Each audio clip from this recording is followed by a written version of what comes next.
Hello and welcome to this free CodeCamp course on algorithmic trading in Python. My name is Nick McCullum. I'm going to be your instructor for this course. And in this course, we're going to focus on building three large quantitative finance projects. In the first project, we are going to build an equal weight version of the popular S&P 500 index fund. In the second project, we are going to build a quantitative momentum strategy that selects the best stocks based on a variety of momentum investing metrics. And in the third project, we're going to build a quantitative value screener that selects stocks that are attractive based on a number of value metrics. So that's a quick summary of the three projects that we are going to build in this course. Before we move into learning more about the course and those projects, I have a couple of housekeeping items that I have to go over first. To start, this free CodeCamp course on algorithmic trading in Python is made possible through a grant from IEX Cloud. If you've ever read the book Flash Boys by Michael Lewis, you may have heard of IEX. In this course, we're going to be using some of their tools and APIs to populate some of the data that we will need for these algorithmic trading strategies.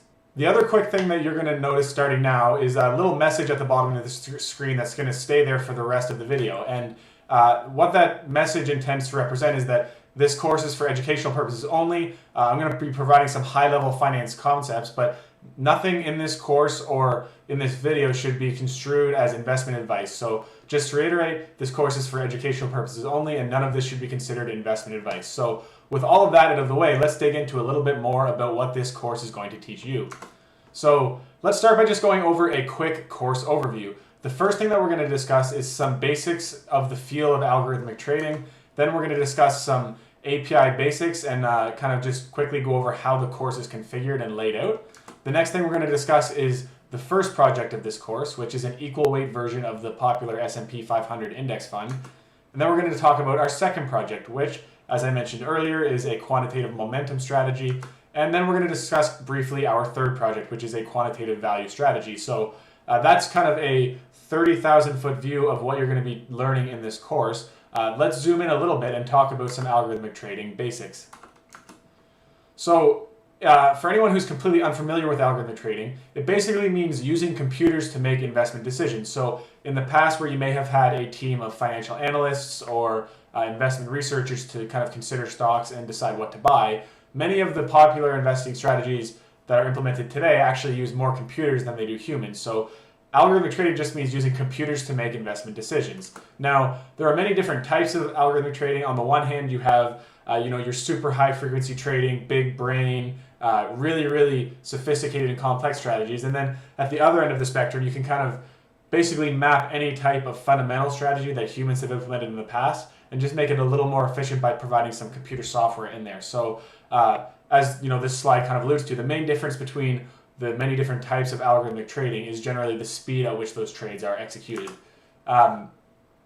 Now, before we actually dig into more about the world of algorithmic trading, it's kind of helpful to have a high-level understanding of who the main players are in this space. And one of the reasons I wanted to kind of provide this information at the start of this course is so that you can see that the field of algorithmic trading is very big. And if you do want to make a career of it, there are lots of employers, lots of opportunities, and lots of jobs in this space. So right now, I'm just going to briefly discuss a few of the largest players in the algorithmic trading landscape. The first one, which is kind of the 50,000-pound gorilla in the room, is Renaissance Technologies. I believe they're based in Long Island, and they have $165 billion in assets under management. Now, Renaissance Technologies is mostly famous for their Medallion Fund, which is only open to employees at this point, which I think has returned something insane like 50% a year for 20 years or something like that. Now, none of us can access that fund because it's for employees only, but Renaissance Technologies probably has one of the best performing investment funds in the history of finance. And perhaps most interestingly is that Renaissance Technologies was not founded by a finance major or a investment analyst to start. The person who actually started Renaissance Technologies was a math PhD from, I believe, a California university. His name is Jim Simons, and many people would kind of consider him to be one of the forefathers of quantitative finance. So that's kind of the largest player in this space. Another popular one is AQR Capital Management, which was founded by Cliff Asness and a few other managing partners, and they have $61 billion in assets under management. Now, unlike Renaissance Technologies, AQR Capital Management actually has strategies that you and I can invest in through mutual funds and other types of strategies. And one last interesting thing about that firm is that their name is kind of the IBM of investment firms, where IBM is International Business Machines, a very bland name. AQR Capital Management, the AQR component of that name actually stands for Applied Quantitative Research. So If you're ever curious what that stands for, that's what it is. The last one is Citadel Securities, which has $32 billion in assets under management, and they're a much more high-frequency trading firm than the first two that I mentioned, kind of famous for their role in the market-making space. So they were founded by Ken Griffin, and that kind of summarizes three of the large players. You can tell by just the assets under management of these three firms alone, more than $200 billion, that there are lots of opportunities and jobs, and this is a very large space. So definitely something worth learning a bit about. Now, in this course, as you probably can tell by the title, we are going to be using Python for these algorithmic trading strategies. Now, before we dig into actually how to use Python and how to write the code for it, there's a few high-level things you should understand. The first one is that Python is probably the most popular programming language for algorithmic trading. And the reason why is just because it has a lot of libraries. But the downside to using Python is that it's a fairly slow programming language. So if you want to execute high-performance code, Python is typically not your best bet. Now, the solution that many practitioners have found for this is that Python is often used as a glue language to trigger code that actually runs in other languages.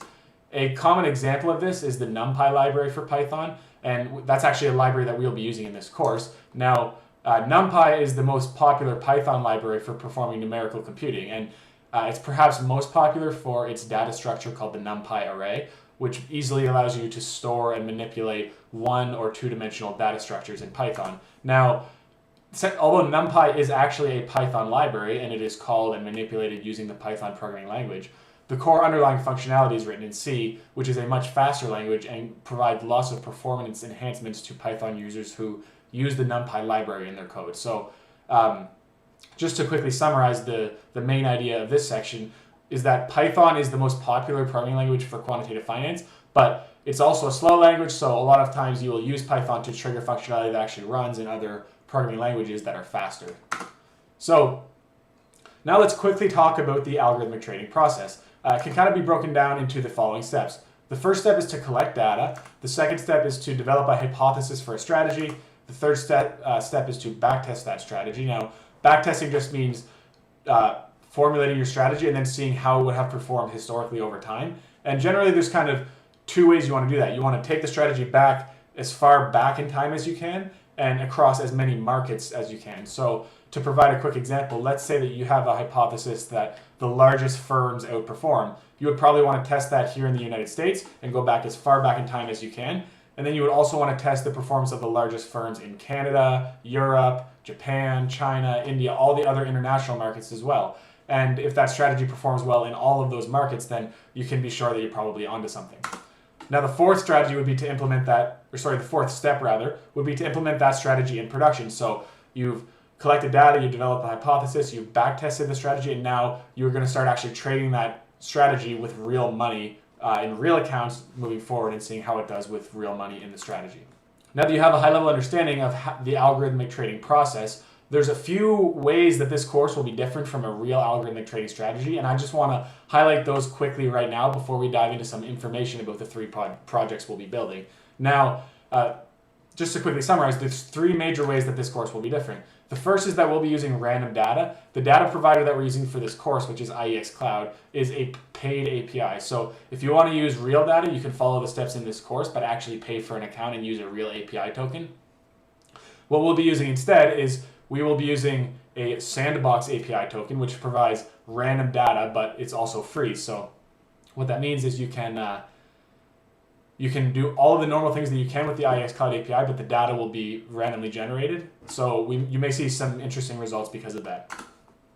The second thing that is different is that we will not actually be executing trades in this course. Now, the reason why that is because many of the people who take this course will be using different custodians to execute their trades, and each one of those custodians will have a different API infrastructure. So I wanted to make this course as widely applicable as possible. So what we're going to be doing instead is we're going to be imagining that we work at a firm where our traders expect us to generate Excel documents and send them to execute trades. So the output of each of these three strategies will be an Excel document that has the name of each companies that need to be purchased and the number of shares of each one of those companies that the trader needs to purchase. So we won't be executing trades, but instead we will be generating order sheets to send to our imaginary traders further down the line. And just to reiterate that second point, we're going to be saving these recommended trades to Excel files, which could then be sent to the traders afterwards. All right, so Now that we have a bit of a high-level understanding of the algorithmic trading landscape, it's time to talk about API basics and course configuration. So to start, let's discuss what is an API. API is an application programming interface, and you probably are familiar with that if you've ever heard the term API before, but that doesn't actually tell you what it does. I think the easiest way to understand what an API is it's a way for your software to interact with and potentially control someone else's software. So in this case, we're going to be using the IEX Cloud API, and what we're going to do is use their API to access their database of financial data and import it into our Python script. So like I said, APIs allow you to interact with someone else's software using your own code. And in this course, we're going to be using the IEX Cloud API to gather stock market data to make investment decisions. And to provide you a quick example of what that looks like, here's a code snippet. So this is a cell from a Jupyter Notebook that has 4 lines. You can see on the first line that we declare a symbol AAPL, and that is the stock symbol for Apple on the NASDAQ exchange. On the second line, we're creating a string called API URL that has some interpolated values that interpolate in the symbol and our IEX Cloud API token. And then on the third line, we're using the requests library of Python to provide a GET request to that API URL. And then on the last line, we're just printing the data that gets returned. Now, this is kind of a lot, and if you don't fully understand this, not to worry, you'll see this in a lot more detail when we actually build the projects for this course. So that's kind of what an API call looks like, and broadly speaking, in this course, we're only going to be using GET requests to gather data from the IEX Cloud API. Now, if you've never used an API before, there's many different ways you can interact with them, but there's 4 major ones, and I'm going to show you briefly some of the other ways to interact with an API right now before we proceed through this course. So GET requests allow you to get data from the API, and that's what we'll be using in this course.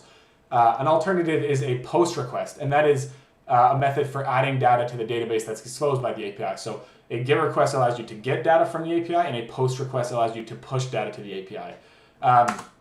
A PUT request allows you to add and overwrite data in the database that's exposed by the API. Now you can think of a POST request as a create-only request, and you can think of a PUT request as a create or replace request. So there's a slight difference there, and but even though it's a small difference, it's an important difference because that's kind of a common source of bugs for software developers. And the fourth kind of important type of API call is a delete, which, as its name implies, it deletes data from the API's database. So to provide a quick summary of this section, we're going to be using exclusively GET requests in our course, but there's 3 other main types of requests that you should understand, and those are POST, PUT, and delete. Now, like most software concepts, APIs are best learned through rigorous practice. Because of that, here is a URL that you can use to get a long list of public APIs that are great practice for you to interact with APIs. Now, I would probably recommend, if you've never used an API before, to proceed through this course. That will give you a base, fundamental understanding of how to work with APIs. And then once that course is done, you can go to this public URL and practice with some other APIs that are of interest to you personally. So this is not something for you to look at right now, but it's a good resource for you to hit later on. All right, so now that you have a high-level understanding of the course configuration and some API basics, let's move on to talking about our equal weight S&P 500 fund. So if you've never heard of it before, the S&P 500 is the world's most popular stock market index, and many investment funds are benchmarked to the S&P 500. That means that they seek to replicate the performance of this index by owning all of the stocks that are held in the index. Now, if you've never really researched how stocks are added to the S&P 500, there's a committee process and some sophistication there, but the easiest way to understand it is that the S&P 500 broadly covers the 500 largest companies in the United States. So if you own the S&P 500 index fund, you basically own the 500 largest companies in the US. Now, aside from the fact that it owns the 500 largest companies, one of the other most important characteristics of the S&P 500 is that it is market capitalization weighted. Now, market capitalization is just a finance term that means basically size. So a company with a large market capitalization just means that it's a large company. And what this means is that larger companies get a correspondingly larger weight in the S&P 500 index. For the first project of this course, we're going to build an alternative version of the S&P 500 index fund that assigns the same weight to each company in the index. So instead of Apple having a very big weight and Best Buy having a small weight, every company will have the same weight. So that's going to be the first project of this course. In the second project, we are going to build a quantitative momentum screener. Now, momentum investing means investing in assets that have increased in price the most. To help you understand, let's kind of go through a quick example. Imagine that you have the choice between investing in two stocks that have had the following returns over the last year. Apple stock has gone up 35%, and Microsoft stock has gone up 20%. A momentum investing strategy would suggest investing in Apple because of its higher recent price return. There are many other nuances to momentum strategies, including the concept of high quality momentum, and that basically means all else being equal, you would want a stock that has steadily increasing price rather than no price change for a while and then a large jump at the end. But we'll explore those when we actually build our quantitative momentum strategy later in this course. The third project we're going to build is a quantitative value screener. Now, value investing just means investing in stocks that are trading below their perceived intrinsic value. So if you kind of want to make a very simple analogy, value investing is kind of the idea of buying a dollar for 75 cents and hoping that you can sell it again for $1 later. So value investing is a very popular investing strategy because many of the world's best historical investors like Warren Buffett, Seth Klarman, and Benjamin Graham have employed this strategy. Creating algorithmic trading investing strategies relies on a concept called multiples, and multiples are simply a way that investors use to estimate how valuable a company is. So to be more specific, multiples are calculated by dividing a company's stock price by some measures of the company's worth, like earnings or assets. So 3 examples of multiples that are used in value investing are the price to earnings ratio, the price to book ratio, and the price to free cash flow ratio. Now, as their name implies, the price to earnings ratio is calculated by dividing a company's stock price by its earnings per share. The price to book value ratio is calculated by dividing a company's stock price by its book value per share. And the price to free cash flow ratio is calculated by dividing a company's stock price by its free cash flow per share. So lots of different ways you can calculate multiples, but those are kind of the three of the most important ones anyway. Now, each of the individual multiples used by value investors has its pros and cons. One way to minimize the impact of any specific multiple is by using what's called a composite. Now, a composite is just an average of many different valuation strategies. So in our strategy that we build in this course, we're going to actually be using a composite of 5 different value investing metrics. Now, with all that out of the way, you have a solid understanding of what we're going to be doing in this course, and it's time for us to dig into the first project. So without further ado, let's do just that. All right, so it's now time for us to start tackling our first project. If you've skipped ahead to this section of this course, there's a couple of things that you should do before proceeding. So the first is to rewind back to the last section and install all of your dependencies. If you're a pretty experienced Python developer, the main dependencies for this course are NumPy, Pandas, and XLSX Writer. So if you already have those on your machine, that's fine.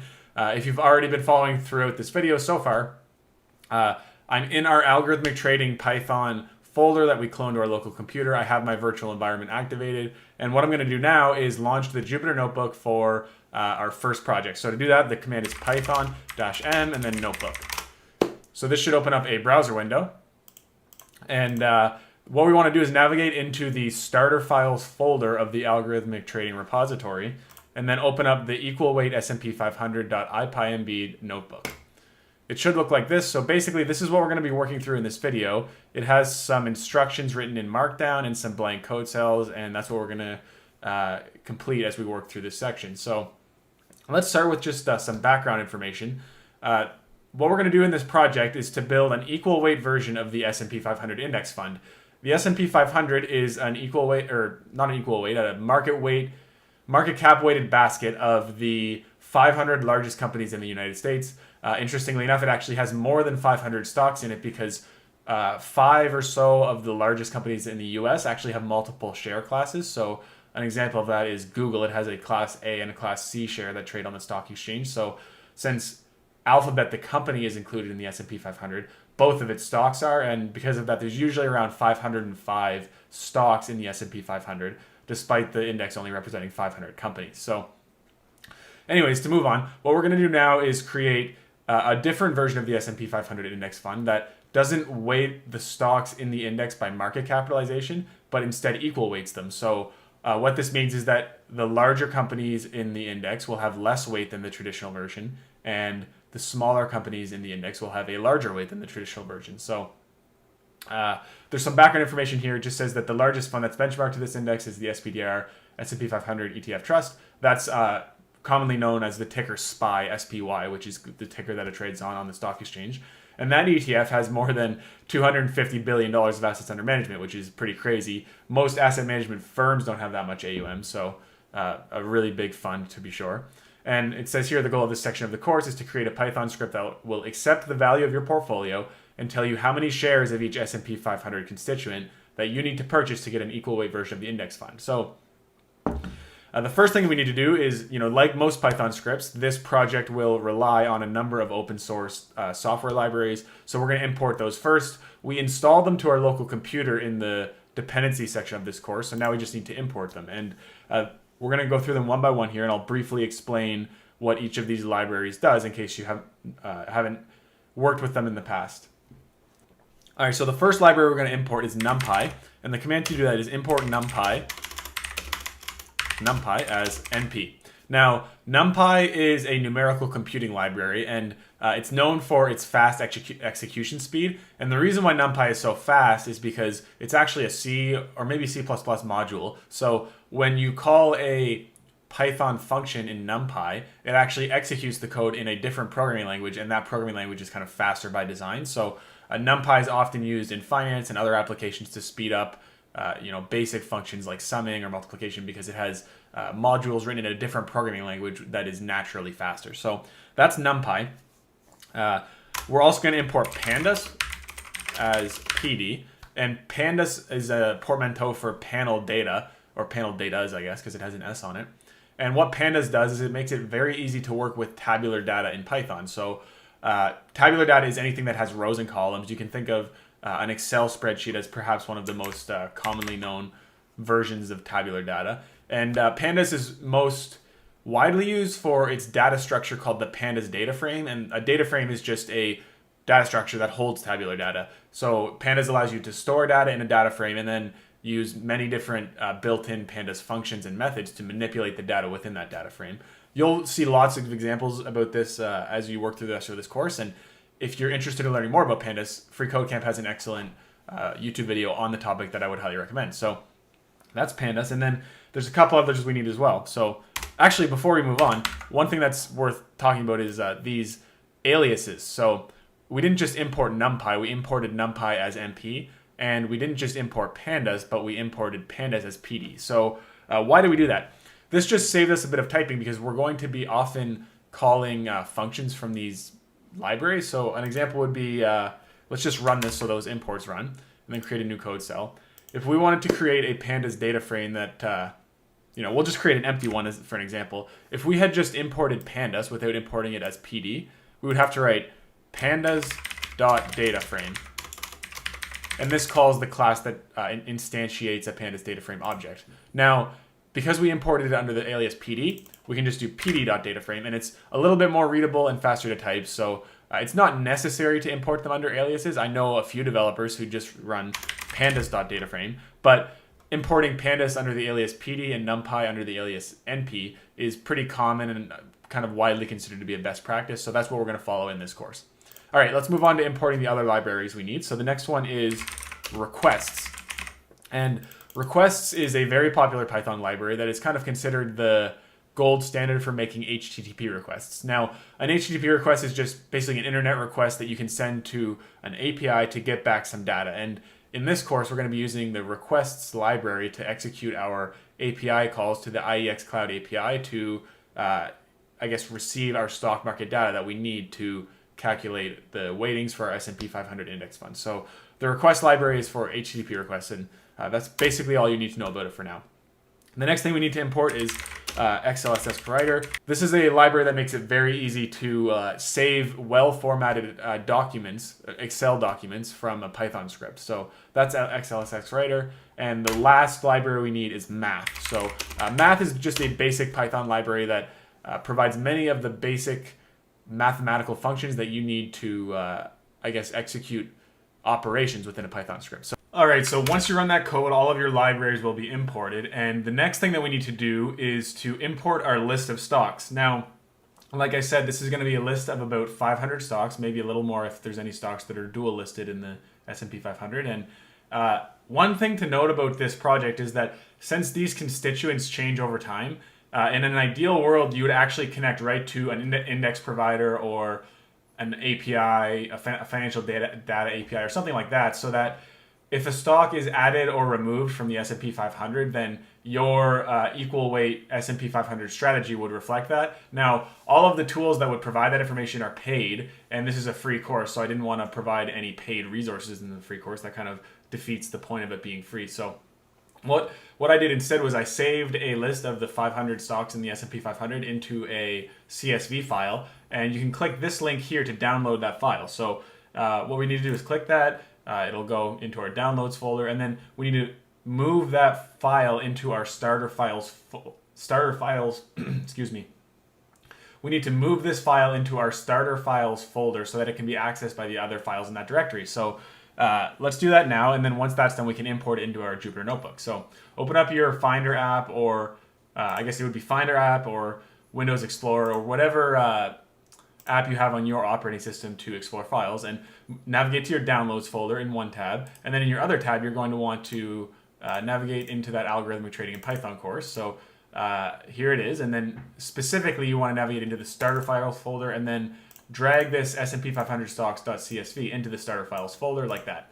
Okay, so now that that's done, what we need to do is save the S&P 500 stocks as a pandas data frame, and the way to do that is we're going to assign it to a pandas data frame named stocks. So stocks equals p.read CSV and then the name of the file. So if you just type in sp and then tab, it might autocomplete. There it is. And if it doesn't autocomplete, just type in the file name. So what is this? It is this is a method that lives within the pandas library that takes in data in the form of a CSV and then stores it in a pandas data frame. So you can verify that by just doing type of stocks, and this should return pandas data frame. Yep. And then if you print it out, it'll actually show the data. So Jupyter Notebooks have this kind of special feature where if you type a variable on the last line of a code cell, it will print it. So this is what is contained in our pandas data frame. Like I said, there's actually 505 stocks within this data frame, which means that there's 5 stocks that have dual share structures in the S&P 500 at this time. So that's what we're going to be working with throughout the rest of this tutorial. The next thing we need to do is acquire an API token. Like I mentioned in the introduction to this course, we're going to be using the IEX Cloud API to gather all of our financial data. And like most APIs, it requires some form of authentication before you can pull data from it. So what we're actually going to be using in this course is the sandbox mode of the IEX Cloud API. And sandbox mode is a kind of like a play mode where you can make sure that all of your API calls work, but it doesn't actually return real-time financial data. Instead, it returns randomized financial data. And the reason why sandbox mode exists is because it allows you to test whether or not your API calls function properly before you actually start to use the real API and incur data usage as a result. So the easiest way to handle this, in my opinion, when building this course was to create a secrets.py file. And secrets.py files are files that are stored in your repository or on the server that's running this code that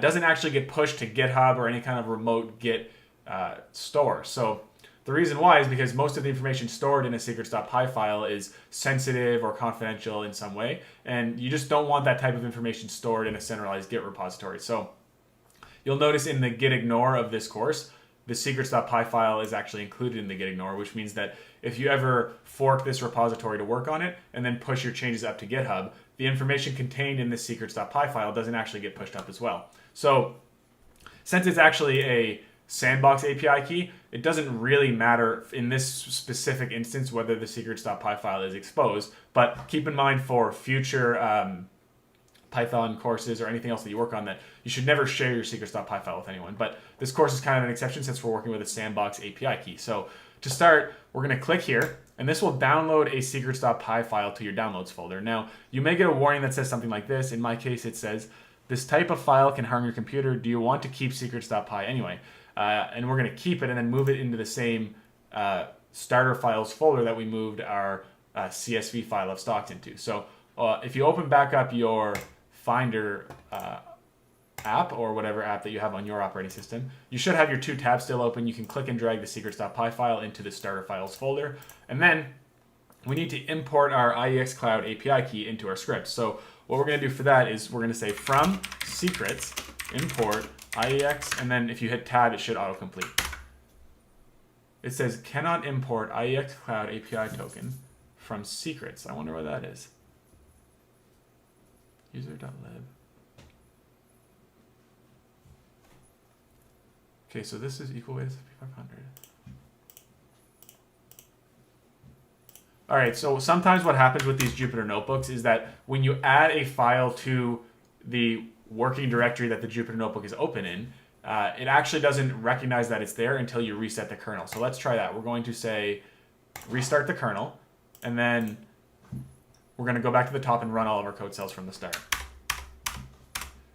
Awesome, and this time it imported correctly. So in a lot of cases, I might run into little hiccups like that when working through this code, and in some courses, people edit it out for a more clean experience, but I would say in the majority of cases, I'm going to leave them in so that you can see the debugging process and what I actually do to fix the problems that I encounter. So that was a small example of that. You'll see more as you work through this course. So now we're going to make our first API call. So making API calls is a bit of an art because every API works a little bit differently, and some APIs have lackluster documentation. In this case, the IEX Cloud API has excellent documentation, and I'm going to kind of show you a bit of the documentation as we work through this section that creates our first API call. So in this specific case for the S&P 500 Index Fund, there's two things we need. We need the market capitalization for each stock and the price of each stock. So to start, we're just going to do an API call for one single stock, and then to generalize that for our entire universe of stocks, what we're going to do is loop over every stock that's contained in the pandas data frame that we created earlier, and then run that same API call for each one of those stocks using a Python for loop. So to start, let's just create symbol equals, and we're going to make this a string that is Apple's stock ticker, which is AAPL. And then on the next line, we're going to say, what is the API URL? And that's a good question. What API endpoint is that? That's what we're going to find out next. To do that, we're going to navigate over to the IEX Cloud documentations. And the easiest way to find this is just go to IEX Cloud docs on a Google search. And it's this first hit here that is not an ad. So click through to this. And what this is basically a massive single page resource for all the possible information that you might need about the IEX Cloud API. IEX Cloud has remarkably good documentation. There are other APIs out there that maybe aren't as commercialized or are not as mature that won't have documentation that's this good. So as you kind of look through this, keep in mind that this is probably a better than average documentation page for a public API.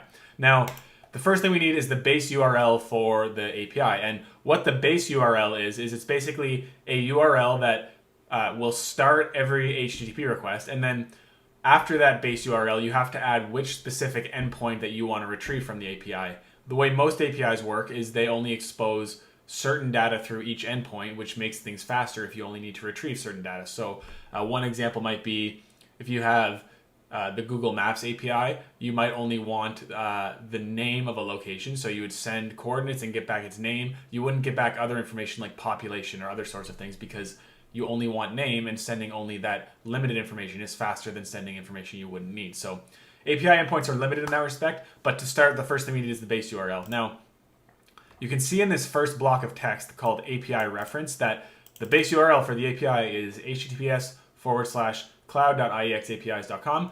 We're actually using the sandbox mode of this API in this course, which means that we're not charged for any usage, but we get randomized data in exchange. So you couldn't actually use the sandbox mode to create real investment strategies, but it's free and it's still a good way to learn about how data APIs work in general. But because of that, we can't use this base URL. What we need to do is a Control F for sandbox. And if we kind of search through the first little bit, we find this section called Testing Sandbox. It says this: IEX Cloud provides all accounts a free unlimited use sandbox for testing. Every account will be assigned 2 test tokens available via the console. All sandbox endpoints function the same as production. You will only need to change the base URL and token. So what does that mean? We need to change the base URL, which means we need to grab this instead of the base URL that was provided earlier. So copy that to your clipboard, move back to our Jupyter Notebook, and paste that right there. Awesome. So we have our base URL. The next thing we need to do is figure out which endpoint we need. And as you can see from looking at this, we ideally want to find an endpoint that provides both market capitalization and stock price. There is one API endpoint provided by IEX Cloud that provides both of those, but I'm going to show you first how you would find just any endpoint that provides one of those metrics, and then I'll show you the endpoint we're actually going to use. So let's start with market capitalization. Note that IEX Cloud does have this search bar over here in the top left, but for some reason I always just find myself using a Control F instead. So what we're going to do here is do market cap, or let's just do market cap, not market capitalization, because it's sometimes abbreviated. So what do we have here for the first hits? Enterprise value and price to sales. So these are both metrics that are calculated using market capitalization. They don't actually give us market capitalization, so neither of those is what we need. The next one is actually a true market cap metric, and this is exactly what we need, but if you look through the rest of the response attributes from this API endpoint, this doesn't actually give you stock price. So like I said, we ideally want to find an endpoint that has both price and market cap, and with a bit of searching, you would find that the quote endpoint provides both of those. So I just did a Control F for /quote/, and this takes us to the information section about the quote endpoint. Now, every endpoint description on the IEX Cloud API starts with a section on how to execute the HTTP request for that endpoint. So in this case, we want to execute a GET HTTP request, and the endpoint is /stock, and then symbol, and then /quote. So if we just copy this and add this to the API endpoint that we have in our Jupyter notebook, this actually won't work because this, curly bracket symbol thing here doesn't mean anything in the context of this string. If we try to execute this HTTP request as it is, this will return a 400 error probably. So what we need to do is we need to transform this API URL into an F string. Now, an F string, if you've never used them before, I'll give you a very brief introduction. So if you have string equals free code camp is awesome, and then you said I need to change the values within this string based on some outside variable. We will say we'll create a variable called adjective, and this just describes a word that we want to call free code camp. We will say the adjective is superb instead of awesome, and then we want to pass that adjective variable where this awesome word is within the string. So the way to do that is you create an F string. Now, F strings are called F strings because you simply put an F on the start of the string, and then this allows you to interpolate values in. So here, curly brackets, and then we type adjective. Now, what this string actually stores is free code camp is superb, and you can test that by printing the string. Free code camp is superb. Now, we're going to use this F string functionality to create our API endpoint, to create our API URL. So what we're going to do is we're going to cut this and just get rid of it. And then here, this already has the curly brackets that are associated with an F string. So all we need to do, and actually in addition to the curly brackets, it has the right variable name that we called here. I think I did that by design while kind of building the code for this course. So what we're doing is adding an F there, and then if we print this, print this API URL, this should print out this string, but instead of symbol, it should say AAPL all caps. Perfect. That's exactly what we need. Okay. The last thing we need to do is we need to add an appendage to the end of this API URL that passes in our API token to authenticate us through the IEX Cloud API and basically say this user does have permission to access this API endpoint. Now the way to do that is you say $token equals, and then we're going to use an F string again and say IEX Cloud token that we imported earlier. If you just type all caps IEX and then hit tab, this will autocomplete for you. Now if we print this, oh sorry, I didn't actually have a print statement there. If we print this, this gives us a fully fledged IEX Cloud endpoint that we can ping using the requests library. So moving on to that, what we need to do now is execute an HTTP request and store the results of that HTTP request in some outside variable. We're going to call that variable data, and what we need to assign it to is a requests.get method. Now, if you've never used the requests library, that's what we imported at the top of our script here. It's kind of known as the world's best Python library for executing HTTP requests. Their tagline is HTTP for humans, and I quite like that because it does describe well what they do. So what we need to do here is just type in request.get and then pass in our API URL. Now, if we run that, what the heck is this data variable? The easiest way to check is to just do the type function and then pass in data.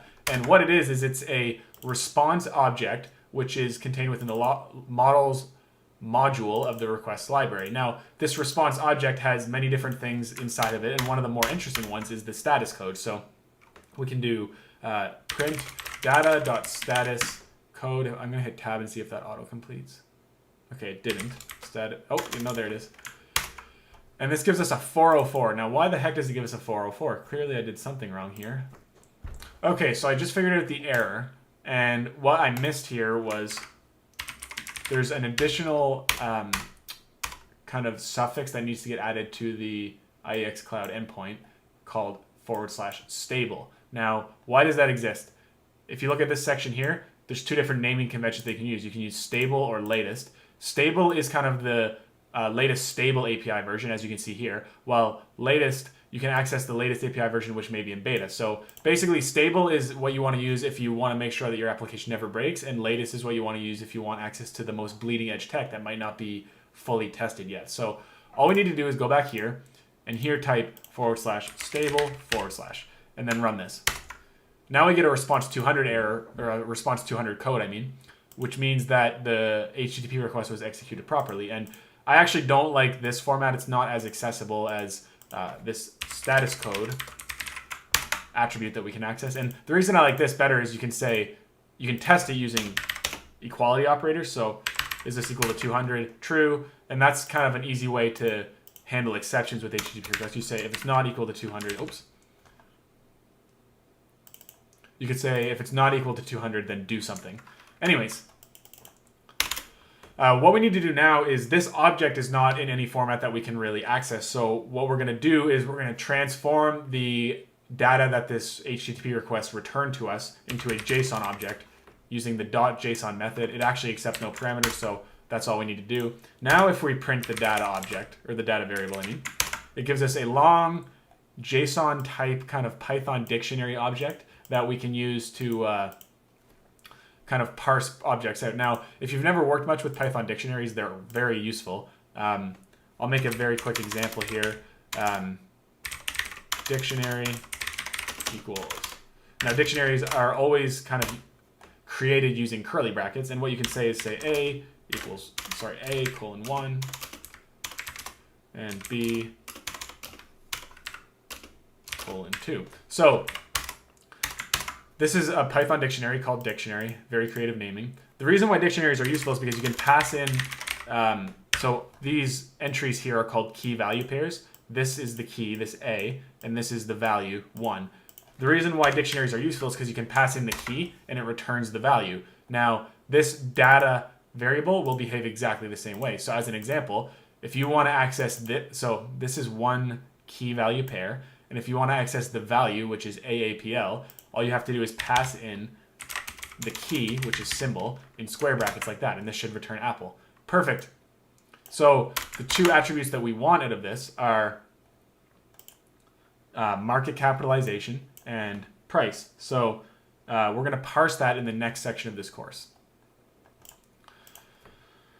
Okay, so what we're going to do here is say price equals data, and then where is the price contained in this? The easiest way to tell is to do a control F, and you can see there's a whole bunch of different price variables here. The one we want is probably not calculation price. Latest price sounds right. So that's the latest price provided by the IEX Cloud API. Now, if you ever see something like this and you say, I don't know what latest price means, that's kind of a bad example, but let's look at something else in here that's not as obvious. All right, this variable, extended change. Now, what the heck is extended change? The IEX Cloud documentation should tell you. So if you just copy that extended change string to your clipboard, and then go back to the IEX Cloud docs, run a control F search, and type in extended change, it will take you not just to this JSON object, but there should be a description below. So as you can see here, extended change refers to the price change between extended price and latest price. So without knowing what those two means, this is kind of meaningless, but this was just an example to show you how you can look up the meaning of different data points within the JSON response in the IEX Cloud docs. Okay, so that's how to parse price. We can print it out and see what the actual price is, $515.28. Now, I actually am not sure if the IES Cloud price data is randomized in their sandbox mode. You can test it pretty easily by just doing NASDAQ Apple on Google search. 497. Did it ever get to 515? Okay, so I don't think that this price is accurate, but it's actually not far off from the real world price. So this price data is randomized, but it's interestingly quite close to the real price. So that's how you price out price. And then for market cap, we'll just say market cap equals data and then market cap. And similarly, you can print market cap. Awesome. This gives like a, I think this is, I'm going to divide this by a trillion. Oh no, that's only a billion.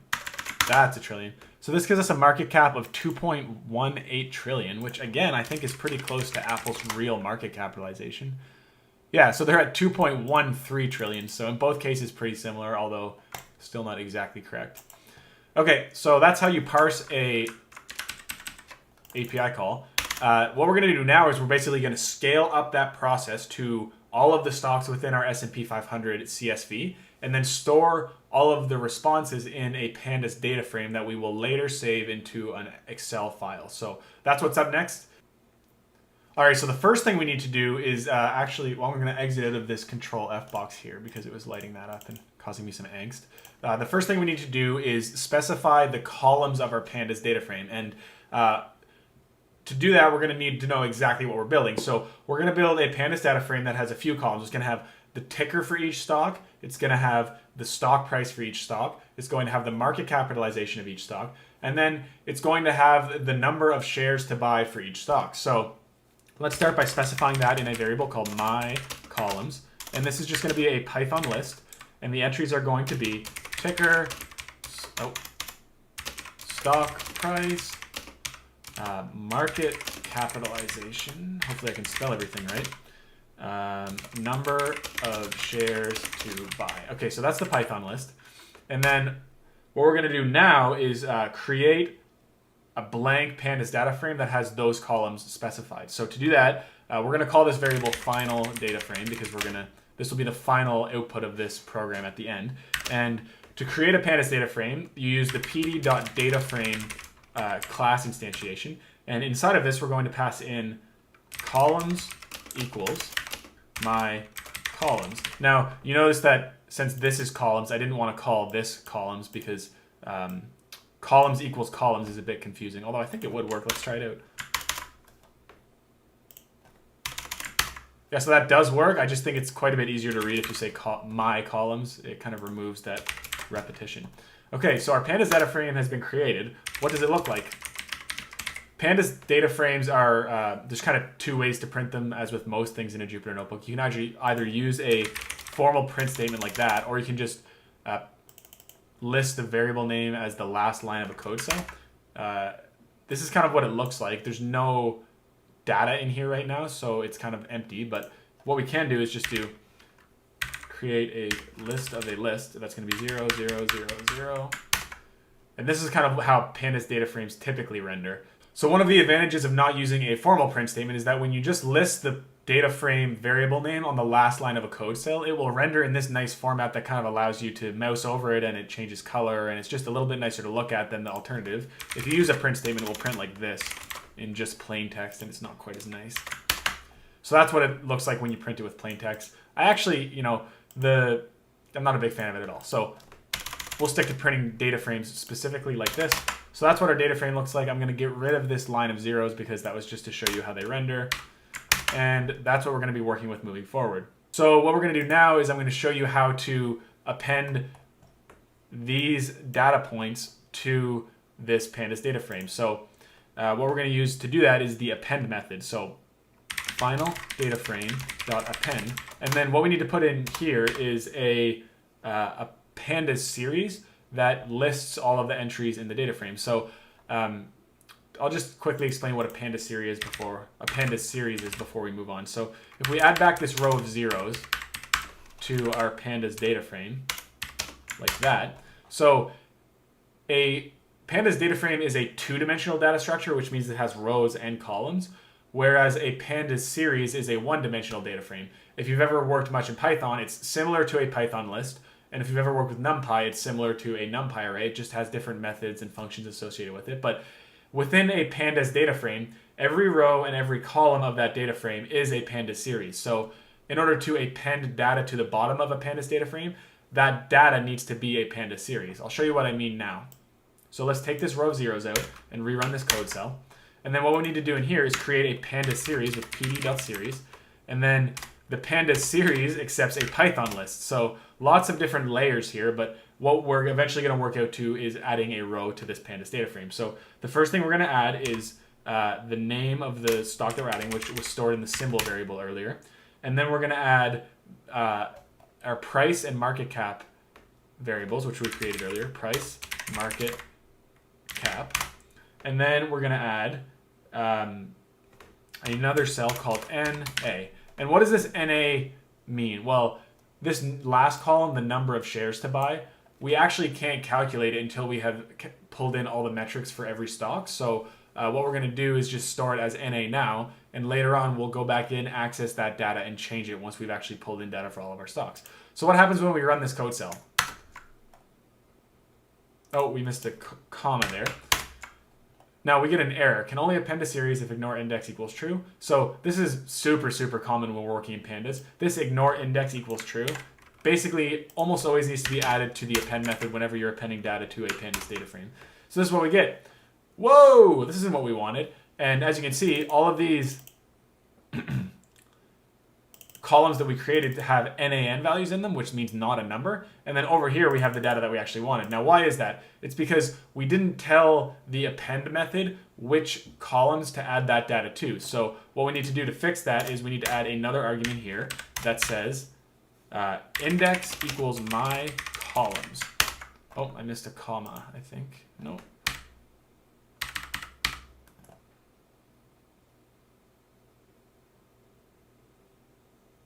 Oh, so the problem here is that this index equals my column needs to be within the pandas series and not within the pandas data frame. So small difference there. So when we run this, we're missing a comma again. When we run this, this actually generates what we wanted. So to give a quick recap, we created a final data frame.append method. And then within that final data frame.append method, we created a pandas series that has all of the data points we wanted. And then we specified index equals my columns, which tells the append method which columns to add this data to. And then the last thing we did was we added ignore index equals true, which is kind of necessary whenever you're appending data to a pandas data frame. All right, so what we need to do now is loop through every ticker in our stocks variable and execute an API call for that stock, and then store the results of that API call in our pandas data frame. So to start, we're going to overwrite our old pandas data frame variable with an empty pandas data frame that has the same columns as before, so columns equals my columns. Then we need to create a for loop that says for stock in stocks ticker. And to start, let's just print all of these. Print stock. What happens? Great. So we're successfully looping through all the stocks in that data frame. We can get rid of that print statement. Now what happens next? We need to actually create an API call for each stock. So to do that, we'll scroll up to our old API call cell, and we're going to copy both of these lines. Copy, and then scroll down. All right, so both of those are getting copied in here. This needs to get indented. And then instead of symbol here, we're going to write stock. Our IEX Cloud API token is the same. The data is the same. So that's all good. Now, one thing to note about looping through our list of stocks in this way is that it's going to be really, really slow. And the reason why it's slow is because executing an HTTP request is one of the slowest things that you can do in Python. So this line here, where we actually execute the request, is very, very slow. Later on, we'll see how to improve the performance of this code by doing batch API requests that make it very easy to retrieve information on multiple stocks with a single API request. But that's kind of a more advanced topic, so we're going to go through with single API requests first. Okay, so now we need to basically recreate the append statement that we used earlier. So final data frame dot append. Inside the append statement, we need to create a pandas series. Oh, sorry. pd.series. And inside that pandas series, we need to create a Python list. So lots going on here. The first thing that we're going to add is stock. Now, what is stock? Stock is the incrementer of this for loop. So this will actually be the ticker of the stock we're working with. The next thing we need to add is data and parsed to latest price. So this is the same parsing that we did before. This will give us our stock price, which is the second column of the data frame. The last thing is data and then market cap, which is the market capitalization, just like we did earlier. And then just like before, we will do NA for the last row. Within this pandas series function, we need to add index equals my columns. And then outside of the pandas series, as before, we need to add ignore index equals true. Now, since this is going to be so slow, like I mentioned, let's just do this for 5 stocks and see what happens. Oh, there's a missing comma right there. Run. Great. Now, if we print final data frame, what's going to happen? Do you think it'll have information for all 5 stocks?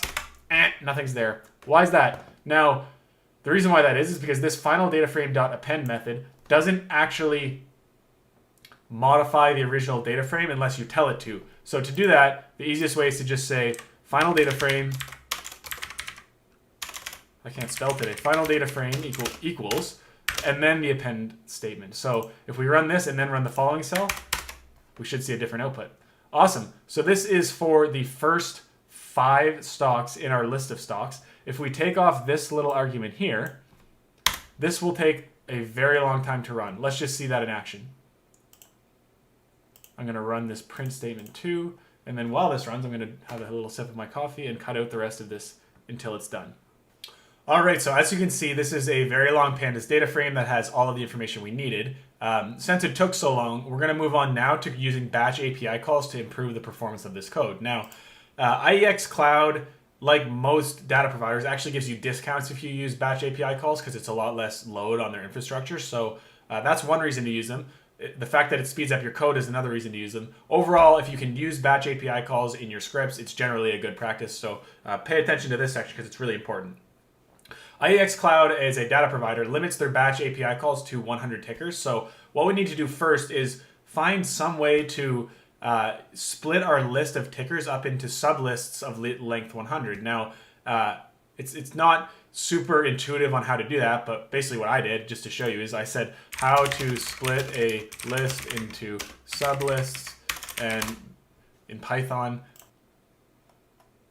Awesome. Here's the, sorry that took a bit of time, I had to skip ahead, but here's the function that I was talking about. So it's called chunks, and in the finished files of this course, you'll see that I actually gave credit to this. It has 3,000 upvotes, which is pretty crazy, even for Stack Overflow. So this is what we'll be using to split our list, or our pandas series in this case, into chunks of size n. So we'll run that code cell to define this function.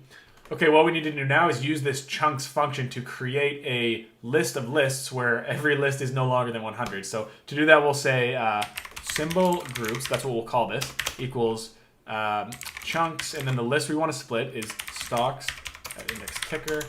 Now, the reason why we have to pass this as ticker is because this is a pandas data frame, and ticker is the header of the only column. So if we just did stocks, this gives us a data frame. If we do stocks at header ticker, that gives us a series, which we can pass into this chunks function. And then we want to say 100. So this gives us a chunks generator, and to get the actual lists, we just have to pass it into a list function. So we'll do that, and then we'll say symbol groups to see what that gives us. Okay, so this gives us a list of lists, or more specifically, it gives us a list of pandas series. So this is from index 0 to index 99. This is from index 100 to index 199. This is from index 200 to 299, 300 to 399, 400 to 499. And at the end, we have this one that's much shorter. It's 500 to 504, and that's because there's 505 stocks in the S&P 500, and this just gives us groups of 100 at most, and since this one only has 5, then it's shorter. Okay, so moving back up, what we need to do now is make a for loop that loops through every every pandas series within that list, executes a batch API call, and then for every stock in that list, appends the information from that stock to our final data frame. So first thing to do is for I in range 0 to length of symbol groups, and then print I. So what does this give us? This gives us 0, 1, 2, 3, 4, 5. Now, those are all the indices of this symbol groups list. So if we do this, oh, sorry, that's not what I meant to do. Print that.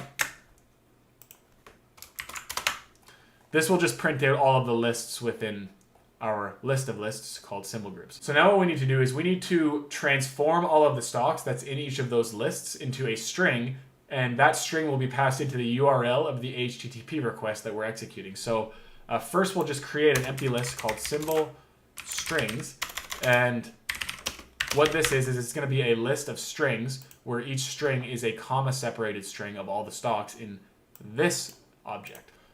So what we need to do is use the append method to add these in. So we're going to do symbol strings dot append, and then what we're going to use is the join method called on the comma character, join, and then symbol groups at I. Now, if you've never used the join method before, basically what this does is it says take all of the elements of this and join them together by separating them with this. So to see that in action, we'll just do print symbol strings at index I. All right, so here's one example. Here's another example. And you can tell these examples apart because at the end of the line, there's a gap. Sorry. This is one example. I had one extra line there. You can see this example ends there because there's a gap, and it starts on the line after this because this is the last line of the first example. So there we have our 5 lists of symbol strings. I'm going to comment this out because we don't want that printing every time we run this code cell. The next thing we need to do is create a blank final data frame again. So we're using the same variable name, which is probably not a good practice, but we're overwriting it each time. So equals pd.data frame and columns equals my columns. You guys know the drill by now. Now let's just print that to make sure that it looks okay. Awesome. So we can delete this out.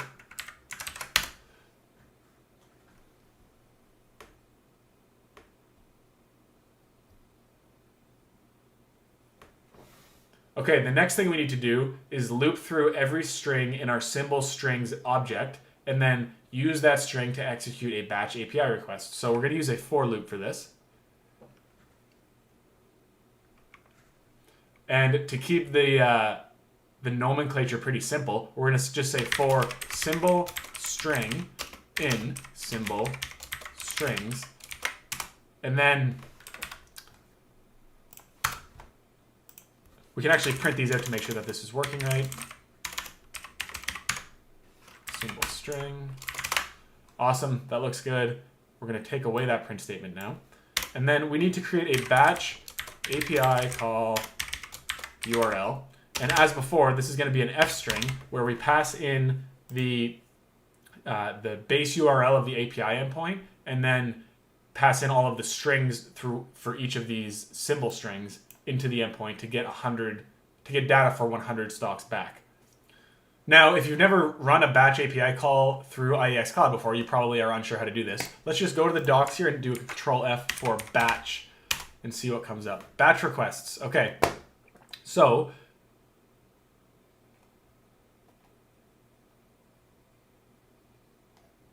what it says here is that use market to query multiple symbols. Okay, so this is what we want, this stock market, and then as you can see, you pass in one of the parameters as symbols equals a comma separated value of symbols, and then types equals a comma separated value of API endpoints that you want to hit, and then if applicable, range tells you how much data to pull for, and then at the very end of this, you would pass on your token as well.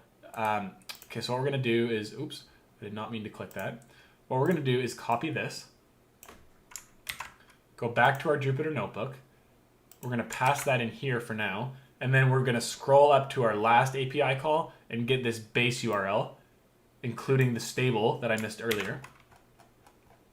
We're going to copy this here. I'm going to delete the double // and then we're going to move over to the end of the API call and change a few things. So the first thing we're going to do is remove this last parameter and this range parameter. We don't need those for the API call that we're doing. The next thing we're going to do is remove the chart and news endpoint from that example because we don't need them. Next, we're going to actually remove these symbols that are hard-coded into this. We're going to do a variable interpolation for symbol string. And then what we're going to do is move to the very end.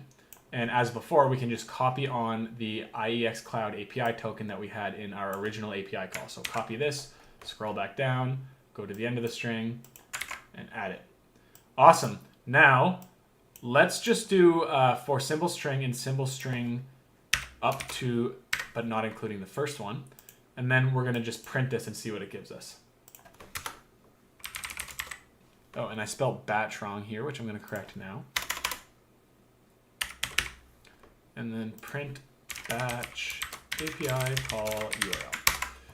Now we're getting an error. Batch API call URL is not defined. There's 3 L's here. That's why. Run that again. All right, so this gives us a long URL that looks okay to me. One really easy way to test this is to just click on it. It's a 400 bad request. I'm not sure why. Stable/stock/batch. Let's make sure that that matches. /stock/market/batch. Symbols equals symbol string. Types equals quote and token. Oh, so the problem here is that when you're passing on multiple parameters to an API request, so this first character is a question mark, and then every successive character that chains these parameters together needs to be an ampersand. So we're going to copy this ampersand and replace this question mark with it, and I think that should fix the problem.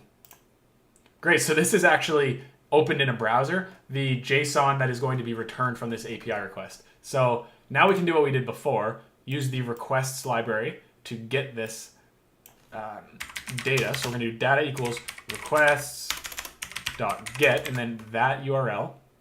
And then as before, we're going to pass the JSON method onto this. Actually, before we do that, let's just do print data.statuscode. So it returns 200, which means it's working properly. Now what we can do is pass the JSON method onto this data variable. And then we need to parse data from this. So more specifically, we need to parse data for every specific stock that's in this symbol string. Now the way to do this is just like before, how we use this join method to join together all of the different strings that were contained in that list. You can use the split method to basically do the opposite. So we can say for symbol in symbol string dot split, and we're going to split on the comma character. Let's just print every symbol and see what happens. Awesome. So it looks like it's successfully looping through all of the first 100 stocks there. And what we need to do now is parse the bash API call for data for every specific stock in the order that we need, and then append that data to the pandas data frame. So just like before, we're going to use the append method. We're going to say final data frame equals final data frame dot append. And then in here, we're going to specify that it's a pandas series. And inside the pandas series, we're going to pass in a Python list. So all of that is exactly what we did before, so I kind of skipped over it. And then here we're going to pass in the same 4 variables. So symbol, and then price, which will be data. And then we have to do actually multiple levels of parsing this time, because not only do we have to parse the metric for that stock, but we also have to parse the batch API call to get the information for that specific stock. So here's how you do that. We do symbol, and then quote. So this is the stock and then the endpoint, and then we need to parse out the metric, latest price. And we can follow similar logic here to get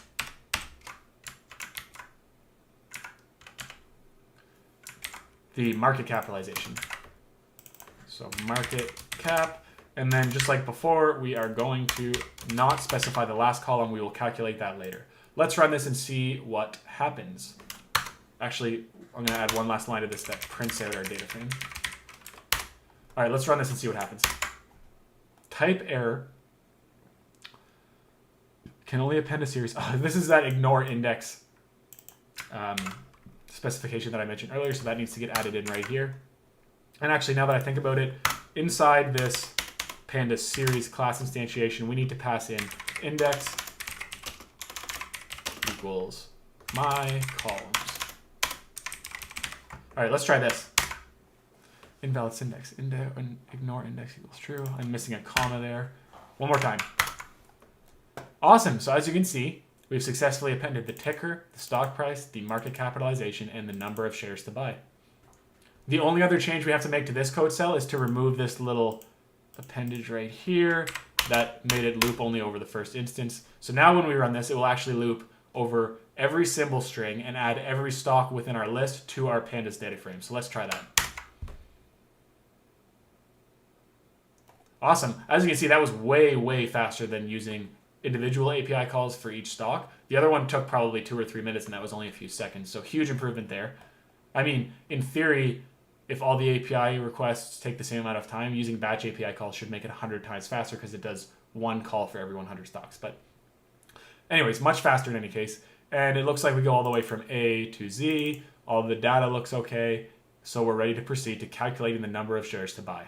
All right, so the reason why we left this calculating the number of shares to buy step until later in the script is because I want this to actually work regardless of how big your portfolio is. So how we're going to handle that is we're going to create a Python input that says how large is your portfolio, and then based on what you tell Python, it will calculate the number of shares to buy accordingly. So to do that, we're going to use Python's input function, and more specifically, we're going to say portfolio size is equal to input, and then inside this input, it accepts a string, and that string is kind of what question you want Python to ask you. So here's how it looks.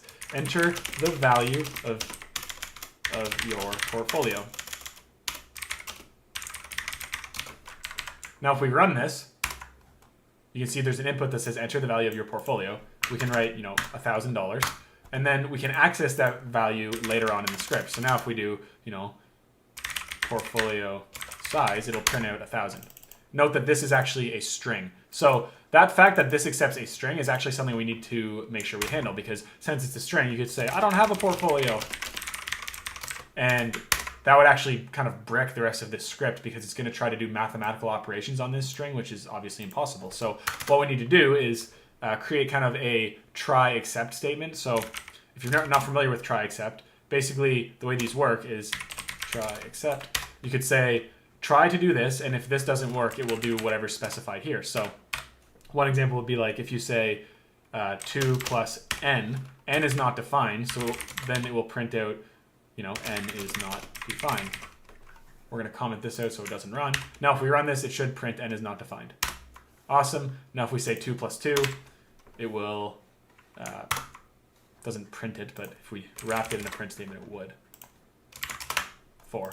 Okay, so we're going to use this same logic to handle the fact that people might not put number variables into this portfolio size input. So the first thing to do is uncomment this. The next thing we need to do is to try to kind of handle our input as a float variable. So to do that, we're just going to create a variable called val, and we're going to say that's equal to float portfolio size. Now this float function is basically going to take this portfolio size variable and try to force it to be a float. So if we say print val, actually, no, ignore that. What we're going to do is put that in here and say print val. And then for this except, we're going to say, please enter an integer. Now, if we put in a sentence, we'll say, again, I don't have a portfolio. It returns, please enter an integer. Now, this broad try except statement is actually not good. And the reason why is because this will react regardless of what type of error is happening. So what we need to do to make sure that it only handles the specific type of error that we're trying to address is we need to try to do this and kind of force an error. So we'll put a string in there, and then as you can see, the type of error that's created is a value error. So we need to basically change this script so that it only reacts to value errors instead of reacting to all types of errors. And the way that you do that is you put the type of error right here. You can run this again and see that it does handle this properly. Okay, so what we want to do now is instead of just handling this and saying please enter an integer, we need to actually make it redo this. So how does this look? Please enter an integer. What we want to do is say in here, enter the value of your portfolio. And then above this, we want to tell them exactly why they're getting this input prompt again. So we're going to print and say, we'll use double brackets. That's not a number. And then /n, so that'll create a new line. Please try again. And then val equals float.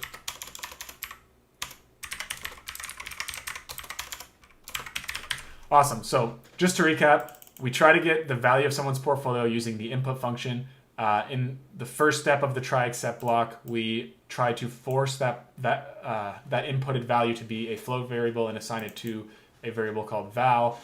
If that doesn't work because of a value error, then we print out that's not a number, please try again, and then we prompt them to enter the value of their portfolio again, and then we force it to be a strongly typed float again. Now, one interesting thing to note about this is that if you do it twice, string and then string, it will still trigger a value error. So you need to kind of rely that the user of this script is going to be, like, I guess, astute enough to not enter a string twice. So it might look something like this. They go and say, enter the value of your portfolio, $1,000.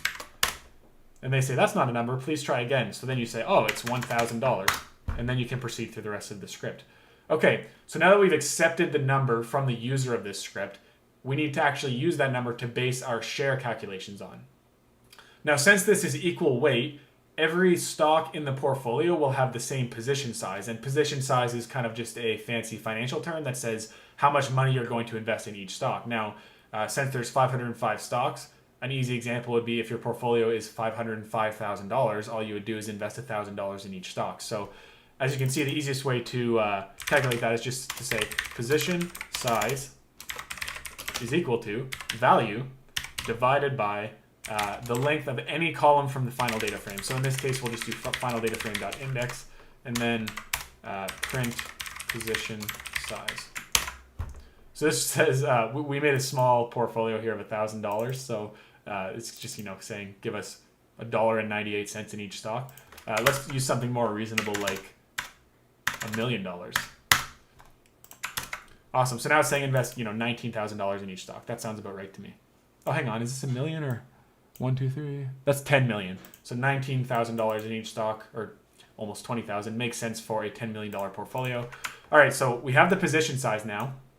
Now we need to calculate how many shares of each stock need to be purchased to get to that position size in that stock. So let's take an easy example. Apple's stock price is about $500 right now. So if we wanted, number of Apple shares to buy, you would just say position size divided by Apple stock price, which is $500-ish. And then you can print the number of Apple shares. And in this case, it says, okay, buy 39.6 Apple shares. Now, this introduces an interesting concept in that a lot of places do not support fractional trading, which means that you can't buy a portion of a share. You can only buy whole shares. So you can buy 39 shares or you can buy 40 shares, but you cannot buy 39.6 shares. So how do we handle this? Well, it's tempting to just say, let's round it to the closest number, up or down. But what might happen then is that if you are rounding up more integers than you're rounding down, you'll actually end up buying more stock than you have money for, and that is not a good thing. You would get to the end of your allocation and say, oh man, I don't actually have enough money left over to get to my position size target on this stock. So because of that, we actually have to round each of these down. And that's where that math module that we imported earlier comes in. So math.floor is Python's round down function. So if we print this, it should give us 39. Oh shoot, math is not defined. I think it might be lowercase n. Yeah, math.floor. So that gives us 39. Okay, so this is kind of like the logical intuition on how to do this. We now need to programmatically loop through every row of our pandas data frame and actually apply this logic to the number of shares to buy column. Now, to do this, I'm just going to comment that out because it'll be useful for us later. All right, so we're going to say for I in range from 0, and then we needed to go to the last row of the data frame, and the easiest way to do that is to just say the length of any row within the data frame. And what I typically use is final data frame dot index. As you can see, this logic is actually basically what I used here as well. So let's use this and then just print everything in here. All right, this goes from 0 to 504. Let's just make sure that adds up with the data frame we clicked earlier, or printed earlier, I should say. It goes from 0 to 504. Awesome. Now we need to access this cell in each row of the data frame. The easiest way to do that is using the LOC method. So what we're going to do is say final data frame dot LOC, and this is basically like an easy row column way of accessing data in pandas. So for the row, we're going to say I, and for the column, we're going to say number of shares to buy. And let's just print this to see if it prints a bunch of NAs, because that's what it should print. Awesome. So we're correctly accessing the data. Now we need to actually assign the data. So to do that, you can just use the equality operator and then say math.floor. And then we need to do basically this calculation here, position size divided by the stock price. So we'll say position size divided by. Now, what are we going to do for stock price? Do we have to execute another API call and pull that data from IEX again? We actually don't, and the reason why is because that data is already stored in the pandas data frame. So we can take similar logic to this LOC method here and put that there, paste it, and just change this to stock price. Oh, this tab autocomplete is not working. So if we run this, what happens? It ran correctly. Let's do this again and print the data frame to see if it looks okay. Awesome. So as you can see, it correctly kind of shows the number of shares to buy here. One easy way to fact check this, well, there's a couple things you can do. The first thing is to say, okay, this Apple stock price is close to the 39 that we calculated earlier, so that's a good sign. Another thing you can do is say, look at two stocks that have different stock prices, and the one that has the higher stock price should be recommended to buy less shares than the one that has a lower stock price. So let's just use the first two rows of this data frame as an example. You can see that for this stock with ticker A, it costs $100 to buy it, and you're buying 197. And then the second stock has a much lower stock price, and because of that, you have to buy many more shares to actually reach your target position size. Now, that kind of all looks good, so we can move on. I'm going to take away this commented code and just tidy this up a little bit, and we can proceed to the next cell. All right, so this brings us to the last section of this project, which is to save our pandas data frame into an XLSX file for non-technical users to access through Excel. So the big idea here is that we did all of the work in a Python script. You could schedule this script to run periodically, and then the output would be sent to your trading team to actually buy and sell stocks in response to the output. So to do this, we're going to use the XLSX writer library for Python. Now, oops, I didn't mean to run that. If you remember at the start of this project, many lines of code ago, we actually imported this here. So it's actually in our script already. We just need to use it now to save our data frame as an Excel file. Now, XLSX Writer is an excellent package and offers an insane amount of customization, but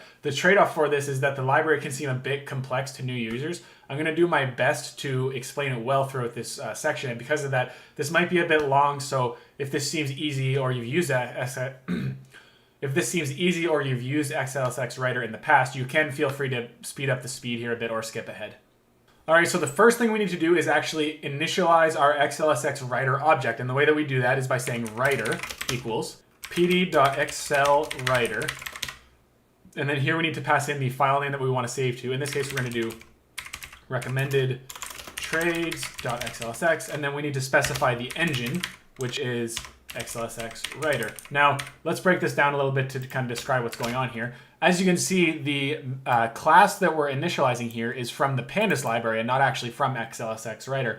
And the reason why that is because since pandas deals with tabular data and so much tabular data is actually saved to Excel files, they have a very tightly coupled integration. And it actually kind of is easiest to initialize a new writer object from pandas rather than XLSX writer. And kind of by default, you always save these objects to a variable called writer. It allows you to reuse your code without having to change the object name later, and it's kind of just a best practice. So we're going to say writer equals p.xlwriter, and then this is the file name that we want to save to, and then the engine equals XLSX writer.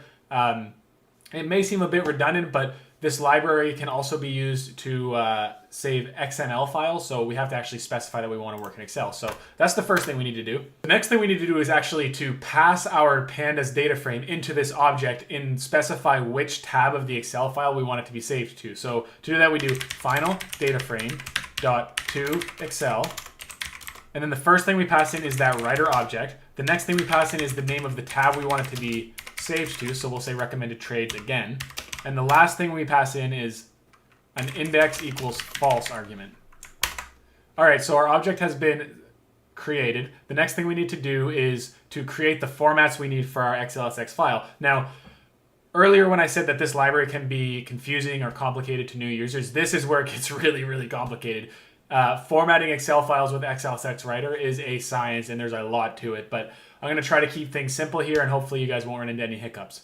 The first things we're going to do is create, I guess, two variables that specify the color scheme for our Excel sheet. And then we will reference those variables in all of the formats that we create later on, so that if we want to change one color, it will be reflected across all the different formats that we create later, instead of hard coding them in and having to change many different instances of a specific color. So specifically what we're going to create is a background color variable and a font color variable. So background color, and these are just going to be empty strings for now. Font color.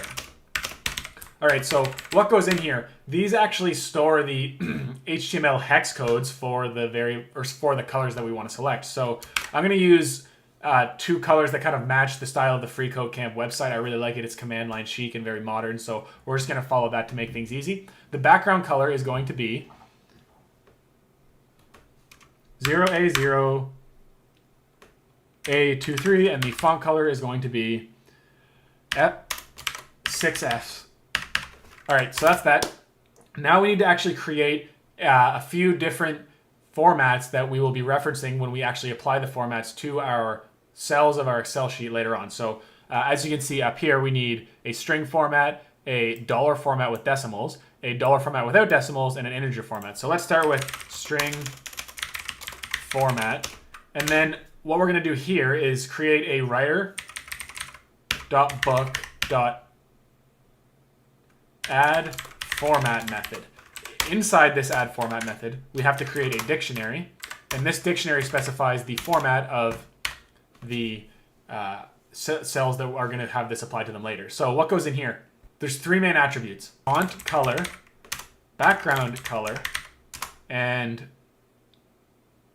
border. Now each of these should actually be strings, and I'm going to fix that indenting issue. Since this is a dictionary, what is going on?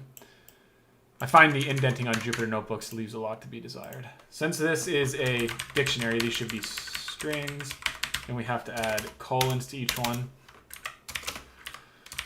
All right, so the font color is going to be font color, and this font color variable is what we defined up here. This background color is going to be background color, and this border is going to be 1. This just means to add a solid border around each one. Now, this is our first one. Let's run this code to make sure it works properly. Awesome. Now we need to basically template off of this and create a few other formats. So we have string format, and then we need to name the other ones that we described before this code cell. Say string format, dollar format, and integer format. Now, all of these are going to share the same attributes that the string format specified. We just need to add a few things to each one. So for dollar format, we need to specify a number format attribute like this. And the way that this works is actually pretty easy. You just pass in a number with zeros in it, templated the way that you want it to be formatted. So in this case, it will look like that. And then we will do the same thing for the integer format. So num format, and then we're just going to say 0. Awesome. Let's run this code cell to make sure there's no syntax errors. Excellent. All right, so now we need to apply the formats that we just created to our XLSX file. And this is like a bit complicated. So what I did here was I actually provided an example, and we can kind of use this to template on for all of the columns in our sheet. So what we need to do is say writer.sheets, and then parse out the recommended trade sheet from that object. And then we use the set column method on that item to specify information about the column we're doing. Now, we're going to do this one by one first, and then we're going to kind of put everything into a loop because it'll be a bit more efficient on code and much more readable. So let's start with column A. You actually can't just put A, you have to put A through A like that. So that tells you the column, and then we need to specify the column width. Let's do 18 pixels. And then you need to say which format you want to apply to it. Column A is our ticker format, so we need string format. It's not a number. Now, if you run that, it returns 0, and that basically tells you that it ran properly. The way to actually see this in action is you need to actually save your writer object. Now, to do that, you say writer.save. And then if you go to your working directory where you're running through this, you should be able to open up your recommended trades Excel file and see that the first column has actually been formatted properly. So let's do that for all the other columns, and then we can change a couple things to make it formatted better. So how to do this? We'll just copy this a few times and change the letter 4 times to be specific. So this should be B through B, this should be C through C, and this should be D through D. Now let's run this and see what happens to the Excel sheet. Huh, only one was formatted. Why is that? Oh, I think we have to go back here and reinitialize this. All right, let's try now. Awesome. So as you can see, the columns are being formatted properly, but the headers aren't. Just so you know, we're going to solve that later. It's not something that I'm ignoring, but we will solve that in a few cells. So what we need to do now is we're going to simplify this by making 2 loops. And each of those loops is going to work with this column formats dictionary that we're going to create. So let's create column formats and make a dictionary. Now, what this dictionary is going to be is it's going to have a key for each column. So A, B, C, and D. And the value for each column is going to be a list. Inside that list, the first item is going to be the title, and the second item is going to be which format we want to apply. Format.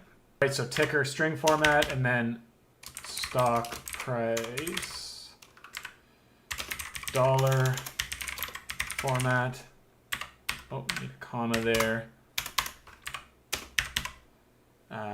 Market capitalize.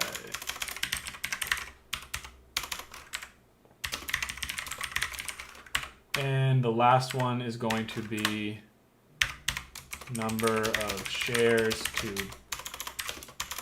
buy and integer format. So let's run that. So that cell ran correctly, which tells you that that dictionary is formatted properly. And now we're ready to start building a couple loops to do all of the work that we did up here, but automatically. So the loop that we're going to be building specifically is going to loop through every key in that dictionary. So we're going to say for column in column formats.keys. If you've never used the keys method to iterate through a dictionary before, it basically just returns all of these. So if you print the column, it should print A, B, C, D.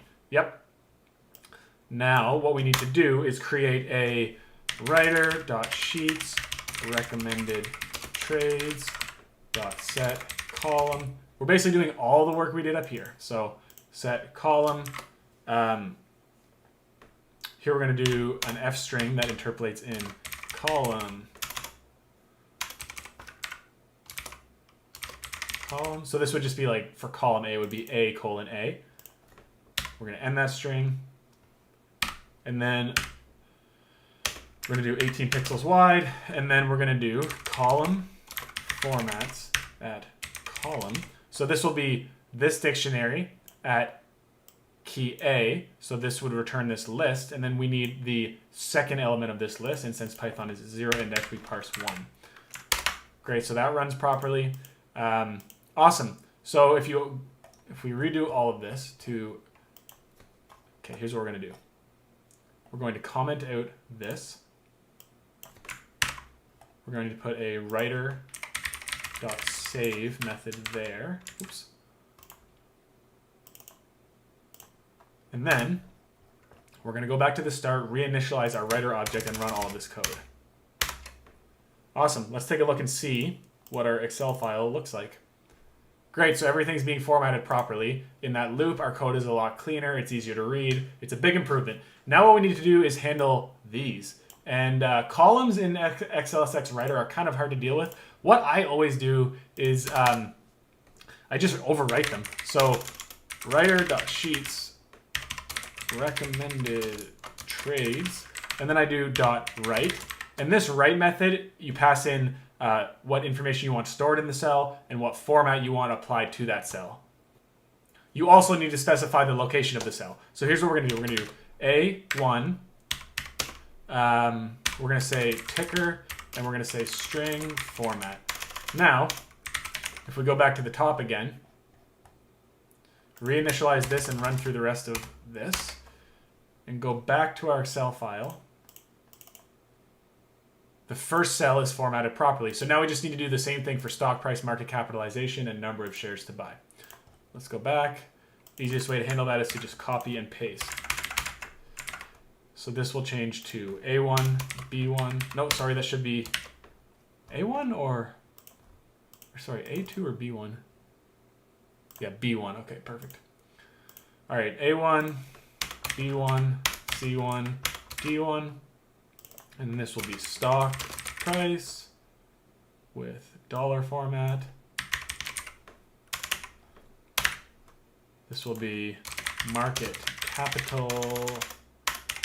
capitalization with dollar format.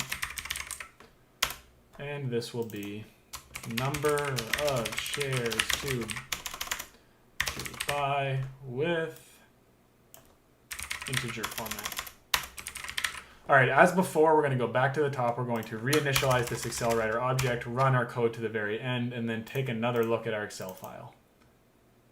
Awesome, so everything looks formatted properly. The only thing that might be worth improving is to widen this a little bit. But I mean, anyone who has an auto formatter for Excel will be able to handle that pretty easily. All right, so this violates the programming principle of do not repeat yourself. This is very, very loopable. So we're going to create another loop here that basically does this logic. So all right, so we're going to add this in here. And what we need to do is say column here and convert this to an F string. So as this loops through, this will go from A1 to B1 to C1 to D1. And then we need to capture this value here. So it's going to be column format. So this is the dictionary. And then we parse out column. So this is the value of a key value pair. And then we want 0. And this will be the first entry of the list. So that is the value in the key value pair. So that's this. And then this needs to get replaced with the second entry of the list. The easiest way to do that is to just copy this and replace the 0 with a 1. So let's go there. 1. All right, as before, we're going to scroll all the way up to the top, reinitialize our writer object, move all the way through to the end.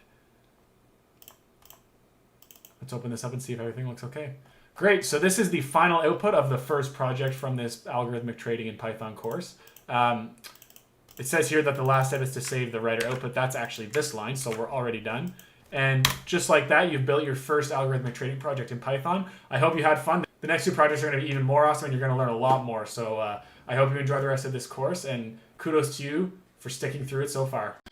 All right, so welcome to the second project for this course, where we're going to build a quantitative momentum strategy. What we need to do to start, just like before, is we need to open up our Jupyter Notebook. So I'm here in my terminal in my home root directory, and what I need to do is navigate into my dev folder. And within that dev folder, I need to navigate into algorithmic trading in Python, which you can see here auto-completed for me. So we'll move into there. And now that we're here, we need to activate our virtual environment. So you'll remember from before that the command to do that is source and then venv/bin/activate. If you look to the left of your terminal command here, you can see that that venv in parentheses there shows that the virtual environment has been activated correctly. And now that the virtual environment has been activated, you can launch it with Python-M notebook. That will launch your Jupyter Notebook. Now, one thing that I'm not sure I mentioned before is that you can deactivate a virtual environment by simply typing deactivate. And if you try to launch your Jupyter Notebook without this, it will actually fail because it'll say no module named notebook. So we need to reactivate our virtual environment and then launch our Jupyter Notebook. This will start the server in our browser and we can get started. Just like before, we're going to want to navigate into starter files and then open up the second project this time, which is quantitative momentum strategy. So let's open that to get started. All right, so just like before, this Jupyter Notebook starts with a bit of background information. So it says momentum investing means investing in the stocks that have increased in price the most. For this project, we're going to build an investing strategy that selects the 50 stocks with the highest price momentum. From there, we will calculate recommended trades for an equal weight portfolio of these stocks. So this project will combine a lot of the stuff that we used in the last section, so that repetition will help you remember what we actually just did, because I know that that last project actually contained a lot of stuff. And then we're going to build on top of that by not just equal weighting a already selected universe of stocks, being the S&P 500, but we're going to actually select a subset of those stocks based on their momentum characteristics. So let's get started by first importing some libraries. All right, so just like before, we're going to need NumPy, and we're going to import that as NP. We're going to need Pandas, and we're going to import that as PD. So as a quick recap, NumPy is the best Python library for numerical computing, and Pandas is a data science library that makes it very easy to work with tabular data in Python. You'll remember that we worked a bunch with the pd.data frame structure in the last project, and we'll do the same thing in this project. We're also going to need the requests library for making HTTP requests. We're going to need the math library for performing some basic math functions. And we're going to need the SciPy library. Actually, we're not going to need the whole library. We're just going to need the stats library from SciPy import stats. And the last thing that we need is the XLSX writer library, which we saw in the last section, allows us to easily format and save Excel files from a Python script. Now, we've seen all of these before except for the SciPy stats module, and what this does is it makes it very easy to calculate percentile scores. So we'll see later on in this project that what we're actually going to do is we're going to gather and parse momentum metrics for all of the stocks in our universe, and then we're going to calculate percentile scores for those momentum metrics. Then we're going to rank the stocks on those percentile scores, and we're going to select the 50 stocks that have the highest average percentile score across a broad basket of momentum metrics. So if you haven't seen SciPy stats, it's pretty easy. We're just going to use the percentile score calculation feature of it, and yeah, so that's it for our libraries. Let's move on to importing our list of stocks. So actually, we should run this code cell first. All right, so now that our imports have been done for our open source Python libraries, we need to actually import our list of stocks. Now, we also need to import our API token. We did both of these steps in the last project as well. So before I actually code this out, try to go through and, without looking at your last one, figure out how to import your list of stocks into a Pandas series and figure out how to import your API token from your secrets file. So cut here and try to do that before proceeding. Okay, I hope you had success doing that. If you didn't, the command to import your list of stocks is read .csv, and then type in your list of stocks. Now, this should autocomplete if you just type in SP, and then you can print it out to make sure it looks okay. Just like before, it has all 505 stocks in the S&P 500. And then for the secrets file, we want from secrets, import, and if you hit tab, you can see that the IEX Cloud API token actually shows up here. So that is great. We can run this code cell to get both of those imported, and we can move on to make our first API call. Now, this is where this project will start to be quite a bit different than the last project that we worked through, because we're actually going to be pulling different stock market information from the IEX Cloud API. More specifically, instead of trying to pull price and market capitalization, we're going to be pulling price and 1-year stock returns. So to do that, we're going to go to the IEX Cloud docs. Oops, let's try and keep this all in one browser window. There we go. So IEX Cloud docs, and we're going to go here. It's usually the first non-add entry in a Google search. And then we're going to run a Control F and see what kind of return metrics we can actually find in here. Okay, so return is clearly not a good thing to search for because it gives 341 hits, and you can see why that is. because a lot of these will say most endpoints return. So the fact that endpoints can return something and stocks can also return a percentage is not good. What if we just type in momentum? These are all more complex momentum metrics than we need. Okay, what if we type in price return? 0. What if we type in price return with no space? Okay, what if we type in year return? This might give us an API endpoint that gives us a 1-year return or something like that. Still nothing. What if we do performance? Okay, this gives us 21 hits. Sector performance. As you can see, it's not always super straightforward on how to find these. Okay.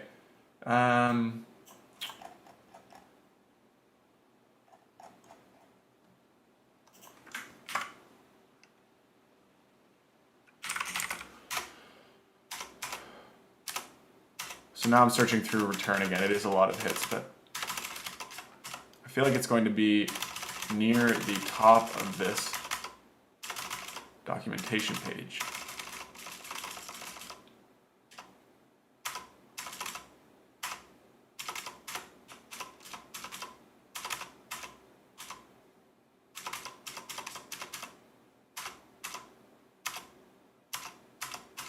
Okay, so this looks promising. This is a historical prices endpoint, and this would actually allow you to get the job done. You could pull in historical prices for, let's say, 1 year and use the today's price divided by the price 1 year ago and then subtract 1, and that would give you your 1-year price return. However, I know that IEX actually calculates this metric in a separate endpoint, so we're going to keep moving through this until we find it.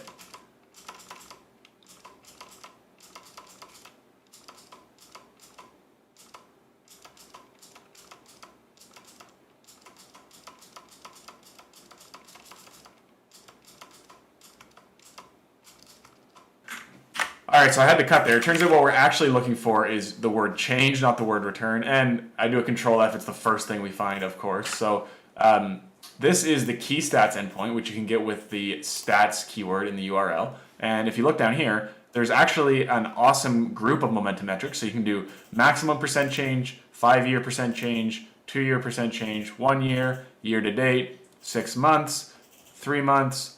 In case you can't see this, I'll zoom in a little bit. Oh, I guess you can't zoom. Oh yeah, there we go. Oof. That's a lot of zoom.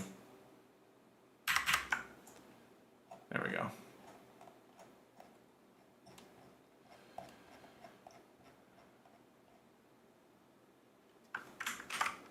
There we go.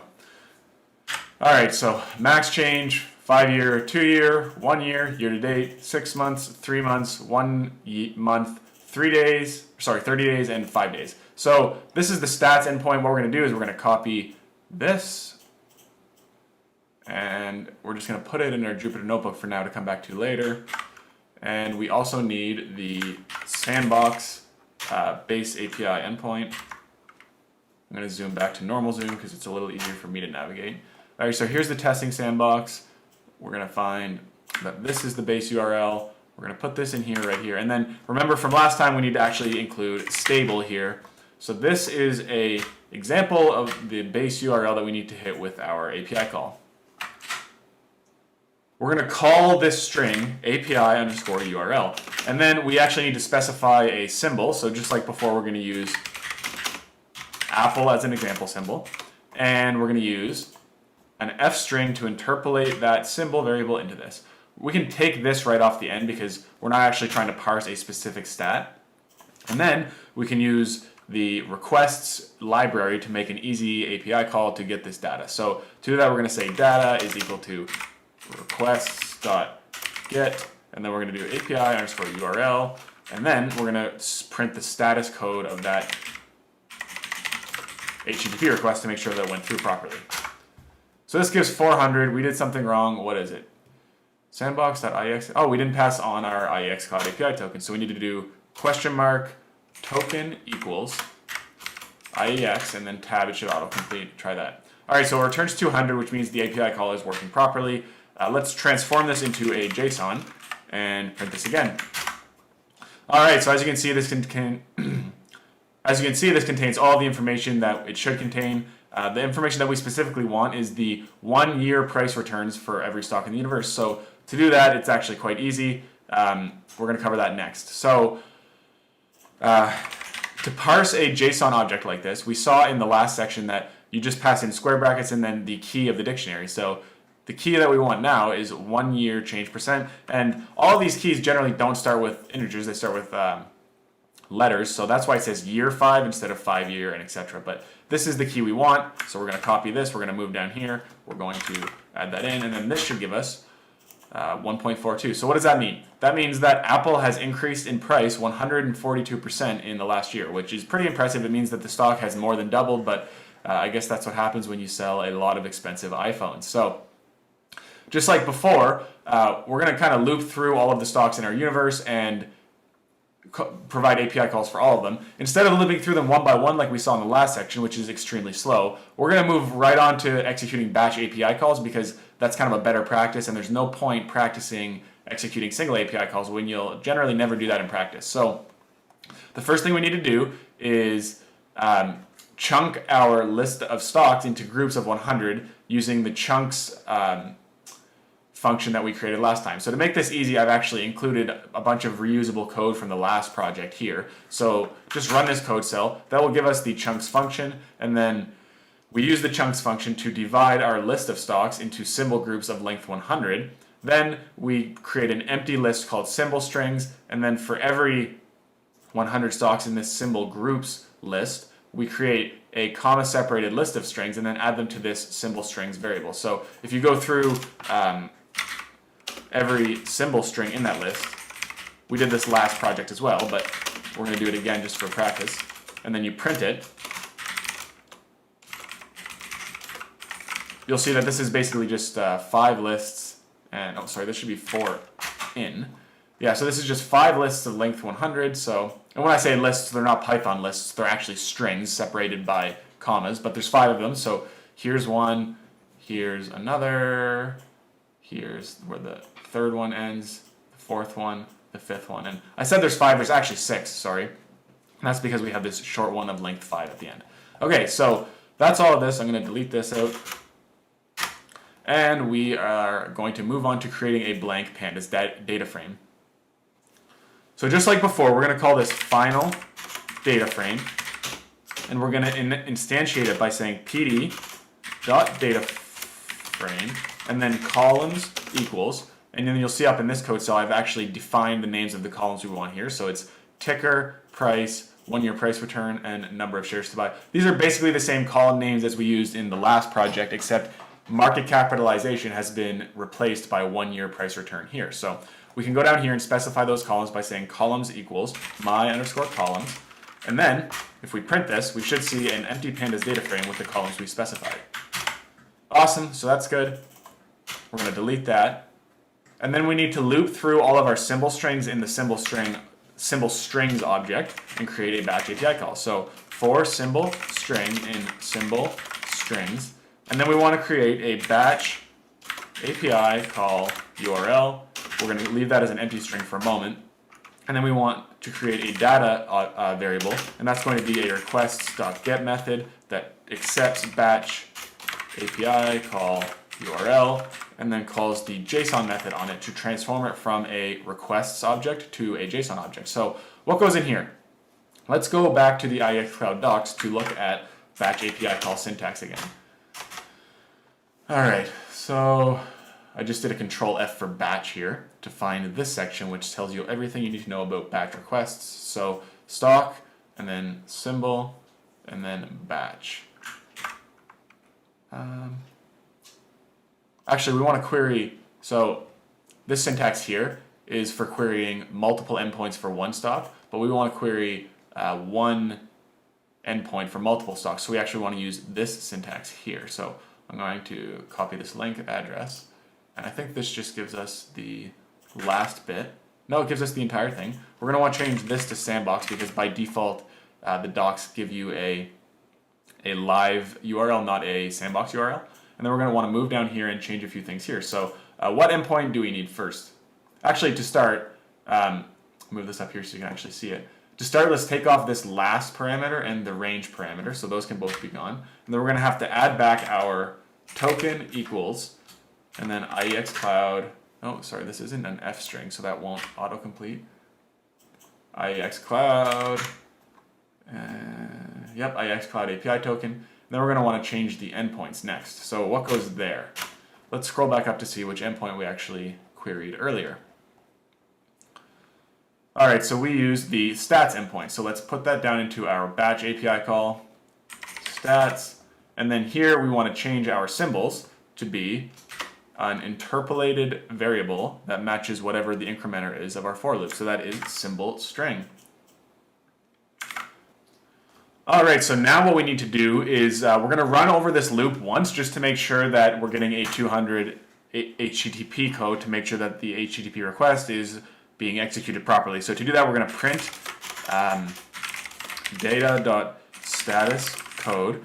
And for this to actually work properly, we're going to have to remove this JSON method temporarily from the HTTP request. And then here where we're specifying what we loop over, we're going to want to change this to a :1, which tells this to loop only over the first entry of that string. So if this is working properly, we'll get a response of 200. Awesome, so that's good. We can get rid of this status code attribute from the data object and call this JSON method on it to see what the structure of the HTTP response actually looks like. So this is basically a huge dictionary.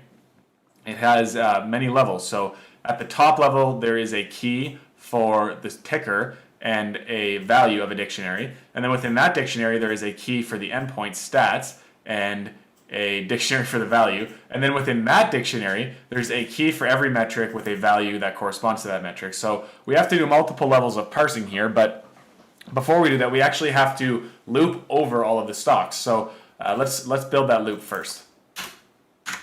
What we're going to do is we're going to say for symbol in symbol string dot split, and we're going to split on the colon character, which separates all of the tickers in the symbol string. So let's see what that split method actually returns before we go any further.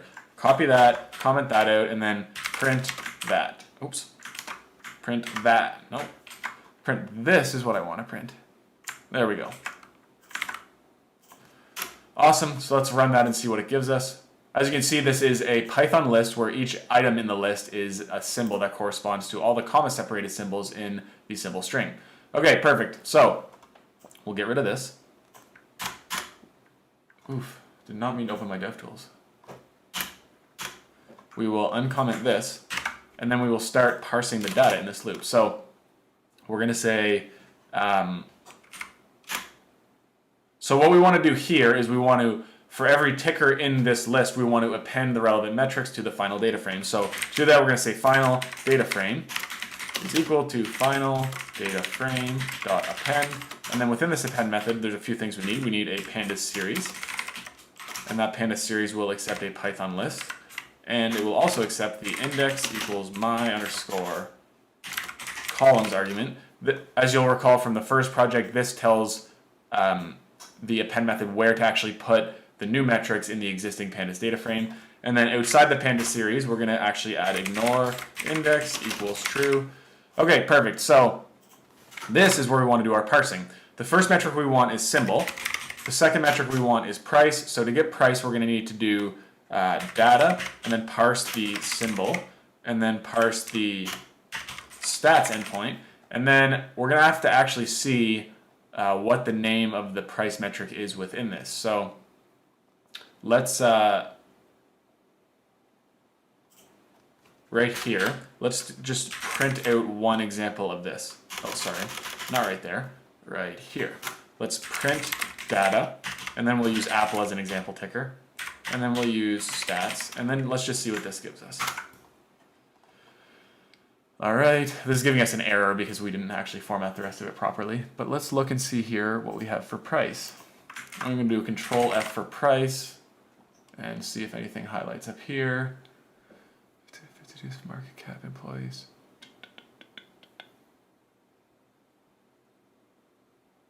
Doesn't look like this actually has any price data, so we need to add here to our endpoints. We're going to say price and stats. Let's see what that gives us. if we parse price, I think this just gives us, yeah, $504. Okay, perfect. So this is what we need to do for price. We're going to replace Apple with the symbol that we're looping over. And then we're also going to pass in 1 year price return. So we can use this print statement up here to see what we need. We're getting an error here because we're trying to append 2 values to a data frame that has 4 values. So for now, I'm just going to put in NA placeholders for both of them. And actually, for the number of shares to buy, that NA placeholder is actually going to stick. So we only need to figure out the 1 year price return. So we'll run this to get rid of that error and then look in here to see what we need to parse out for the 1 year price return. All right. Year 1 is what we need to search for. Okay, here's the metric. Year 1 change percent. So we'll copy that. We will paste that there for now. And then what we want to do is copy this, paste it there, and then add this in as an additional level of parsing to that. All right, let's run this. I'm going to take this off. And this means that instead of looping over just the first symbol string, we're going to loop over all of the symbol strings. And then outside of this big loop, I'm going to print the final data frame so we can see what it looks like. With any luck, this should be okay. Oh, I'm sorry. I'm going to do this again and remove this print statement. All right. Float object is not subscriptable. That's because we need to change this endpoint to stats, not price. All right, so this will take a sec to run. It's a pretty big data frame to build. Awesome, everything looks good. So just to recap, what we did here was we created an empty pandas data frame with the columns that are specified here, and then we looped over all of the symbol strings in our symbol strings object. We created a batch API call URL for those symbol strings that hits 2 different endpoints. It hits the price endpoint and it hits the stats endpoint. And then we use the requests library to execute an HTTP request to get that data in the form of a JSON object. For every string in that comma-separated for every symbol in that comma-separated string of symbols, we split them using the split method to get a list of them, and then we looped over that list to append the data for each symbol to our empty pandas data frame. And then we printed the pandas data frame, and it looks like this. Everything seems to be working so far, so we can move on to removing low momentum stocks from our pandas data frame. All right, so like the other code cells in this project, this has a bit of background information. It says the investment strategy that we're building seeks to identify the 50 highest momentum stocks in the S&P 500. Because of this, the next thing we need to do is remove all the stocks in our data frame that fall below this momentum threshold. To do that, we'll sort the pandas data frame by 1 year price return and then drop all stocks outside the top 50. That sounds easy enough, and pandas actually makes it very easy to sort data within the data frame. So we're going to use some built-in functionality of the pandas library to do this.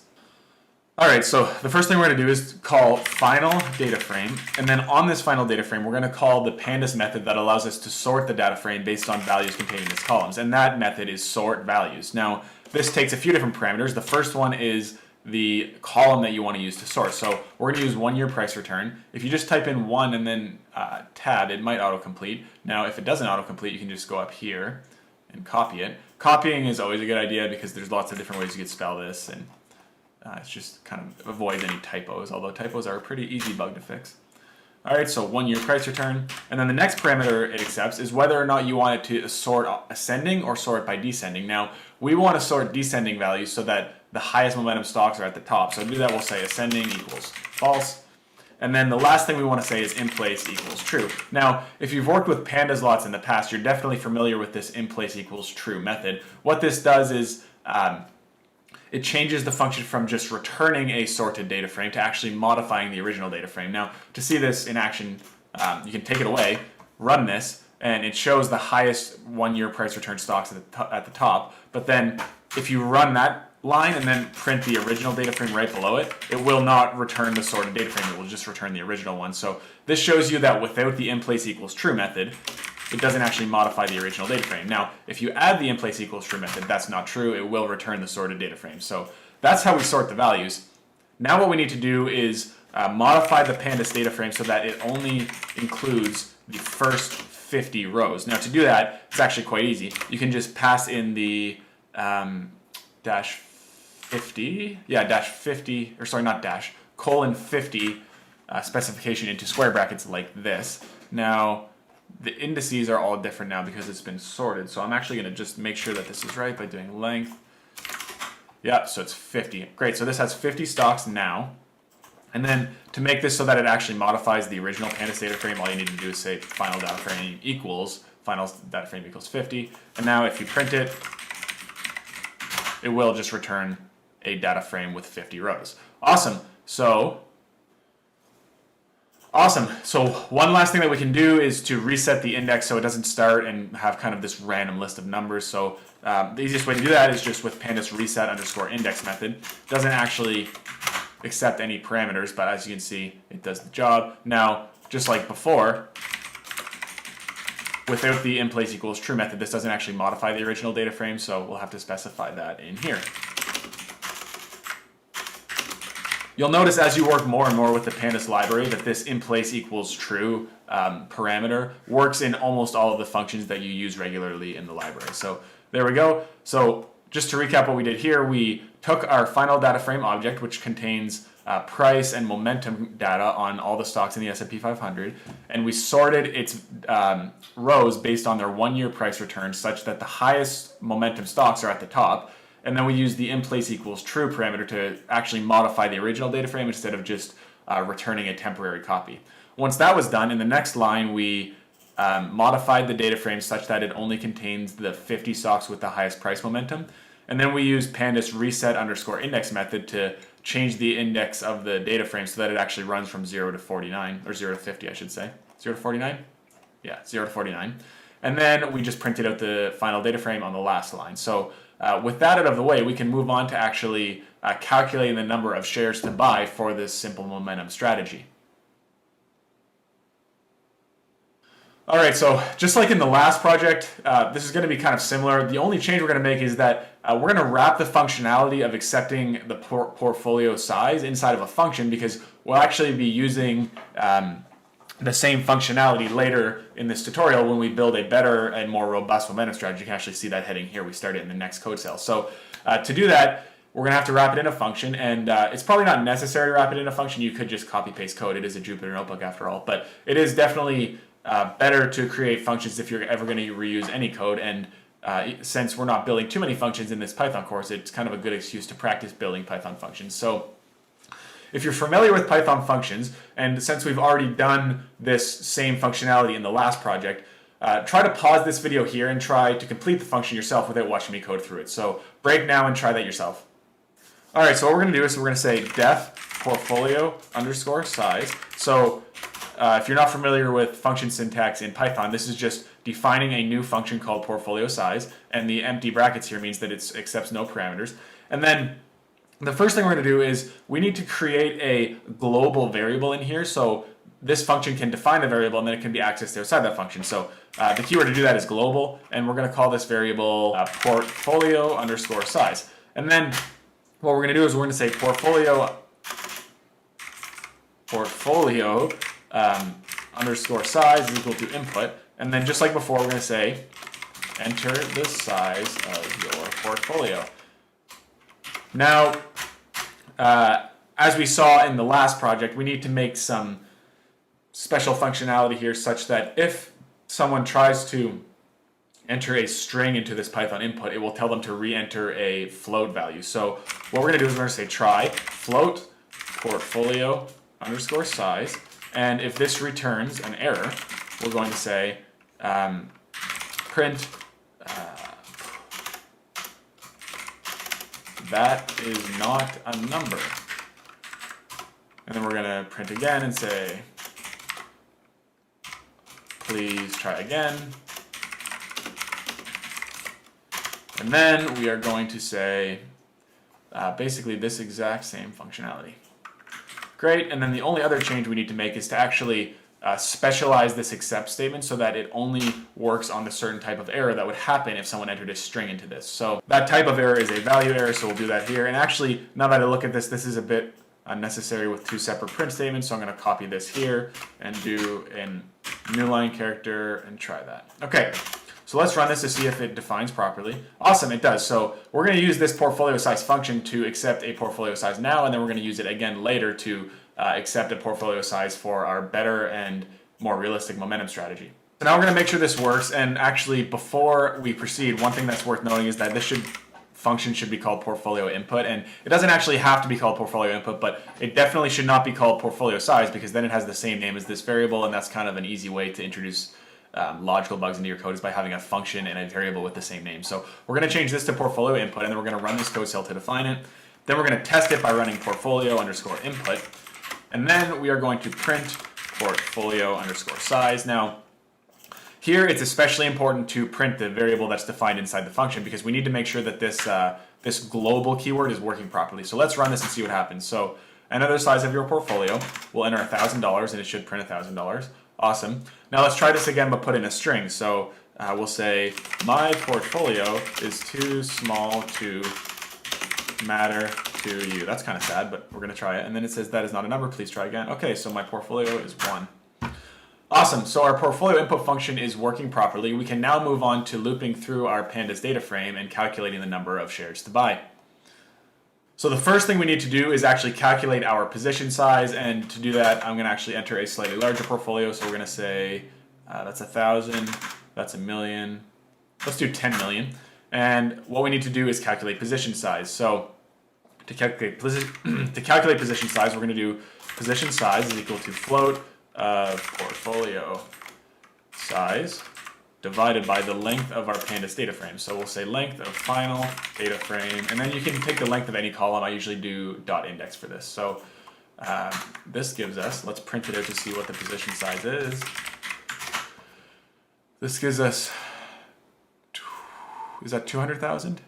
Yep, 200,000. And that makes sense because we're just doing 10 million divided by 50, so that kind of math checks out. And then the next thing to do is we need to loop through all of the rows in the pandas data frame. So for that, we're going to say for I in range 0 and then the length of the data frame, final data frame. And then let's just print I to see what happens. So this goes from 0 to 49. And if we go back up to our pandas data frame, we can see that the last index is 49 and the first index is 0. So that's awesome. That looks like it should work properly. Let's take away this print statement now, and we're going to loop through all of the entries within the number of shares to buy column. Now, the way to do that is with pandas LOC functionality. We're going to pass in I for the row, and we're going to pass in number of shares to buy for the column. Now, what we want to do here is just make sure that we're accessing this properly. So we're going to say 0, and then at the bottom we're going to say final underscore data frame. Now, if this works properly, what should happen is every entry in the column of number of shares to buy should be replaced with a 0. So let's try this. Awesome. Now we're getting a warning here because it's saying, I think this is actually a bug with pandas, although I'm not sure, this setting with copy warning. It's because it says if value is trying to be set on a copy of a slice from a data frame, try using .loc equals value instead, and that's kind of exactly what we're doing, so I'm not really sure what's going on here, but you can definitely ignore that for now. So now what we need to do is calculate actually how many shares to buy. So to do that, we're going to have to access the price column of the data frame, and we're going to have to divide the position size by that price. So first we'll take position size, and then we will divide it by this LOC method, but instead of number of shares to buy, we're just going to replace it with price. Now, let's run this and see what happens. Awesome. So, as you can see, this is giving us fractional shares for everything. And like we talked about in the last section of this course, we don't want fractional shares for this. So the last thing we need to do is wrap all of this in a math.floor function. Oops. And this will round every number in this number of shares to buy column to the lowest, closest integer. So let's try that. Awesome. It's looking good.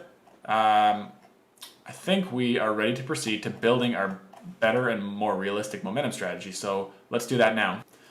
All right, so it's time for us to build a better and more realistic quantitative momentum strategy. Now, what does it mean for a momentum strategy to be better? There's a lot of different ways you could define it. Obviously, a strategy is better if it performs better, but it's kind of hard to tell that without foresight. So what I mean by building a better momentum strategy is that real-world quantitative investment firms typically differentiate between high-quality momentum stocks and low-quality momentum stocks. So a high-quality momentum stock is a stock that over a long period of time shows slow and steady price returns. So, if a stock returns 0.5% every month for a year, that would be kind of like a high-quality, slow and steady momentum stock. A low-quality momentum stock might not show any momentum for a long period of time and then surge upwards over a short period of time. So if you have a stock that returns 0% for 11 months and then 10% in 1 month, that would be considered a low-quality momentum stock. Even though its 1 year price return would be 10%, it might be better than a lot of other stocks. So it might be hard to tell why that definition of high-quality versus low-quality momentum stocks is important. But the reason why is because you want stocks that are seeing price returns in reaction to slow and steady business progress, not one-time business news. So the example that I used here is I said the reason why high-quality momentum stocks are preferred is because low-quality momentum can often be caused by short-term news that is unlikely to be repeated in the future, like an FDA drug approval for a biotechnology company. So this kind of begs the question, how do you identify high-quality momentum stocks? And the best way to do it is to take a basket of different time series momentum metrics and use them all when calculating which momentum stocks to include in your strategy. So to identify high quality momentum, we're going to build a quantitative momentum strategy that selects stocks that have the highest percentiles of 1 month price return, 3 month price returns, 6 months price returns, and 1 year price returns. And we're going to call this our high quality momentum strategy. So you'll see that I use the abbreviation of HQM fairly often, and that stands for high quality momentum. Let's start by building our data frame. So the first thing we need to do is actually specify our columns. This is going to be a much longer Python list than what we used in the past for columns because it's going to include so many more metrics. So the first thing we're going to use is ticker, and then price, and then number of shares to buy.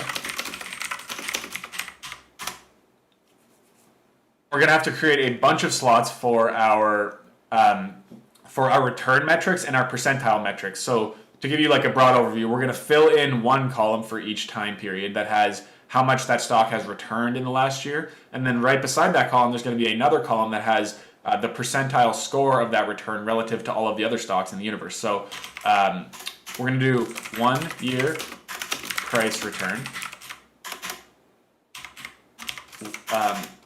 1 year return percentile, and then 6 month price return, and then 6 month return percentile, and then what's the next one? 3 months? Yeah, 3 month price return, and then 3 month return percentile, and then 1 month price return, and 1 month return percentile. All right, let's run this just to make sure it's formatted properly. Awesome. So now we can create our data frame, which is going to be HQM data frame is equal to pd.dataframe. And we're going to specify columns equals HQM underscore columns. Awesome. Now let's print this HQM data frame to make sure that it is an empty pandas data frame with the columns that we specified. Awesome. Now we can start looping over our symbol string object that we created earlier for symbol string in symbol strings. And here's where we have to create our batch API calls and do kind of all the similar logic that we used before. So the first thing we're going to do is execute our batch API call. So we can actually use very similar logic to that as before. So we're going to scroll up here, find our old batch API call, and use the same logic because we don't actually need any metrics that weren't included in this. So we'll copy both of these lines. So what we're grabbing here is the batch API call URL and the HTTP request that grabs the JSON object from that URL and stores it in our Python script. So we'll scroll back down to where we were here, and we're going to add this to this loop.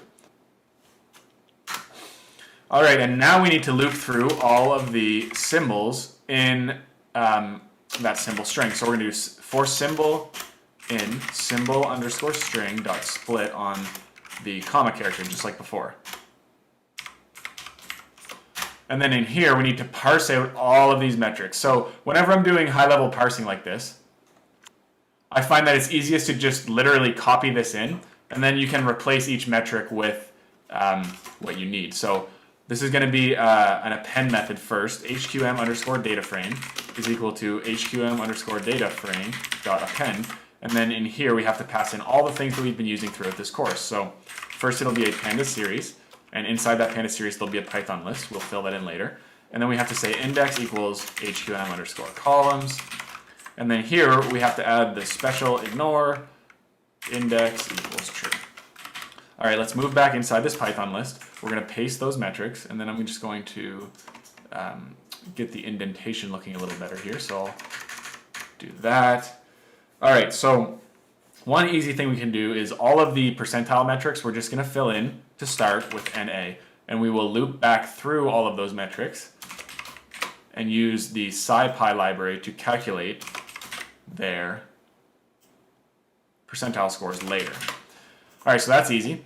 Ticker will be replaced by symbol, which is the incrementer of the for loop that we're in here.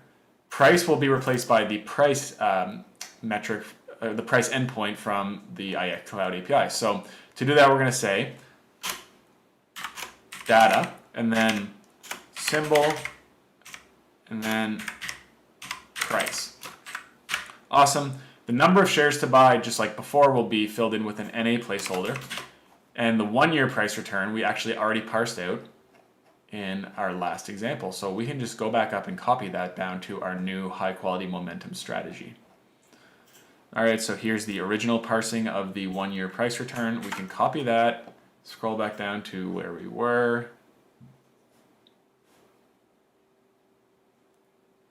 Sorry, right here. All right, and we will replace this with the parsing of the equivalent metric. Awesome. And then, as you can see here, we are just going to copy this down to all of the other price returns and then change them to fit. So this is month 6 instead of year 1. And then we'll copy this and move it down to here. And this will be month 3 instead of month 6. And this will be month 1 instead of month 3. All right, so let's run this to see if it works, and then I'll do a quick recap of everything we did in that cell. So there's invalid syntax here. Oh, there's a missing comma there. Let's try this again. Length of past values is 11, index implies 10. What's going on?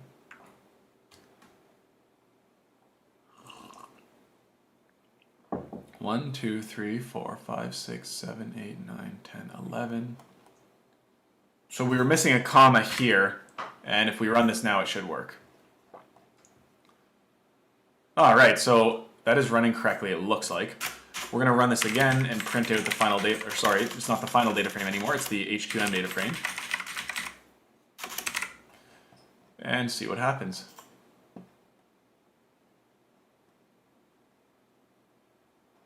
All right, so this is a big data frame, quite a bit bigger than the ones we worked with in the past. It has ticker, price, number of shares to buy, 1 year price return, 1 year return percentile, 6 month price return, 6 month return percentile, 3 month price return, 3 month return percentile, 1 month price return, and 1 month return percentile. So we have lots left to do to this data frame, but first we're going to go through to each of these percentile columns, and we're going to replace these NA values with a percentile score that shows how high a company's momentum is for that time period relative to all the other stocks in the universe. So this is where we're going to do this at.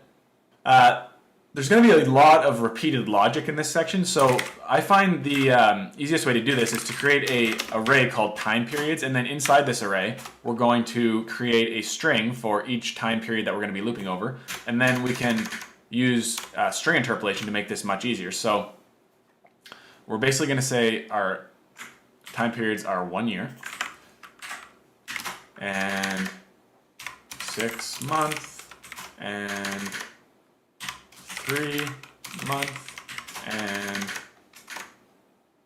1 month. Now, if it's not exactly clear yet how we're going to be using this, what we're going to do is we're going to loop through all of our columns and replace this value with a value from this list so that we have to write the logic once, but we can actually use a loop to calculate the percentile scores for all of the percentile columns. So that's kind of what we're doing here. Now, the next thing to do is create the actual loop. So for row in hqm.dataframe.index, and then we need to use another loop inside of this.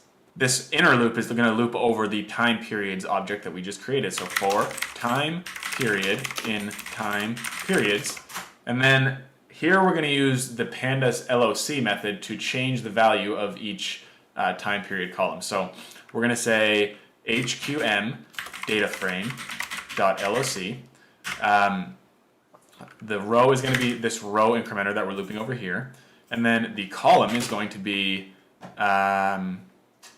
we're going to make an f string here, and we're going to say it's going to look something like this with an interpolated value in it. So let's copy that. We will put that in here, and then this is the time period that we want to interpolate. So we will, oh, and just so you know, you've probably seen me do this quite a few times in this course.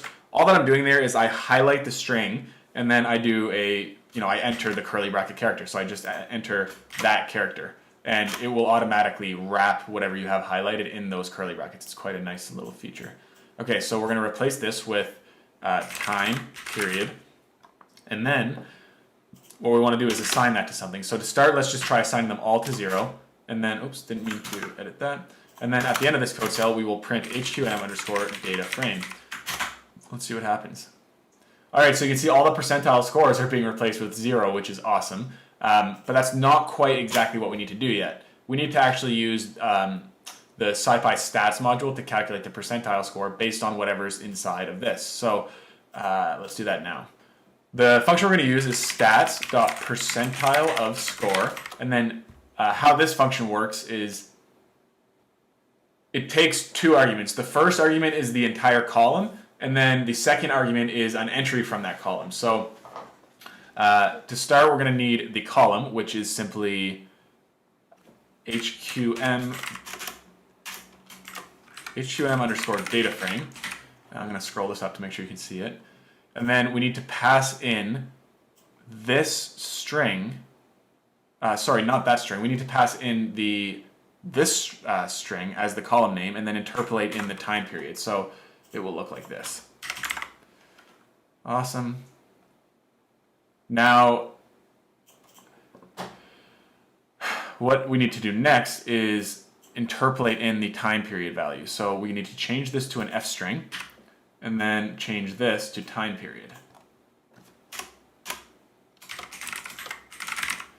All right, the last thing we need to do is put a comma here and add in the actual value that we want to calculate. So what we're going to do is use the LOC method. I'm going to copy this and put it in as a placeholder, and then all I have to do is change the column name to match this. Now, I know that this is a really long Python line. We're going to refactor it in a second, so just hang tight.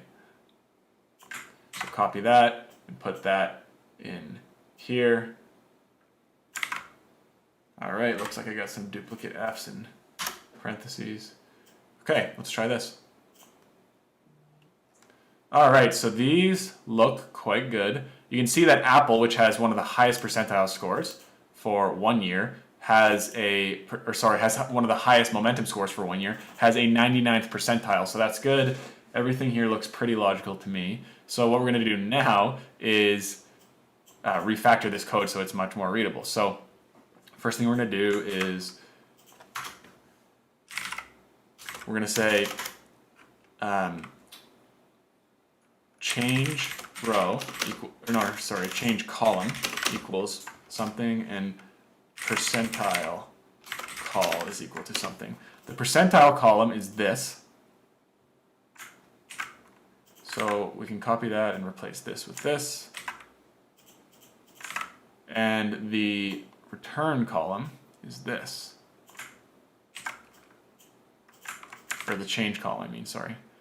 All right, so let's go back through and replace these. Oops. And we'll go down here and replace this with the same thing. Okay, this is quite a bit more readable. I'll scroll up so you can see what I actually did here.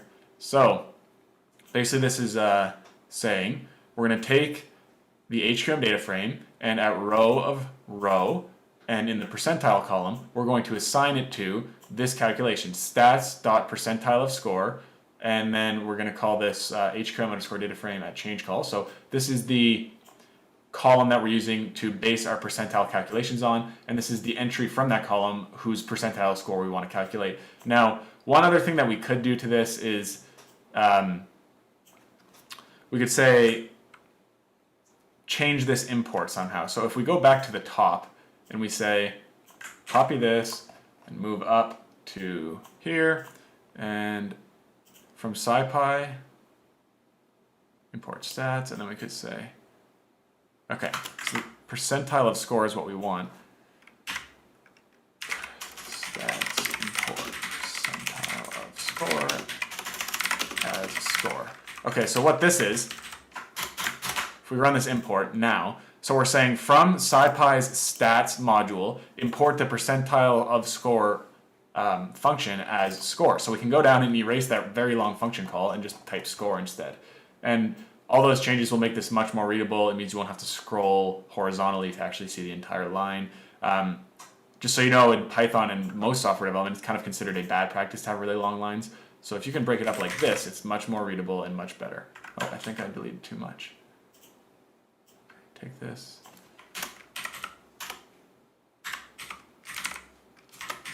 All right, so that almost fits on one line now. It's still quite a long call, but if we run this now, it should have all the same functionality.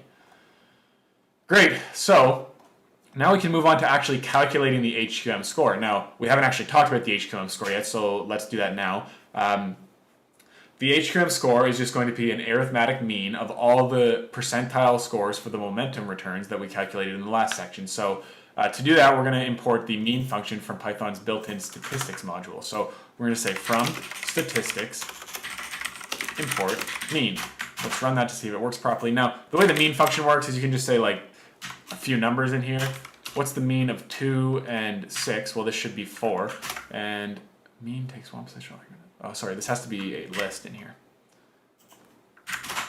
Yeah, so that's kind of how the mean function works. It's kind of exactly what you'd expect. We're going to use that to calculate the average of all of the percentile scores that we calculated in the last section of this project.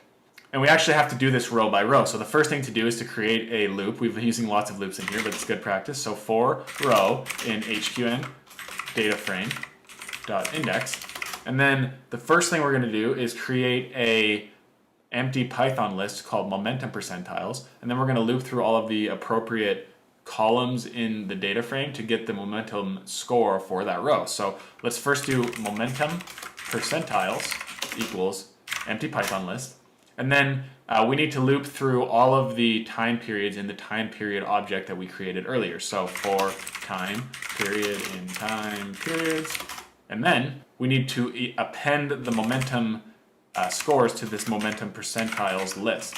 So momentum percentiles dot append, and then in here we want to say an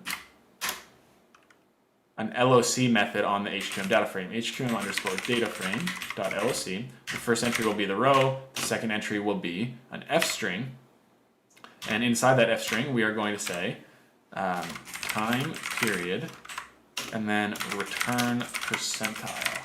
All right, let's try this just once and see if we actually get a reasonable momentum percentiles object. Print. All right, so we get 85, 85, 62, 35. Let's go up here and see if that looks right. 85, 85, 62, and 35. Awesome.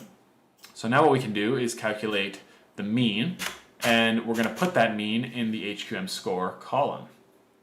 Now, looking at this in hindsight, we don't actually have an HQM score column, do we? What we're going to do now is go back up to the top and add our HQM score to our columns.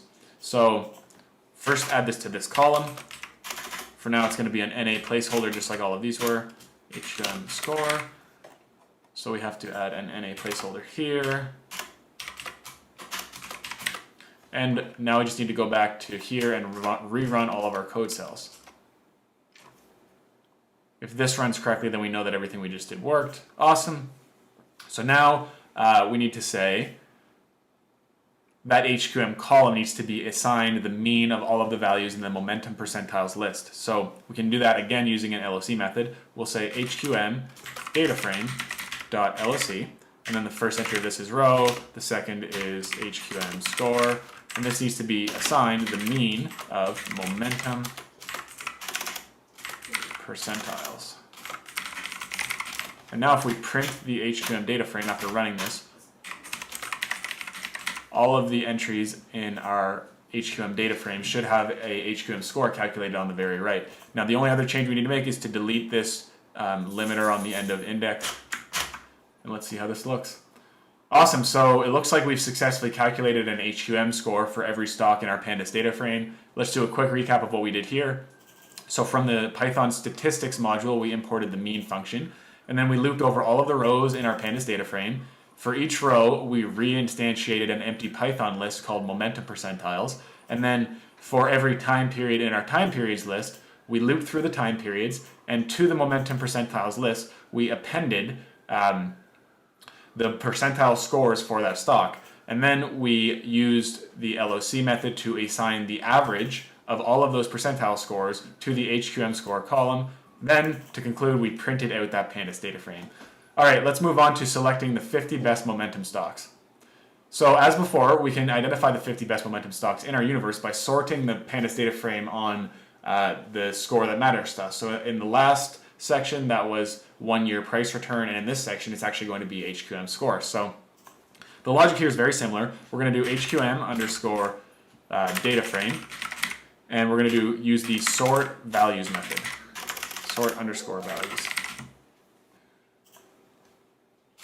And what we're going to pass in here is the HQM score, and then we also need ascending equals false, so this will put our highest ranked momentum stocks at the top. And the last thing we need is in place equals true. This will cause the sort values function to actually modify the original data frame. So let's print it out and see what this looks like. All right, we can see our top few stocks all have extremely high momentum here, which is a great sign. Okay. The next thing we need to do is to drop all stocks except for the top 50, and we saw how to do this earlier. You just say HQM data frame equals HQM data frame, and then index it from :50. And if we print this out now,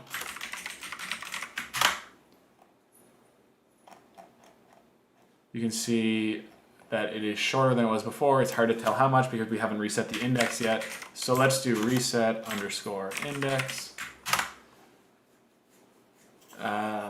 Sorry, that's a method, not an attribute. And it goes from 0 to 49. Awesome. The last thing we need to do is place in place equals true into this. And then if we print it out, we should see our finalized HQM data frame that goes from 0 to 49 on the index column. Awesome. Great, so we are ready to start calculating the number of shares to buy. And we'll use the portfolio input function that we created earlier, so let's run that. And name portfolio input is not defined, that's because I spelt it wrong. Let's do $1 million portfolio.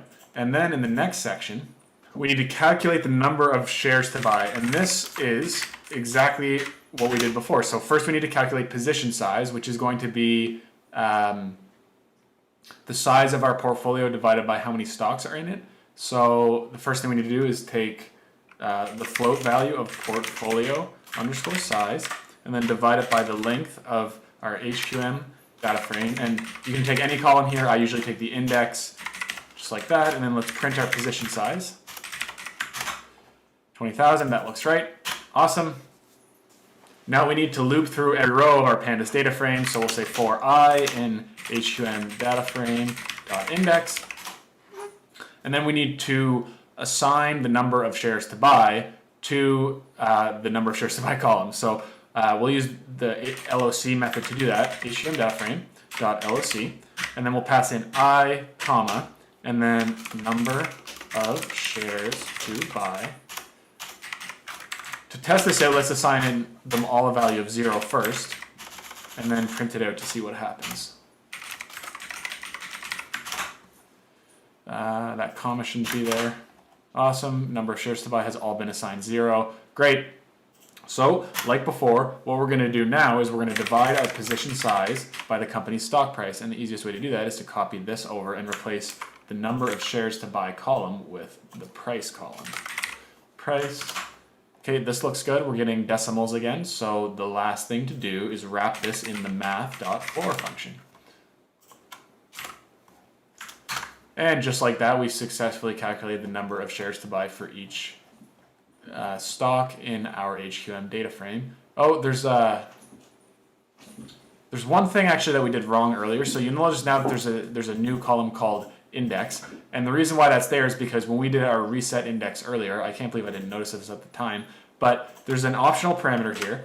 And just to give you a bit more information about how to use Jupyter Notebooks, if you want to know what possible parameters are available for a function or a method, you can do Shift Tab and this will pop up. And what we want to do is say drop equals true. What this does is drop equals true. What this does is the old index just gets removed from the pandas data frame completely. Drop equals true. Huh, maybe that's not the case. All right, I'm going to show you exactly how you debug this. I'm going to do pandas dot and then reset index to go to the actual documentation.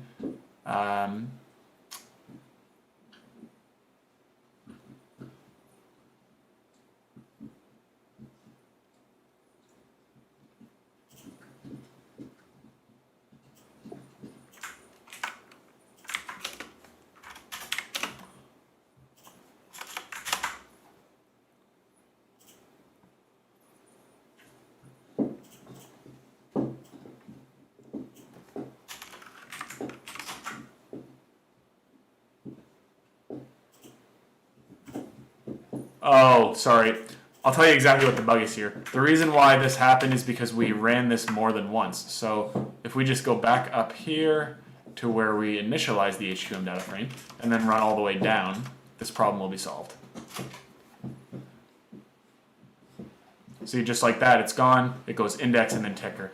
Okay, so just to recap, we should have originally put this here, drop equals true, in our reset index method. We didn't, and that caused there to be an extra index column, which we've now fixed. So now when we run this, we get the number of shares to buy and all the other columns we need. All right, so the next thing we need to do is format our pandas data frame into a Microsoft Excel document for use by non-technical outside users. So the first thing we need to do this, we're going to actually, to back up a bit, to do this, we're going to be using the same library as we did in the last project, which is XLSX Writer. And to start, the first thing we need to do is initialize a writer object. So to do that, you do writer equals pd.excel writer. And then the first thing you need to pass in is the name of the Excel file that you want to create. In this case, we're going to call it momentum_strategy.xlsx.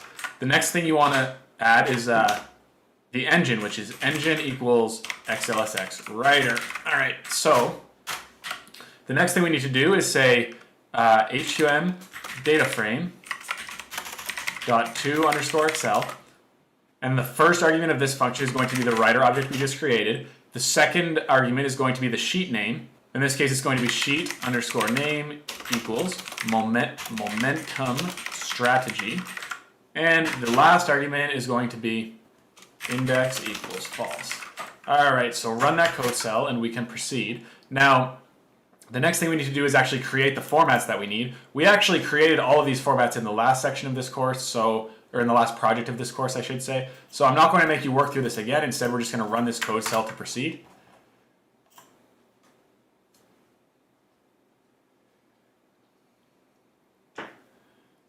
And now we need to actually loop through the columns format dictionary again to apply the formats that we created to the columns that we have. So the easiest way to do this, in my opinion, is to scroll all the way back here to where we initially created our columns, which is right here.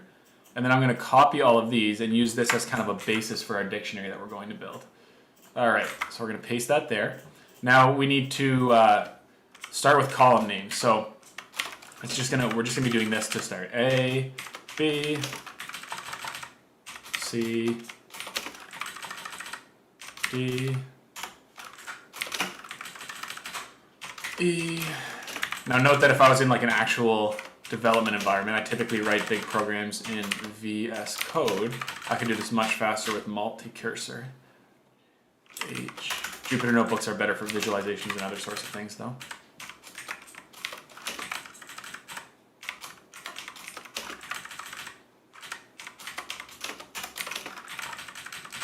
All right, so our columns are going to be from A through L, and then we're going to want to wrap each of these inside of a list. Now, depending on your operating system, there's different ways that you can enable this multi-cursor functionality that I'm using right now. I am using Linux, and I'm just control clicking so that I can add the start of the list to each line. And then, oops, I'm going to move back to the start of the list. Oh, shoot. Try this again. Nope.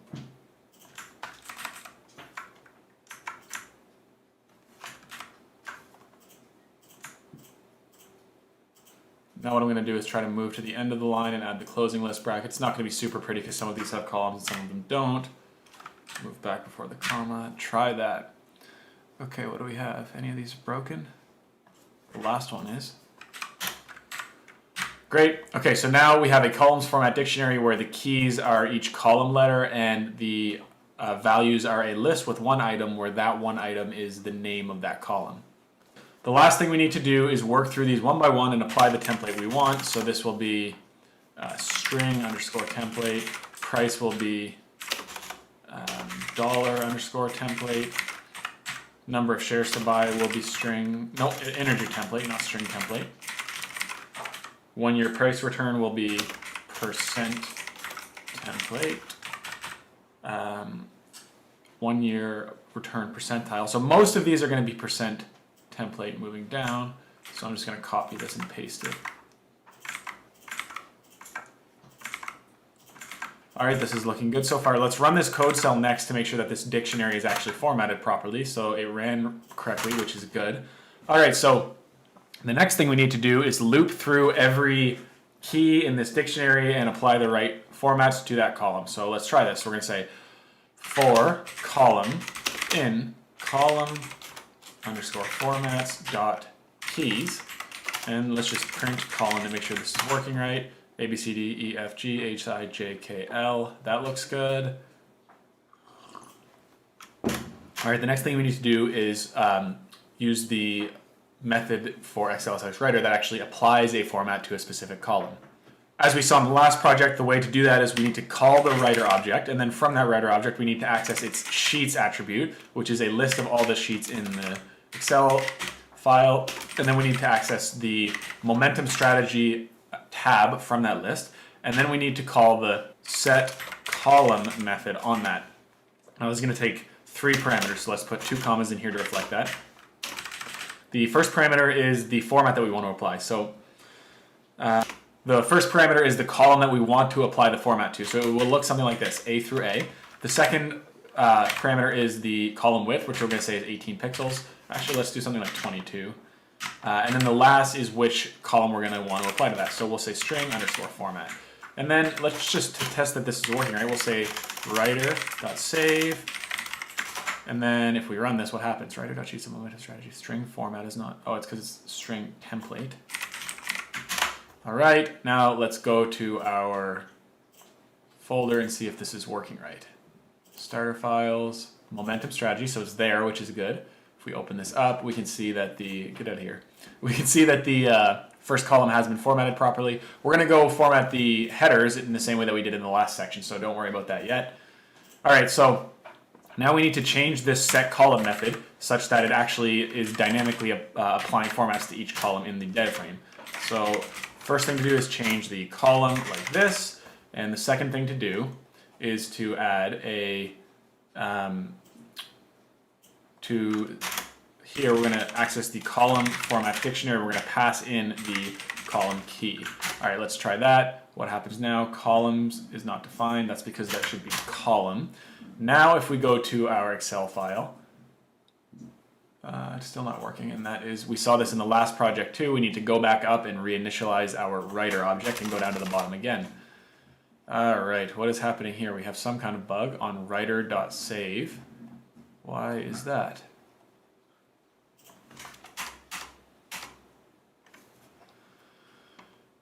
Save.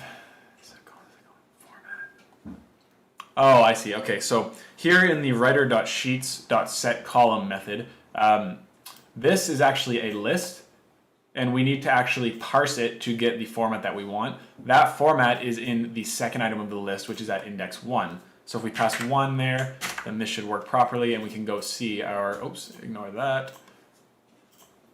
We can go see our newly formatted Excel file. All right, so the formats are being applied to each column properly. You can see that they're not actually wide enough because the column names in this project are longer than the column names in the last project. So let's change that 22 to 25. And then the last thing we need to do is actually format the column headers. And we saw in the last section that the easiest way to do that is just overwriting them using the write method. So the write method is similar to the set column method, except instead of taking an entire column for the first one, it takes just a cell from a column. So what we're going to do here is we're going to access the column and then 1. So that's the first cell of that column. Here we're going to specify the column width, and then here we are going to do the exact same thing and apply the format from the second entry of that list. All right, let's go back to the top of our formatting the Excel format section, run through all of this again, and with any luck, this should be formatted exactly like we want. There we go. All right, so you can see that this is not good because what is going on in this top row? Well, oh, I see. This doesn't actually take column width. This takes the value that we want to put in it. And that's just a mistake on my part, a logical mistake. That should be this list at index 0. So let's copy that list, put it here, and put index 0. We'll move this writer.save method back down to the last column of this Jupyter Notebook, or the last cell of this Jupyter Notebook rather. Then we'll move back up to where the writer object was initialized and run it to the bottom. Now when we open up our Momentum Strategy Excel file, we should see that the entire notebook is done. We have ticker, price, number of shares to buy, 1 year price return, 1 year return percentile, 6 month price return, 6 month return percentile, 3 month price return, 3 month return percentile, 1 month price return, 1 month return percentile, and HQM score. Now, you can see that all of these aren't actually formatted like they should be. So all these percentile scores are multiplied by, I guess, 100 over what their actual value should be. So let's go back into our notebook and fix that. If we scroll up here, we're going to go all the way back to where our percentile scores were originally calculated, and that is right here, I think. Yeah, so, no, sorry, this is the HQM score. We need to go up a little bit further. Right, so this is where they were originally calculated. We're going to move to the end of this calculation and divide it by 100. And then we're going to go back to where we created our HQM data frame and run this entire notebook to the very end. All right, so this should all run with no problems. We were waiting on our input here, so I'll do $1 million again. And this should run to the bottom with no problem. All right, let's check out our new Excel file to see if those percentile scores were reduced in magnitude like they should have been. All right, so we have 1 year price return, 99.2. That looks good. All right, so you can see that this has been sorted by HQM score properly. We go from 99.1 down to 81.9, and just like that, we have a list of the 50 highest momentum stocks in the S&P 500, along with the number of shares that you should buy if you want to create an equal weight basket of those 50 stocks. So that concludes our second project for this algorithmic trading in Python course. I hope you enjoyed this project. In the next section, we're going to learn how to build a value investing strategy that buys the 50 cheapest stocks in the S&P 500 based on a composite score of a number of different value investing metrics. So I will see you there in the next project, which is going to be a value investing strategy. Now, for anyone who's not familiar with value investing, it just means trying to buy stocks and other investments that are cheap relative to our... For anyone who's not familiar with value investing, it just means trying to buy stocks and other investments that are cheap relative to our assessment of their intrinsic value. There's many different ways to try to estimate the intrinsic value of a stock or other investments. So what we're going to do in this project is we're going to build a simple value strategy that relies on one metric, and then we're going to improve that value strategy by creating a composite value strategy that takes into account many different metrics when trying to estimate intrinsic value. So to start, let's navigate into, I'm in my terminal here in my home directory. Let's navigate into our algorithmic trading in Python folder, and then let's launch our Jupyter Notebook. Sorry, before we do that, we actually have to launch our virtual environment, and then we can launch our Jupyter Notebook with Python-m notebook. A Jupyter Notebook will open up in your browser, and then you're going to want to navigate into our starter files folder and open up the quantitative value strategy.ipynb notebook. All right, so like I said before, value investing means investing in the stocks that are cheapest relative to common measures of business value like earnings or assets. For this project, we're going to build an investing strategy that selects the 50 stocks with the best value metrics. From there, we will calculate recommended trades for an equal weight portfolio of these 50 stocks. So, like before, the first thing that we need to do is import the open source Python libraries that we'll be using throughout our Jupyter Notebook. So, it's going to be the same libraries as we used in the last section. So, import NumPy as NP. As a quick recap, NumPy is a numerical computing library that you need to work with Pandas. And then we'll need to import Pandas as PD. Then we'll need to import XLSX Writer. This is the module that we use to save our Pandas data frame as an Excel file at the end of this Jupyter Notebook. We're going to import the requests library, which is used for making HTTP requests. You'll recall from our first project that the slogan for requests is HTTP for humans, which I quite like. And then we're also going to need to import the stats module of SciPy. SciPy import stats. And the last thing we're going to need to import is the math module. So let's run this code cell to import all of these libraries into our Python script. Great, that's done. The next thing we need to do is import our list of stocks and our API token. So just like before, we're going to import our list of stocks into a Pandas data frame called stocks. And we're also going to import our IEX cloud token from our secrets file. So let's do that. First, we'll say stocks equals pd.read_CSV, and then we're going to type in SP and hit tab to autocomplete the file name. Let's just print this to make sure that it is working like we intend. So this is a list of all the stocks, and this is a Pandas data frame. You can get the Pandas series that's associated with the only column in that data frame by parsing out the ticker column. We'll do that later. And the other thing we need to do here is say from secrets import, and then if you just hit tab here, it'll give you some options. What we want is this IEX Cloud API token. Great, so that is how we import our list of stocks and API tokens. And in the next section, we're going to make our first API call using our IEX Cloud token.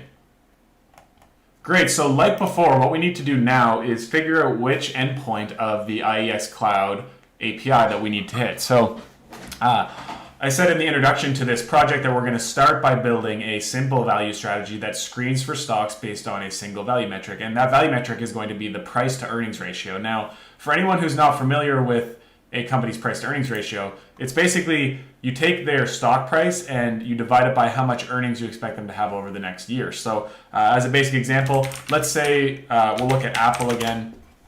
So Apple's current stock price is $508.06. Now, if you wanted to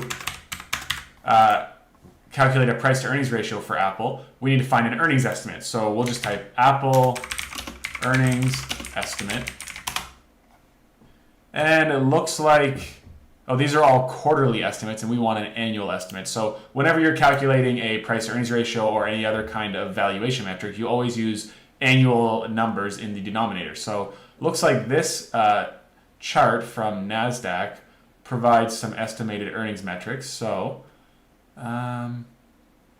yearly earnings forecast, this is what we want. And we will use the fiscal year ending in September 2021. It looks like they have consensus earnings per share of $16 per share.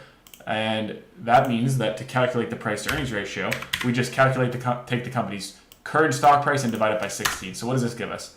31. So that means Apple's price to earnings ratio is 31. That's some high-level background on what the price to earnings ratio is. Fortunately, IEX Cloud makes it very easy to access price to earnings ratios, because if you go to their documentation, they actually provide the price to earnings ratio natively here. So we'll just start by trying to Control F find it, price to earnings, and it looks like we have it right here. So PE ratio in this API endpoint refers to the price to earnings ratio. Oh, I don't know what that was, a link in here somewhere.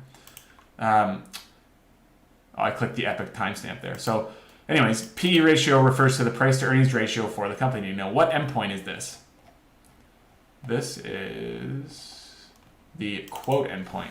Now, this is good because one of the other things that we'll need for this screener is we're going to need the latest stock price for the company. So you look in the JSON response here, you'll notice that they have latest price here, and they also have, down at the bottom, PE ratio. So what we're going to do is we're going to take this API endpoint, we're going to copy it into our Jupyter Notebook, and we are going to go back to the sandbox mode here and get our base URL for every API call that we're going to make. So here is the sandbox base URL.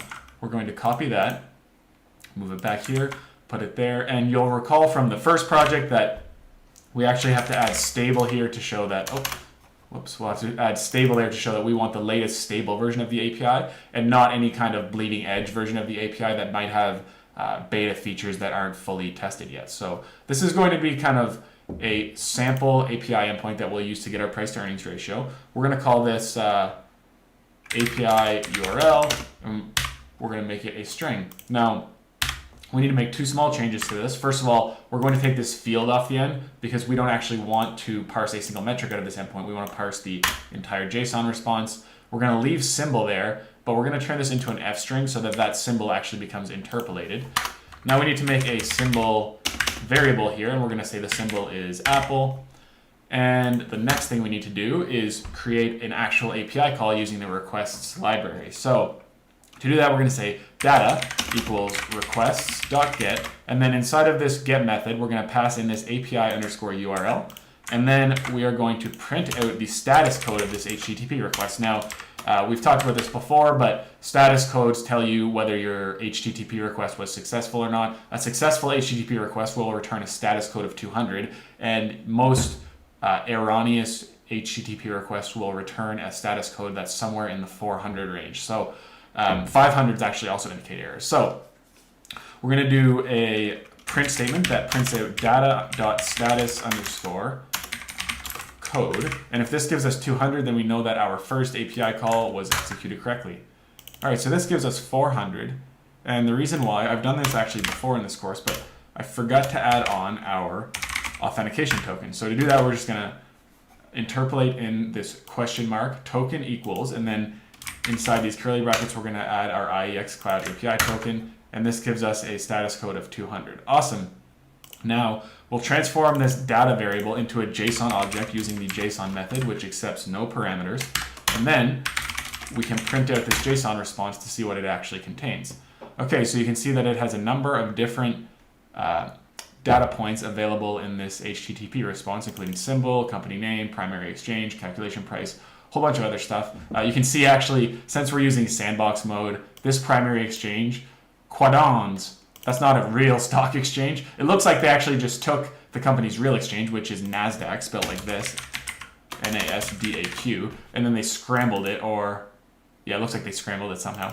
Anyways, that's kind of an interesting part of using the sandbox mode of the IEX Cloud API. So what we wanted of here is this latest price endpoint and this PE ratio endpoint here. So we'll parse out both of those variables in the next code cell. Okay, so the first thing we want to do is calculate out the stock price. So we'll say price equals data, and then this is just a Python dictionary. You can actually verify that by just printing out its type like this. This will give us dict. Yeah, it's a class of dict. So we'll take out that print statement. Since it's a Python dictionary, you can access the values stored in the dictionary by passing the keys in using square brackets. We've seen this earlier in this course, but it's always good to have a good little refresher. So the two things we want are latest price. So we will assign that to the price variable, and let's just print it to make sure it is parsed out correctly, 513.89. That's awesome. The other thing we want is price to earnings ratio, so we'll say PE underscore ratio equals data, and then we're going to parse out this PE ratio string here. And just like we did with price, we're going to print this out to make sure that it is working properly. PE ratio, 39.6. You can see that this is a little bit higher than the 31 PE that we calculated manually, and that's probably because IEX Cloud is using a different kind of earnings. One of the tricky things about running any kind of value strategy quantitatively like this is that when you're using earnings or any kind of other fundamental metric, there are numerous different ways that they can be calculated. You can use earnings estimates, which is what I did in my example. You can also use trailing earnings, which some people believe are more reliable because they're actually reported earnings instead of relying on someone's estimate. But if you ever calculate a PE ratio and you're confident that your math is right, but it doesn't match someone else's math, the reason why is probably because they're defining the ratio slightly differently. So when you're doing any kind of work like this in the future, it's always good practice to strictly define what you're doing. So if you're using trailing earnings, say I'm using trailing earnings when I'm calculating my PE ratio. If you're using forward earnings, you might want to call it a forward PE ratio instead of just PE ratio so that it removes that ambiguity. All right, so like before, we can now move on to executing a batch API call. And just like I did in the momentum strategy for this course, I've actually provided some reusable code that we have used earlier on so that you don't actually have to kind of redundantly write the same code over and over again. Although if you're up for the practice, what you could do is just delete this entire code cell and try to write our chunks function and our symbol strings variable from scratch. So for now, for the sake of brevity, I'm going to just run this code cell and proceed with executing our batch API call. So actually, before I do that, I'll give you a quick recap of what's going on here. So first off, this comment at the top just tells you where I sourced this chunks function from. Since I didn't write this myself, it's always good to attribute a function to wherever you received if it's someone else's work. So what does this chunks function actually do?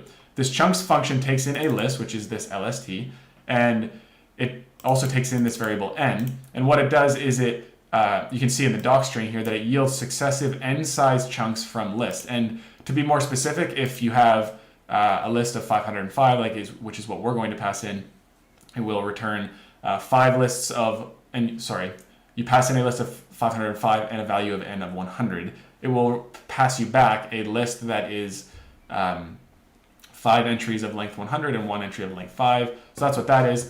Next up, we create a list using this chunks variable that takes all of our stocks and divides them into 5 lists of length 100 and 1 length of list 5. And then we create an empty symbol strings list. And then with this for loop, we take every group of stocks that's in the symbol groups variable, and we create a comma-separated string that has all of the tickers from each list. And if you want to see what those look like, we can actually uncomment this print statement and run this code cell. So you can see this is one list, this is another list, this is the next list, this is the end of the fourth, this is the end of the fifth, and this is the entire fifth list, which is shorter because it wasn't long enough to actually fill out the length of 100 that was specified by the function. Okay, and then the last thing that's done in this code cell is we specify the columns for our pandas data frame. So the columns are ticker, price, price to earnings ratio, and number of shares to buy. So I'm going to run this again with this print statement commented out to remove that large print. Okay, we can now move on to writing code from scratch. So the first thing that we want to do is to create a blank pandas data frame, and we saw how to do that. We're going to call it final data frame. And we're going to assign it a value of pd.dataframe. And within this class instantiation, we're going to pass in columns equals my underscore columns. Now, we saw before that we could have just called this columns, but then you have columns equals columns, and that can be a bit unreadable. So this is what we're going to do. To make sure that that data frame was created properly, we're going to print it out. And as you can see, it is an empty pandas data frame with 4 columns, and the column names are the 4 names that we specified in this list in the previous code cell. So now that that's done, what we need to do is we need to loop over every symbol string in our symbol strings object. And to do that, we're going to say for symbol string in symbol strings. And then we need to actually create another loop inside of here that loops over every ticker in that symbol string. So we're going to say for symbol in symbol underscore string dot split. And you'll recall from the last 2 projects that if we call this split method, what it does is it basically does the opposite of this join method that we saw in the last code cell. So this is what our loop's going to be, and then we're just going to print out symbol. And this will allow us to make sure that we're actually iterating over every symbol in our universe. Great, so it goes all the way from A, and this should go to Z because these are in order. Yep, all the way down to Z. So that looks like it's working okay. All right, so within the first for loop, but outside of the second for loop, we're going to create a variable. We're going to call that variable batch API call URL. And what is this going to be? It's going to be a URL that is a string, and it's going to be an F string, and it's going to query this endpoint that we used earlier, this quote endpoint, for every stock in our universe. And it's going to do that in batch API calls for 100 stocks at a time. Now, to get the proper syntax for that, we're going to go back to the IEX Cloud docs, and we're going to search for batch API call. And that doesn't come up with anything, so I'm just going to search for batch, and here you can see batch requests. Now, I'm going to scroll down here to this example, which is what we copied in the past. I'm going to copy the link address. I'm going to go back to my Jupyter Notebook, and I'm going to paste that in here. And then we have to make a few modifications. So the first thing we want to change is the symbols. And what we're going to do here is we're going to actually change them into an interpolated value. This interpolated value should be symbol underscore string. Now, what is that symbol string variable? It is the iterator of this first for loop. So it will be, if you uncomment this and run this, this is one example of such a symbol string that you can interpolate into that API call URL. So we'll comment that out and run it again. Great.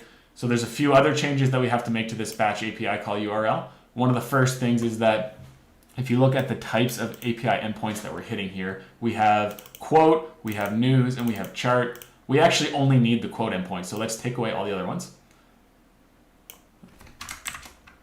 Awesome.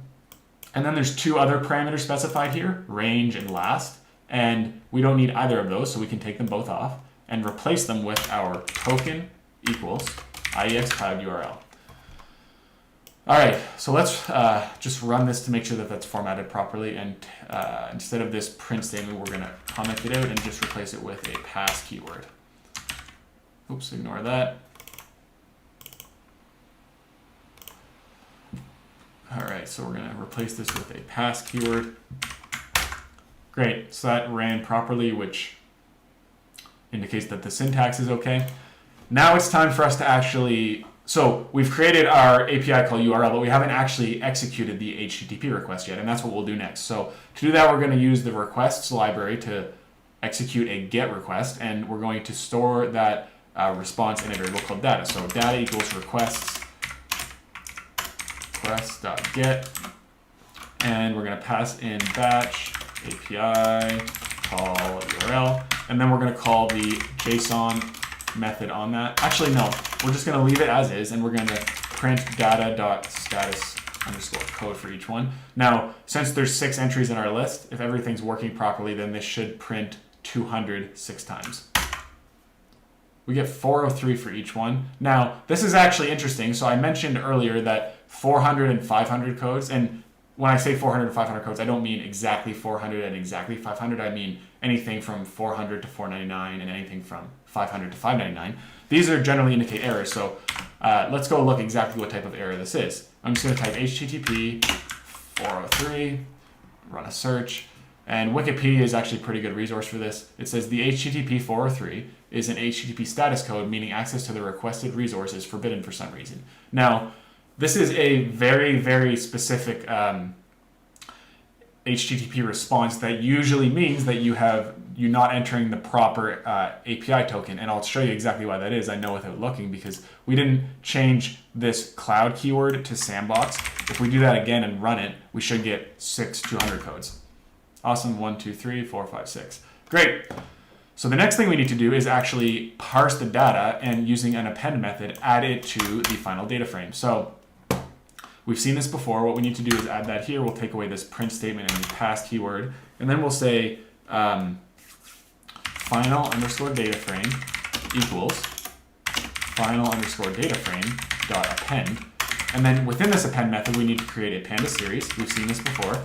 And within that Panda series, we need to create a Python list. So what goes inside this Python list? We need basically one data point for every column. We need ticker, price, price earnings ratio, and the number of shares to buy. So we'll say symbol, that's our ticker. We'll say data, and then we'll parse out the latest price data point, and then we'll say data, and we'll parse out the PE ratio data point.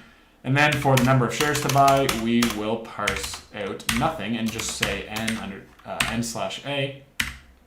Now for this Panda series, we have to specify what the index is. We'll say index equals my columns. This tells the append method which columns of the Pandas data frame need to be considered when you're appending it each time. So that's very important. And then we also need to add ignore_index equals true. All right, so if we run this code cell now and then print out our final data frame, we should get a data frame that has 505 rows, and each row corresponds to one stock with the 4 metrics that we selected. So with any luck, this should run successfully. And we're getting response object is not subscriptable. I'll show you what the problem is here. When we ran our HTTP request, we didn't do .json on the end to actually turn it into a Python dictionary. So if we run this now, that should be fixed. Latest price. Huh. Oh, I grossly oversimplified the parsing here. So since this is a batch API call, we actually need to do multiple levels of parsing. The first is symbol. The second is which endpoint you want to hit. So if we add that to both of these parses, we should be okay.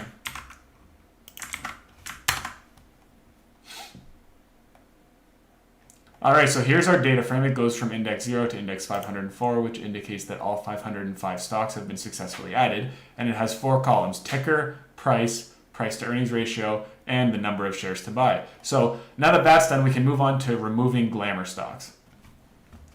All right, so now we need to remove the glamour stocks from our Pandas data frame. And for anyone who's not familiar with the term glamour stock, it's basically the term that's used to describe the opposite of a value stock. So if a stock ranks very poorly on value metrics, then instead of being called a non-value stock or something like that, it's just called a glamour stock. Now, since the goal of this strategy is to identify the 50 best value stocks from our universe, our next step is to remove glamour stocks from the data frame. And to do this, we'll kind of follow similar logic as we did before. We're going to sort the Pandas data frame such that the stocks with the lowest price to earnings ratios are at the top. And then we're going to remove all of the entries from the data frame except for stocks that have that fall below the top 50 in that ranking scheme. So let's do that. The first thing we need to do is sort the Pandas data frame. And to do that, we will say final data frame .sort_values. Now, you'll recall that this is the exact same method applied to the Pandas data frame that we use to sort values in the momentum strategy section of this course. And then what we want to pass in first is the column that we want to sort on, and that is price to earnings ratio. I just tried to do a tab autocomplete and it didn't work. So what I'm going to do is just go up here and copy this. That means I don't have to worry about making sure I get the capitalization right and everything. The next thing we need to do is specify the ascending parameter. Now, we want it to be descending, which means that ascending is equal to false. And the last thing we need to say is in place equals true. This parameter tells Pandas that instead of just returning a modified data frame, we want to modify the original data frame.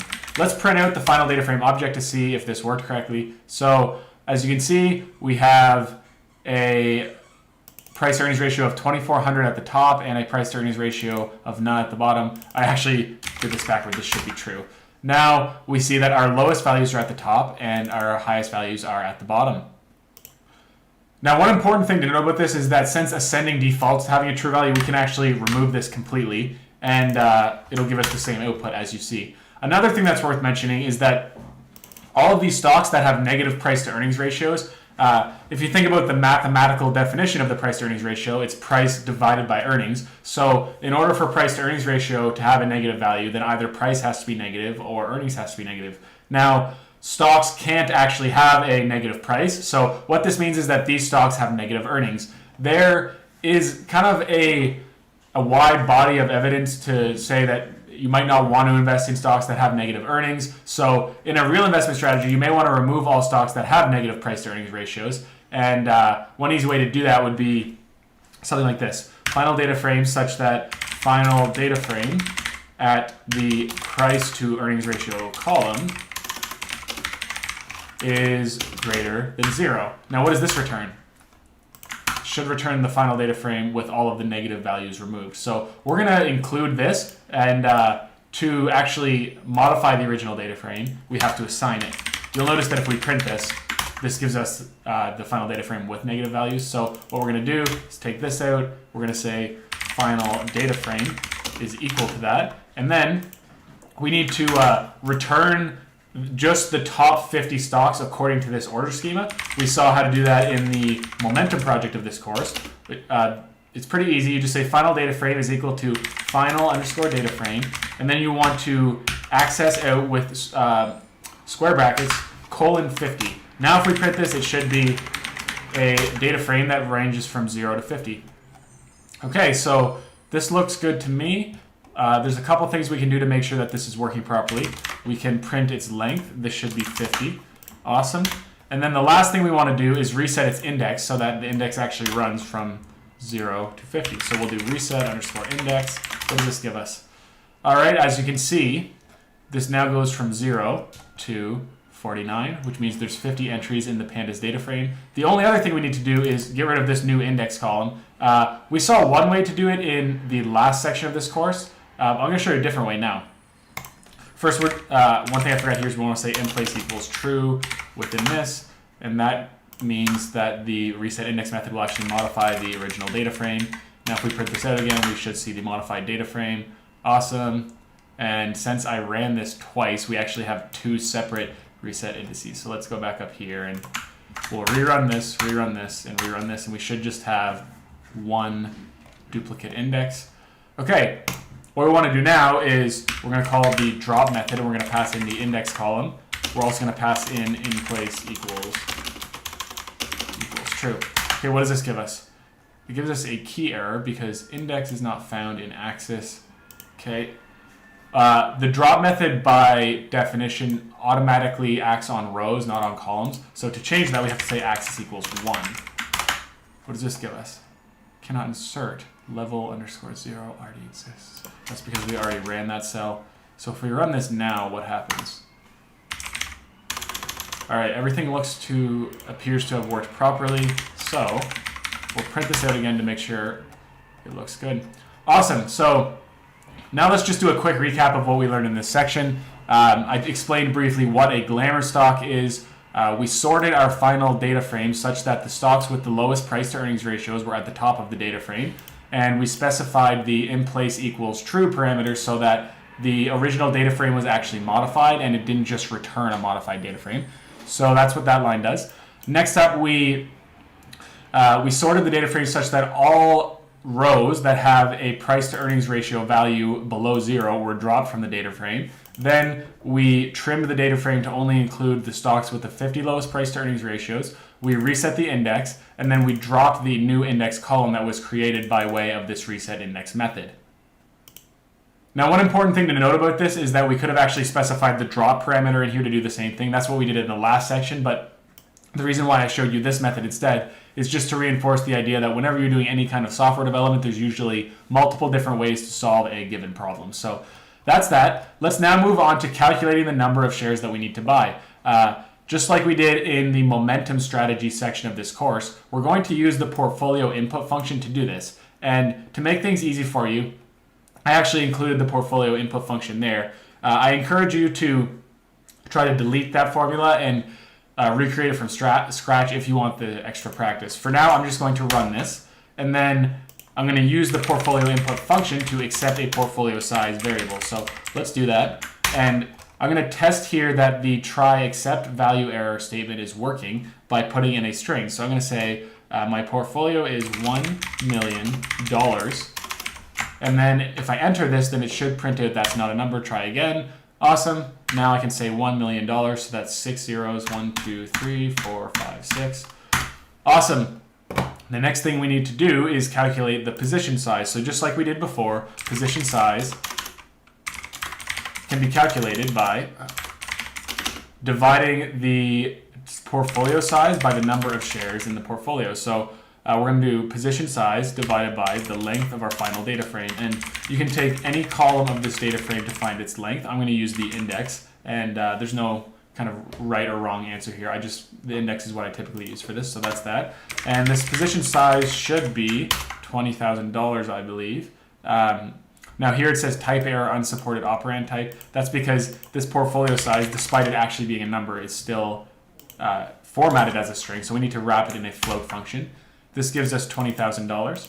Awesome. Now we need to loop through every row in the pandas data frame and modify the value that's contained in the number of shares to buy column. So to do that, we're going to say for row in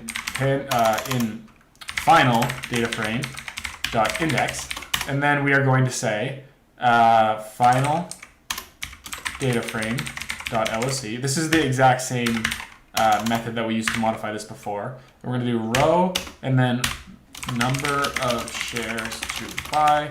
Then we're going to use the assignment operator to say divide our position size by that stock's stock price. So if we put price in here, that should do the trick. Now we'll print out our final data frame to make sure that this is operating correctly. This looks good. Let's just compare two stocks here. So we have a stock at $35 and a stock at $18. So this is interesting because this is roughly double this. So this should be roughly double this, and it kind of passes the eyeball test, so that's good. Now, the only other thing we need to add here is the floor function. So as you'll recall from the last section of, or the last project of this course, you can't usually buy fractional shares at some brokers. So if we wrap this in the floor function, it will give us the closest lower integer to the number of shares that it calculated. So if we run this, we can see that those have all been transformed to integers. Awesome. We are now ready to move on to building a better and more realistic value strategy. All right, so it is now time for us to build a better and more realistic value strategy. Now, just like in the momentum project that we built earlier in this course, what we're going to do to make a better value strategy is to build a strategy that takes into account many different metrics. And the reason why that makes this strategy better is because every valuation metrics tend to have certain flaws. For example, as we saw earlier in this project, the price to earnings ratio doesn't exactly work that well with stocks that have negative earnings. Similarly, another popular valuation metric is the price to book value ratio, and that ratio doesn't work well with stocks that perform a bunch of share buybacks. So there's lots of different things to consider for every valuation metric, and one common way that investment managers reduce any of the flaws, reduce the impact of any specific valuation metrics flaws is by creating value strategies that take into account a composite of values. So instead of just saying we're going to rank stocks on price to earnings ratio, they rank percentiles for a bunch of different valuation metrics and then rank stocks according to the average of those percentile scores. So that's exactly what we're going to do in this section. Here are all the ratios we're going to consider. So price to earnings ratio, we already saw that. Price to book ratio. Now this is the company's stock price. The company's stock price divided by its shareholders' equity per share. The price to sales ratio. This is the company's stock price divided by its revenue per share. Enterprise value divided by EBITDA. Now that is a more complicated valuation metric. EBITDA stands for earnings before interest, taxes, depreciation, and amortization. Enterprise value is basically the number that you would have to pay to buy out the company in full. So that doesn't just mean buying out all of its stock. You would have to also buy out all of its debt and any minority shareholdings that exist. So that's what enterprise value is. And then another common valuation metric is enterprise value divided by gross profit. So all of these 5 valuation metrics we're going to now pull in from the IEX Cloud API. Now to do that, we're going to start by just making a single API call, and then we will loop through that same API call for a bunch of different stocks that are listed in our stock status structure to build a pandas data frame that contains all the data. So to start, we'll just do this for one symbol, and that symbol is going to be Apple. And then we're going to do a batch API call here, and unlike before, we're not going to use a batch API call because we want to query the IEX Cloud API for multiple symbols, but instead we have to use a batch API call because we're querying the API for multiple endpoints. So since the different valuation measures listed here are all so different, they're not all actually going to be stored in the same endpoint. So we need to find where they are in the IEX Cloud API and then add those endpoints to a batch API call URL. So let's start by just creating the variable batch API call URL. And just like before, this is going to be an F string. Now let's, to make this easy, we're just going to base this off of the batch API calls that we executed earlier in this project. So let's scroll up and find that. All right, so here is where it is. I am going to highlight all of this. and copy it to my clipboard. I'm going to scroll back down to where we were just working and paste this in. Okay, now we have to make a few changes here. The first is that we need to replace this symbol string with just symbol. And then let's actually execute an API call against this to make sure that it's working properly. So we've seen this many times by now, but we're going to do data equals, and then to define the variable, we're going to say requests.get, and then we're going to pass in that batch API call URL, not the data URL. Batch API call URL. And then let's do print data.status_code, and if this returns 200, then we know it's working correctly. That is awesome. Okay, so let's go through all of these metrics one by one. I'm actually going to copy these and paste them down here and comment them all out. Oops, that's not what I meant to do. There we go. And then underneath each of these comments, we're actually going to parse that value from the IEX Cloud API. So the first thing we need to do is get the price to earnings ratio, and we actually saw how to do this in the last section of this tutorial. So if you go back up here, we are going to go to where we copied this original batch API call URL, and we are just going to grab this parse here. So it's data, and then symbol, and then quote, and then PE ratio. So let's copy that and scroll back down to where we were just working, which is right here. And if we print this, this should give us what we need.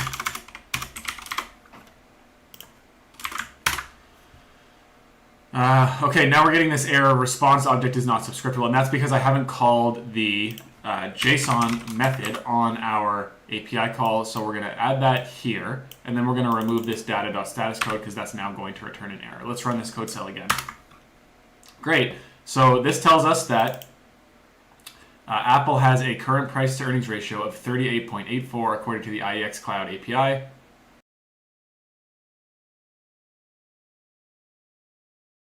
Let's now assign this variable to it, or this value to a variable called PE ratio, and we're going to do similar things down here. So PB ratio is going to be price to book ratio, and for now we're just going to assign that a value of not a number.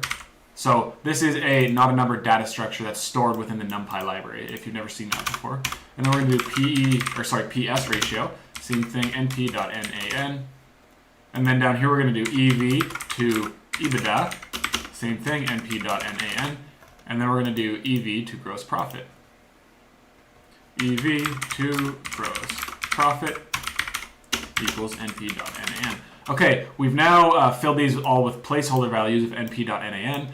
Let's now go into the IEX Cloud docs and figure out where these data points are contained within the IEX Cloud API. So just like before, all I did for this was I Googled IEX Cloud docs, and it's the first non-add hit that I'm clicking. All right, so now I'm going to do a Control F search for PB. And with any luck, this will show us where the price to book ratio is held. There were 7 hits. I just searched through all of them. It wasn't any of them. So now I'm going to try price to book. It only gives 2 hits, and both of those hits are this value score, which looks like it's its own composite metric here. So let's try price to book with hyphens. There we go, price to book. What endpoint is this? So this is the advanced stats endpoint, and to add that to our batch API call URL, I'm just going to copy it, and I'm going to add it here, right after the quote. So comma, advanced stats. So now we are going to print our data object and see what we have to parse out. So do that. All right, so we're gonna have to do multiple levels of parsing here. We're gonna print data, Apple, and then within that we are going to parse out the advanced stats endpoint. All right, so now when we run this code cell, this will show us what's contained inside the advanced stats endpoint. We want PB ratio, so I'm going to do a Control F for PB here and see if it highlights anything. I don't see it there, so I'm going to do a Control F for book, and I see it right there. So price to book. Now we can copy this in and parse it out. All right, so this tells us that Apple has a current price to book ratio of 23.88. I'm going to copy this and assign it to our variable of PB underscore ratio.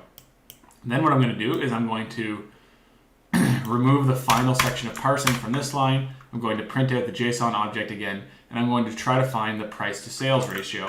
So just like before, I will start by saying PS. There is one hit within this data structure, but it's TTM EPS. If you've never seen that before, all that stands for is trailing 12 months earnings per share. And that's not what we want. So I'm going to do a control F search again for sales. And you can see right here we have price to sales ratio. Awesome. So what I'm going to do is I'm going to copy this price to book ratio data point. And instead of price to book, I'm going to change this to price to sales. And then I'm going to print the PS ratio so that we can see what value we get.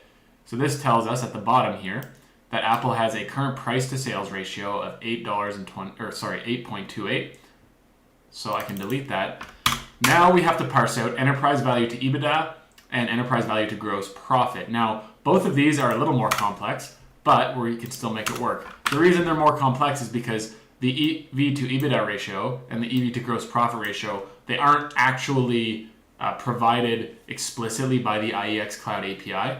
Instead, we're going to have to pull in their constituent metrics, so enterprise value and EBITDA, or enterprise value and gross profit, respectively. And then we're going to have to do the division ourselves. So to start, let's try and find enterprise value. We'll create a variable called enterprise underscore value. And to start, we will assign that a value of np.nan. And then we're going to want to do a control F search within this endpoint for enterprise. And interestingly enough, the IEX Cloud API does provide one of the enterprise multiples, but it's enterprise value to revenue, which is not one of the ones we're going to use. So instead, we're going to pull in this enterprise value endpoint. We're going to grab this for price to sales, and we're going to copy it down to the enterprise value variable, and then replace this with enterprise value, and then let's print it. Now, since Apple is a very large company, this enterprise value should be huge. Yeah, it looks like it's more than 2 trillion if I'm just eyeballing it there. Actually, let's divide that by a trillion to see if I'm right. 1, and then we should be 9 zeros. 1, 2, 3, 4, 5, 6, 7, 8, 9. Sorry, not 9 zeros, 12 zeros. So we need 3 more. 1, 2, 3. And it looks like it's around $2.2 trillion of enterprise value for Apple right now, which is pretty crazy.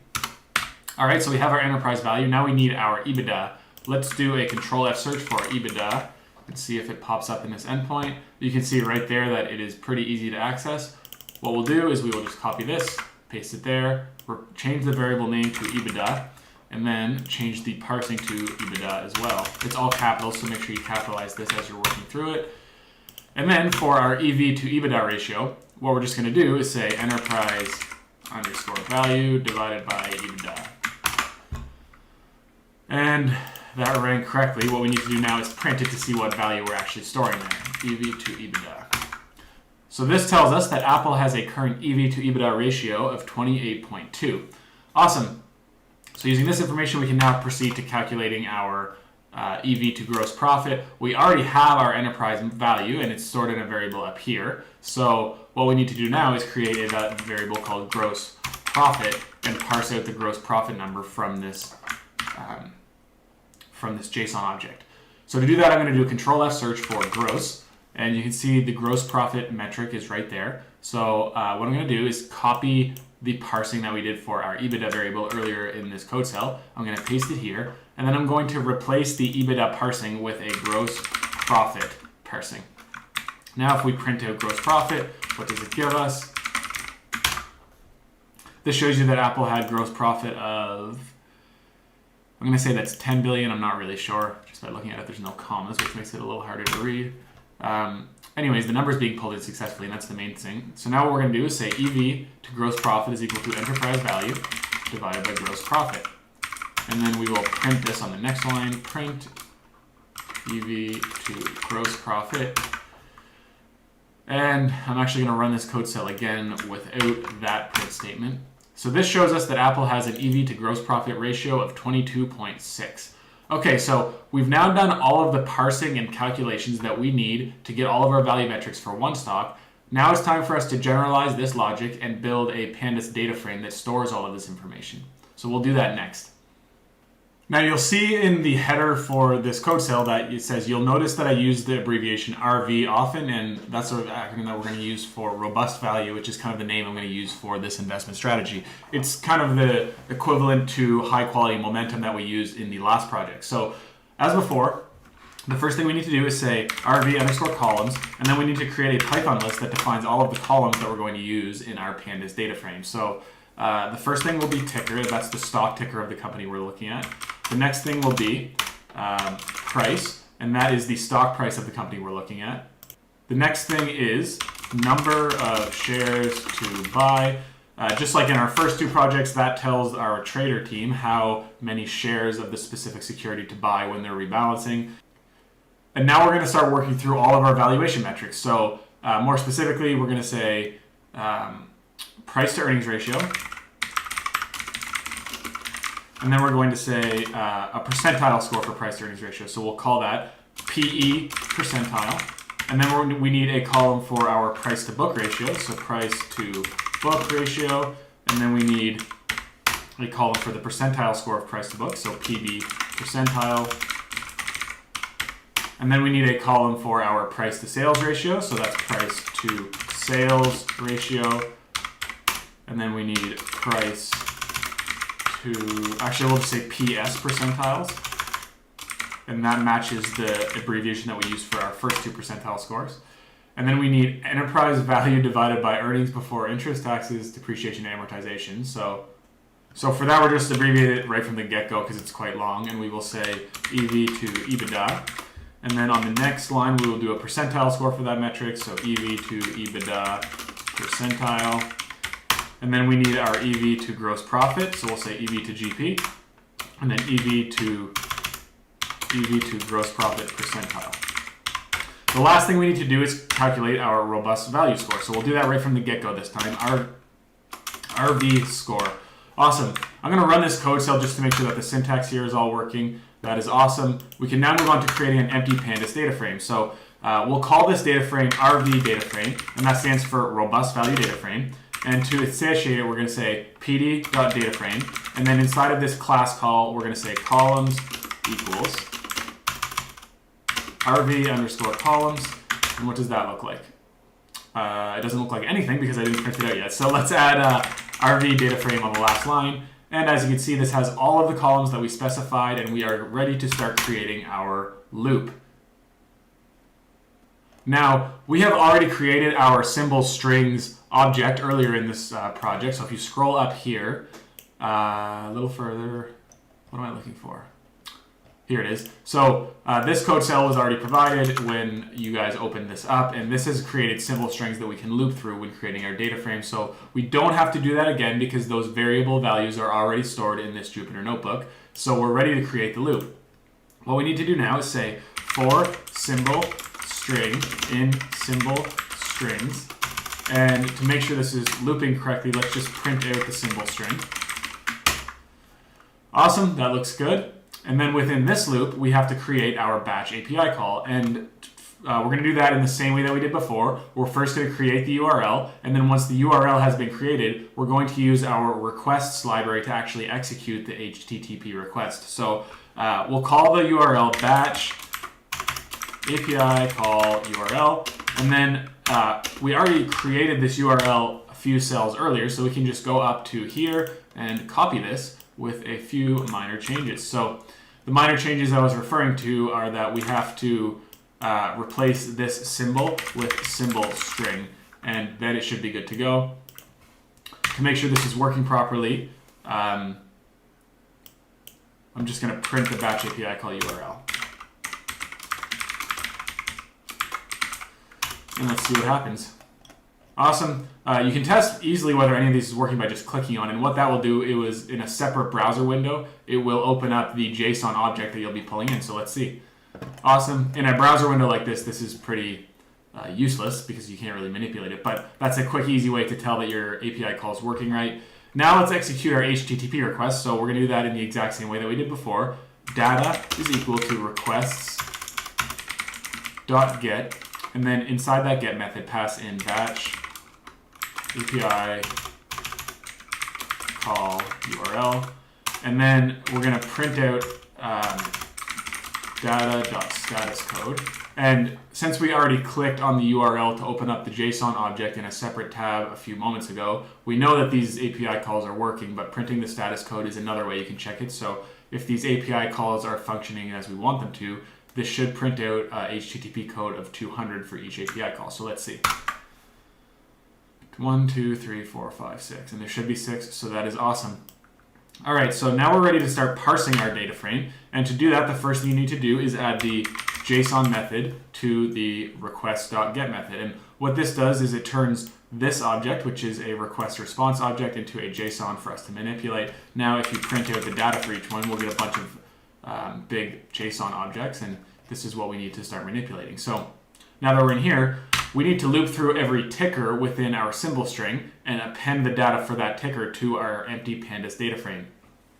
To do that, we need an inner loop, and that inner loop will look like this. We'll say for symbol in symbol underscore string dot split, and then we're going to split on the comma character just like we did in the other two projects. To make sure this is working properly, let's print out our symbol. Awesome. So you can see we're going through all of the symbols in our stocks pandas data frame that we created at the very start of this Jupyter Notebook, and we're printing them out in alphabetical order.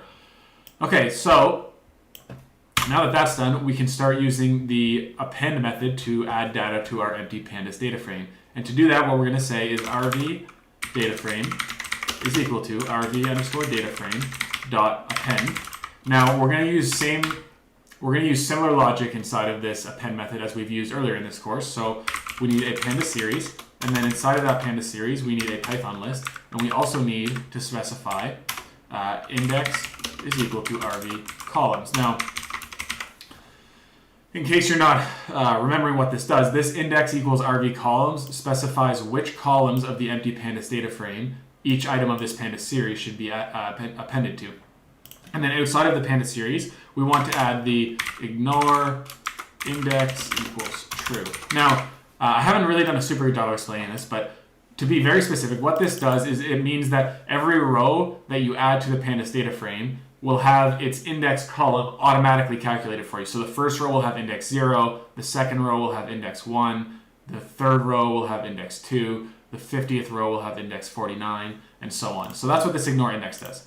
Now, within this pandas series, we need to parse out all of these data points. So like I did in the last project, what I'm going to do here is I'm actually just going to copy these in, and since it's a comma separated list, we can just replace each element of this list with the data that we want to parse out. So we'll do that one by one. Ticker, we want to replace with symbol, and remember that symbol is the incrementer of the inner for loop that we're building here. For price, we want to parse out price, and we saw how to do that up here. That's actually not true. We didn't see how to do that up there. But what we can do is go back up to our earlier project where we did this for just a screener that only factors in price to earnings ratio, and we can copy this parsing that we used here. So we'll do that and scroll back down here, and then we want to replace this price with that. Awesome. Now, number of shares to buy, just like in the other projects that we worked on in this course, we're just going to replace with a placeholder value of NA. Price to earnings ratio, we actually parsed in the last code cell along with all of the other valuation metrics that we need. So what we can do here is just say copy that and add it where the price to earnings ratio is. And then we come to the section where we need price to earnings ratio percentile. And all of the percentile scores in this pandas data frame, just like in the ones that we worked with earlier in this course, we're going to replace them with a placeholder value of NA, because in order to calculate percentiles, you need the pandas data frame to be fully populated first. So we will calculate these a little later on in this project. For now, we're going to replace them all with NA.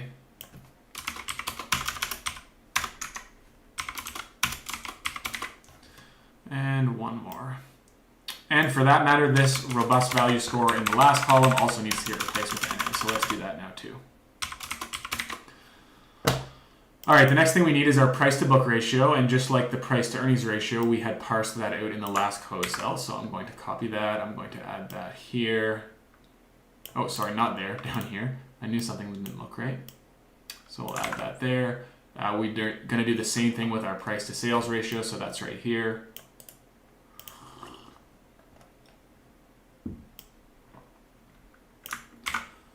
All right, now for EV to EBITDA and EV to gross profit, we actually have to do some special logic here because there are metrics that are used in both of those calculations that aren't available for every stock. So here's how we handle that. The first thing we need to do is pull in our enterprise value, our EBITDA, and our gross profit metrics, and we're going to do that outside of this append method. So there's enterprise value, here's EBITDA, and here is gross profit. Awesome. And then in here, for now, I'm not going to do the special logic that I just referred to earlier because I want to show you what happens if you don't include it. EV to EBITDA. Oh, and this isn't EV. Should be enterprise value. And then here we're going to do enterprise underscore value divided by gross profit. All right, let's run this and see what happens. So far, so good. 72. And then we get a key error for APL, and that's because all of those Apple instances need to be replaced with symbol. Let's do that. Try that. Great. We have another key error because there's more instances of Apple up here. That is embarrassing.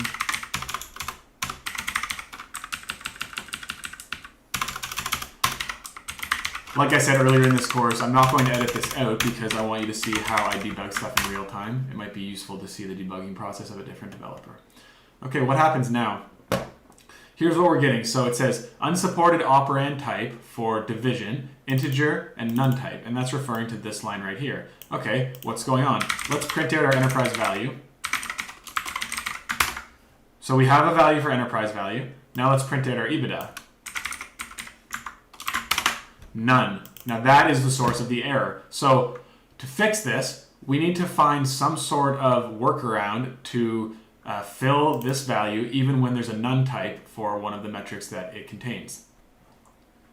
Now there's lots of different ways that you can handle this, but what we're going to do is this. I'll show you. So we saw when building our portfolio input function in earlier projects of this course that try except statements can be used to handle exceptions. So that's what we're going to use. We're going to use try this. And if that doesn't work, we're going to make an except statement that handles specifically the type of error we're encountering, which is a type error. And then we're going to say np.nan. Now, because this is in an append statement, we actually can't put it there. Instead, we're going to create an EV to EBITDA ratio and put this outside of the append statement. I'll show you more about what that looks like in a second after I create these. Okay, so this is going to be put outside the append statement right here after we create all of these. And since the indenting is in a loop, I have to tab that in. And then we will replace this with EV to EBITDA. Now, okay, what this does is it tries to calculate EV to EBITDA using this, and if that fails because of a type error, then it will fill it in with np.nan. Now, that's not good because NAN stands for not a number, and how are you supposed to sort stocks on value metrics that aren't numbers? Well, we're going to see later on in this section, or later on in this project, I should say, that there's a number of different ways that you can handle missing data in the Pandas library to fill in values that aren't there with reasonable values by performing calculations on the other values in the data set. So we'll see more about that later, but the main idea to remember now is that even though we're filling our Pandas data frame with null values now, those aren't going to stay there for our final calculations because we're going to replace them with something more meaningful later. Okay, the next thing we need to do is we haven't seen it yet, but this type error happens with the gross profit metric as well because some companies don't actually report gross profit depending on how what their operations look like and those sorts of things. So what we're going to do is create a similar EB to gross profit metric here. and use the exact same type error exception handling to handle this. Okay, so EV to gross profit is equal to enterprise value divided by gross profit. This looks good. The only other thing we need to do is take this variable and replace the actual divisor in the append statement. Okay, now I'm going to delete this other code cell that we were working with and run this again to see if it works. So far, so good. Awesome, so that code cell ran with no problem. Let's print our data frame now to see what it looks like. Awesome, so we have ticker, stock price, number of shares to buy, price to earnings ratio, PE percentile, price to book ratio, PB percentile, price to sales ratio, PS percentile, EV to EBITDA percentile, EV to GP percentile, and the RV score. Everything looks like it was added properly here, so we can now move on to dealing with missing data in our data frame. Now, our data frame contains missing values because we used that try except logic in the last section to fill in missing values whenever the IEX Cloud API provided a none response for a metric that we were using. And that's basically what this says. It says our data frame contains some missing data because all the metrics we require are not available through the API that we're using. So to see where this missing data is, what you can do is use the pandas is null method. So this is kind of the statement you would execute to see all rows that have missing data in our data frame. You would say rv data frame, and then in square brackets you would say rv data frame dot is null, and then on that is null you want to say any, and then axis equals 1. Okay, so to break this down, we're taking our RV data frame, and then we are filtering it in the square brackets to say any part of RV data frame where the is null method is true, and then on that we want to apply it to any columns, and this axis equals 1 tells us columns, not rows. So when we run this, this is going to return a modified version of our pandas data frame that only contains rows where there's missing data.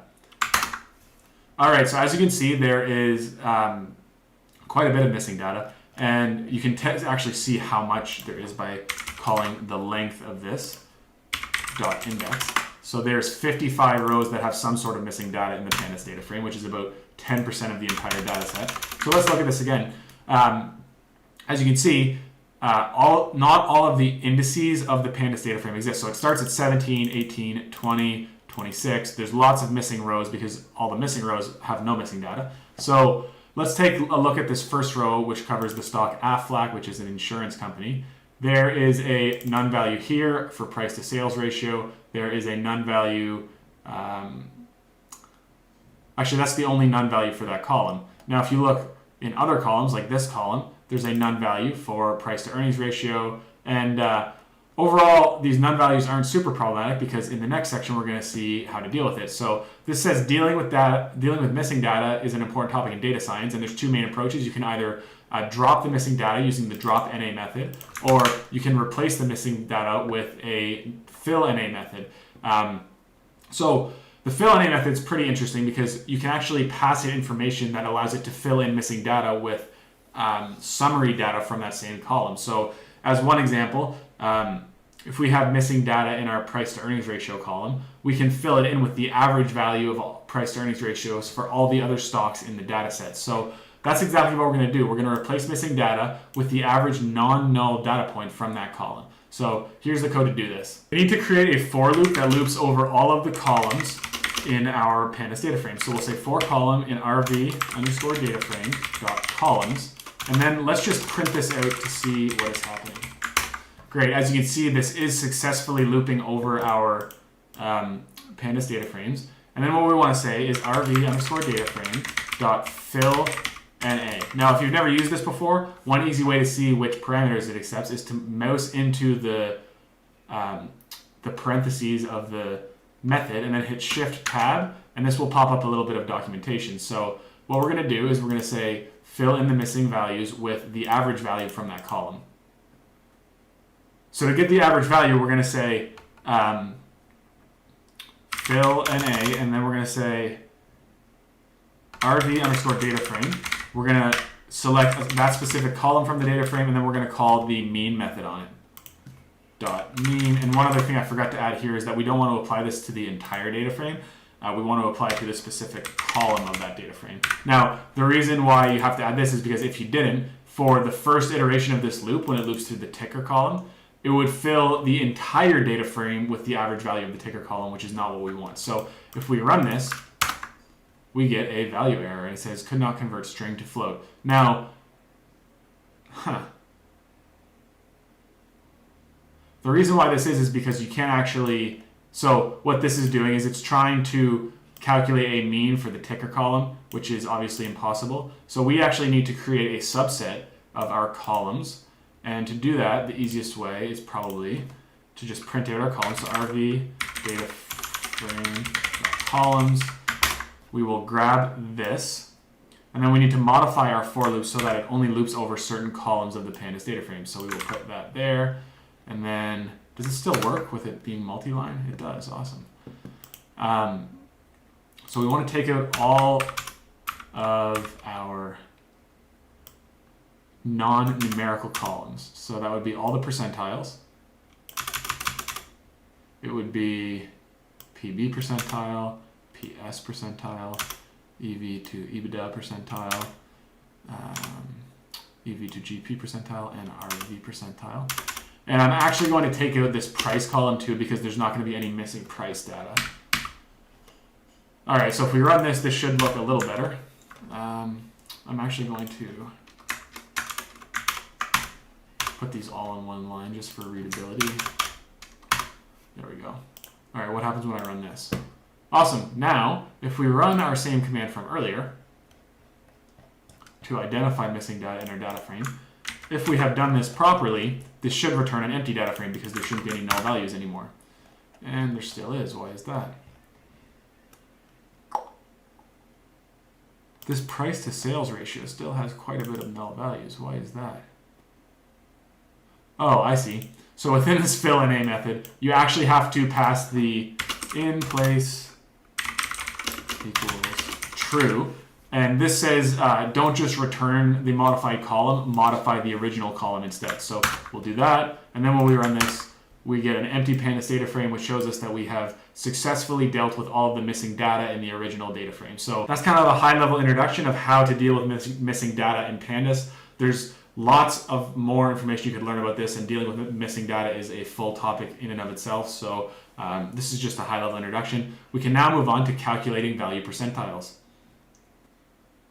All right, so what we need to do now is we need to calculate value score percentiles for every stock in our universe. More specifically, we need to calculate percentile scores for the following metrics: price to earnings ratio, price to book ratio, price to sales ratio, EV to EBITDA, and EV to gross profit. Now, unlike before, we can't use the start of every string as a way to interpolate in that string, because in the last project, we had the same two words at the start of every momentum metric. Like an example would be, we had 1 year price momentum and 1 year return percentile. So we can't do that anymore because we use some abbreviation. So if you look here, you can't use price to earnings ratio to find the price to earnings ratio percentile column because there's an abbreviation. So I did that intentionally so that you could see a different way of approaching this problem. What we're going to do instead is I just copied the column names to my clipboard like this, and we are going to turn this into a dictionary. We're going to call this dictionary metrics, and here's what we're going to do. So we need to wrap this entire thing in curly brackets, and for every metric column, that column name is going to be a key for the dictionary, and the percentile column is going to be the value of the dictionary, like that. So if we do that same operation on a few different lines, this will fill out pretty quickly.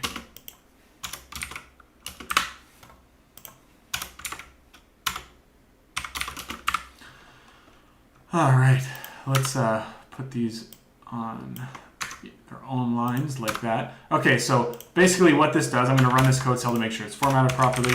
And the way we're going to use this dictionary is we're going to pass in a metric, and it will return back the name of the corresponding percentile row. So to calculate our percentile scores, we are going to loop through every metric in this metrics dictionary. So here's how we'll do that. We'll say for metric in metrics.keys.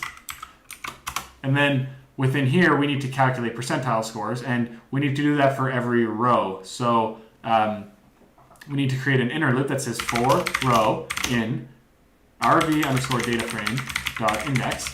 And then here's what we're going to do. We're just going to print the row. Now this should print, how many metrics are there? 5? 5 times this should print 0 to 504. So we have 1, 2, 3, 4, 5. Awesome. Okay, now here we need to use the pandas LOC method to access the percentile score columns. Now here's how we'll do that. We'll say rv underscore data frame dot LOC, and then the first entry of this LOC method will be the row, and the second entry will be the column name, and that will be metric. No, sorry, that won't be metric. That will be metrics at metric, and this funny looking dictionary access statement is basically pulling in the percentile column. To make sure that that's working properly, let's just print this. And what this should do is just print a whole bunch of NAs. Awesome, so this shows that we're accessing all of the different percentile columns. And what we want to do here is use the percentile of score to calculate a percentile. So to do that, we will say that is equal to stats.percentile of score. And then within this, we're going to have 2 items. So this will be the entire column, and this will be the value of that row at the column. So to get the entire column, we're just going to say rv underscore data frame, and then we're going to pass in the name of the column. So that will be metric. And then over here, we need, we want to get the value of the row at that column. To do that, we're going to say rv underscore data frame at LOC, and instead of saying the metrics dictionary at that metric, we're just going to say the metric.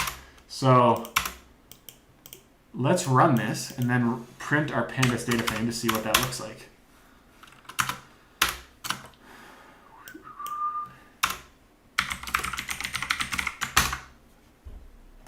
Great, so here we have all the percentile scores. Now, you can see this appears to be right because here we have a low EV to GP and it has a low percentile. Here's a high EV to GP with a higher percentile. And you can see the same logic for all of these. Now, just like before, this Python line is very long. It doesn't actually all fit on one line. So I'll show you how you could easily make that a little cleaner. We'll import the function specifically. So we'll say from scipy.stats import percentile of score as score, and then we can replace this with just score.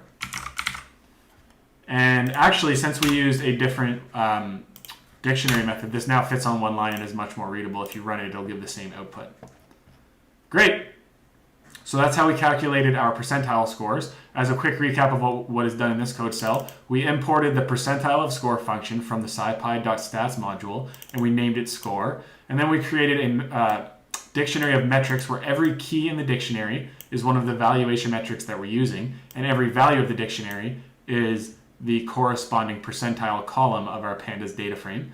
And then we created a double nested for loop where the first for loop loops over every metric in our metric dictionary, and the second for loop loops over every row in our pandas data frame. And then within both of those for loops, we have an operation here that calculates the percentile score of every valuation metric and assigns that value to the corresponding percentile score column. And then at the very end, we just printed out our pandas data frame.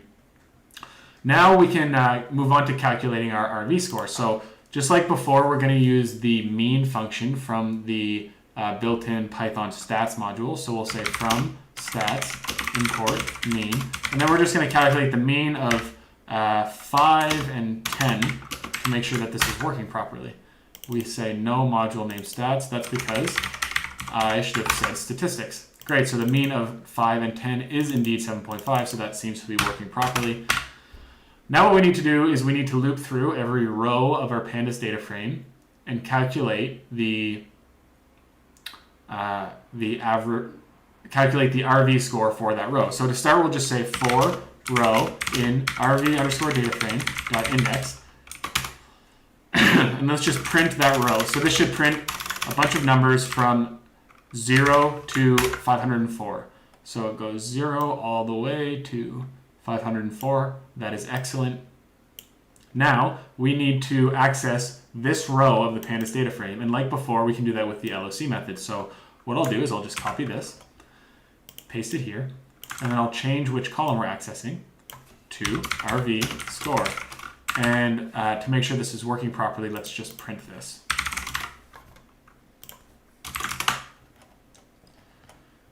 All right, that looks good. Now what we need to do is access all of the different percentile scores from our pandas data frame and calculate their mean. So on this side, we will say mean. And then since this will be a fairly long line, I'm actually going to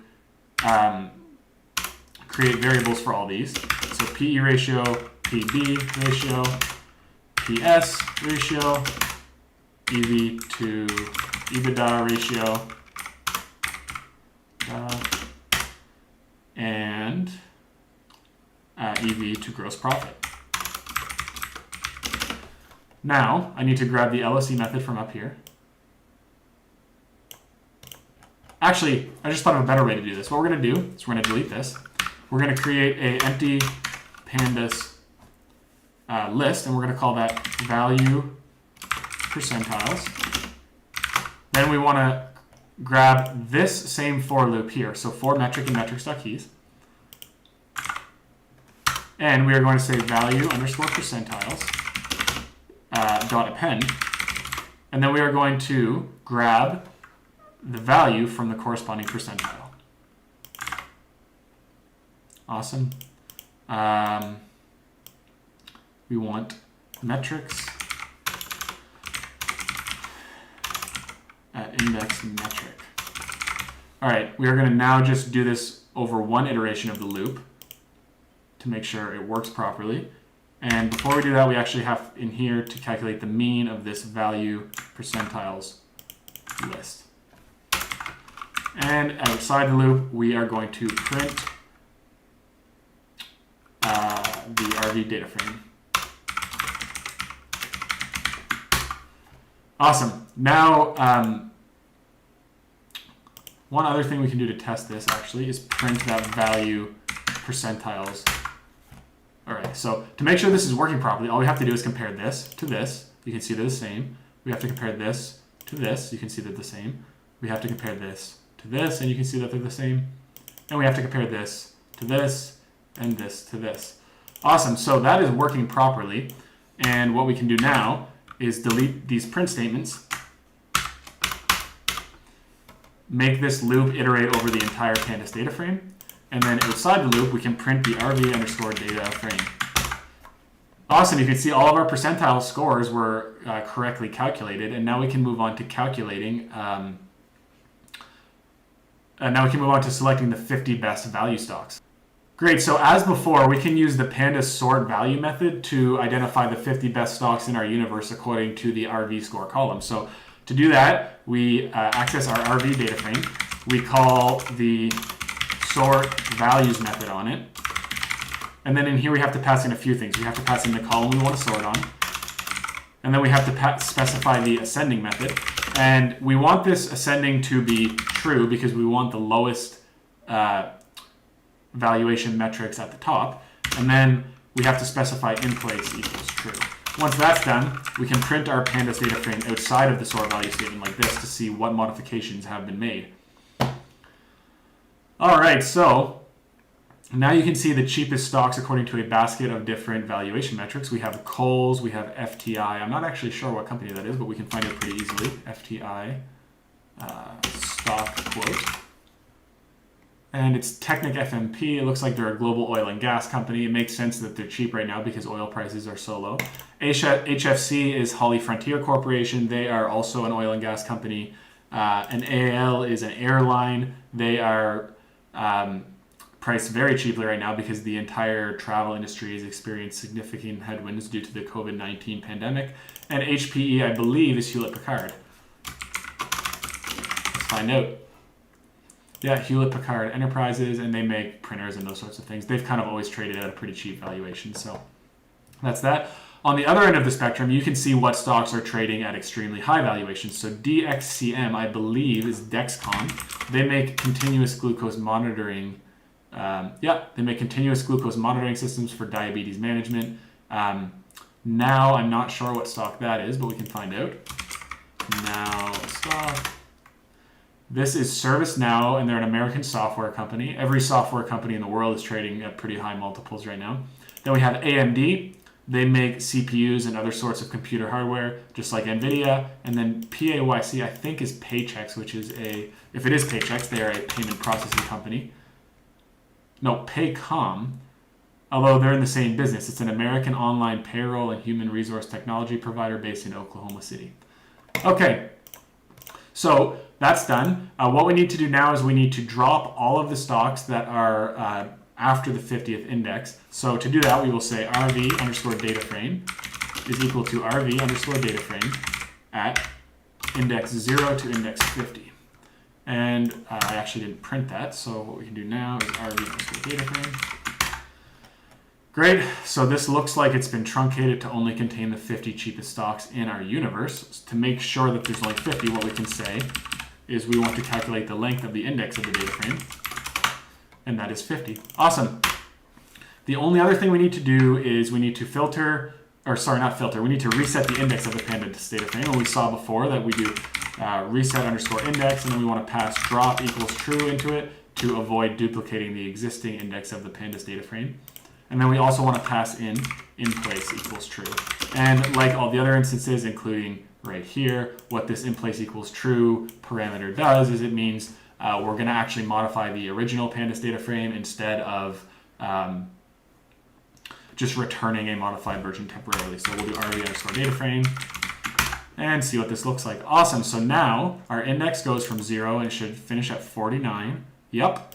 And these are the 50 cheapest stocks in our universe. So now that we've selected the 50 best value stocks, we can move on to calculating the number of shares to buy. Now, earlier in this Jupyter notebook, we defined a portfolio input function that will allow us to easily create our portfolio size. So to do that, we will say portfolio underscore size. We will run this code cell, and then we will enter a string object is not callable. Why is that? Oh, that's because we need to pass in portfolio input and not portfolio size. All right, now we want to enter the value of our portfolio, so that's going to be $1 million. So 1 and then 6 zeros, 1, 2, 3, 1, 2, 3. Actually, let's spice things up a bit and do something different. So we'll do 2.5 million. So 2, 5, and then 5 zeros. 1, 2, 3, 4, 5. Awesome. Now let's print our portfolio size object, or variable, I should say, to make sure that it's stored correctly. Awesome.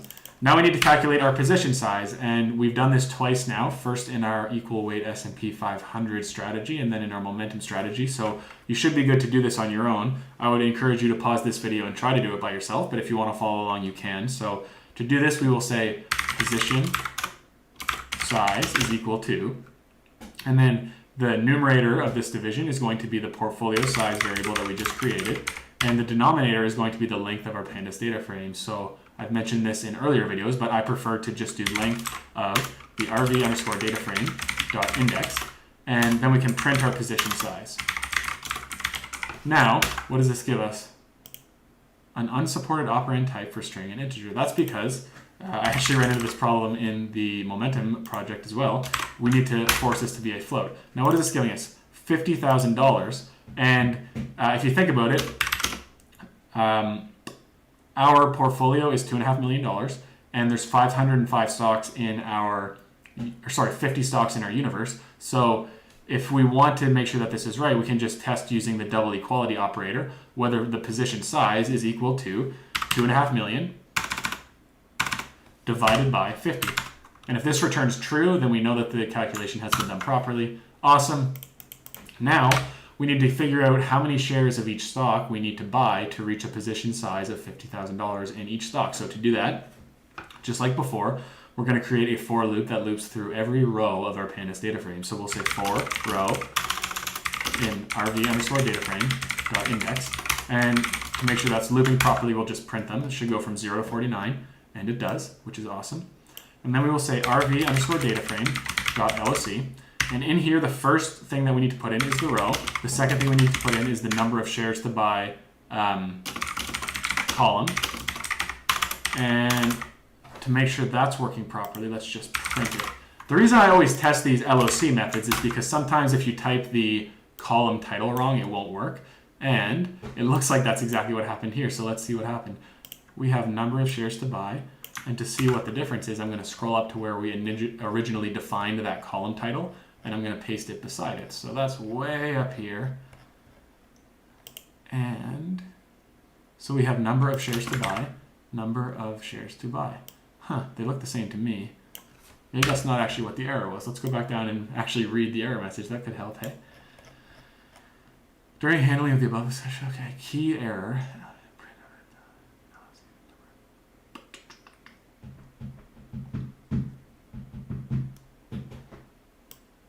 Okay, let's print out our column names to see what's going on.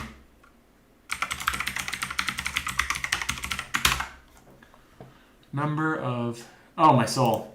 It is just a typo. I didn't put an S on shares, so that's the problem.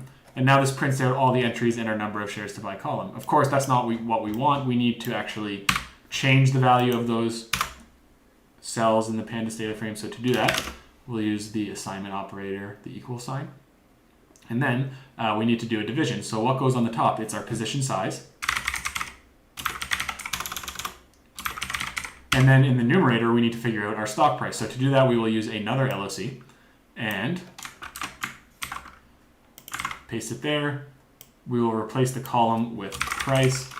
And that should be all we need to calculate the number of shares we need to buy. So now that that's done, let's print our RV data frame and run this code cell.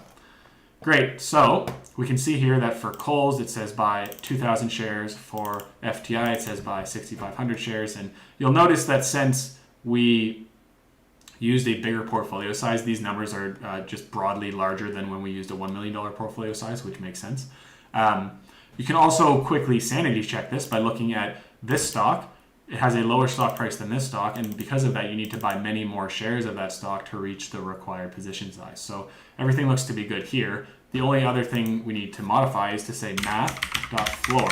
And what this does is it rounds every entry in that number of shares to buy column down to the nearest integer for all the reasons that we described in the first two projects of this course. So that is done. We can now move on to formatting our Excel output.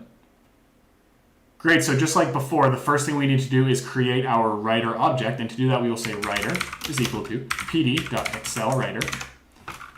And then in here we have to pass in a few things. The first thing we have to pass in is the name of the Excel file that we want to create, which is value_strategy.xlsx, xlsx, not xslx. And then the next thing we need to pass in is the engine, and the engine that we're going to use here, just like before, is xlsx writer. Now, to make sure this is working properly, you can just do the writer.save method that we have learned about earlier. And then if you go into the folder that we're working in, starter files, you should see the file here, and it should just be empty. So here it is, and if you click on it, it's just an empty Excel document, which is awesome because we haven't done any work on it yet. So what we need to do now is we can delete this save method from that code cell. Then we need to access our RV data frame and use the toExcel method to pass in the name of, to pass in the pandas data frame to the Excel file that we're working with.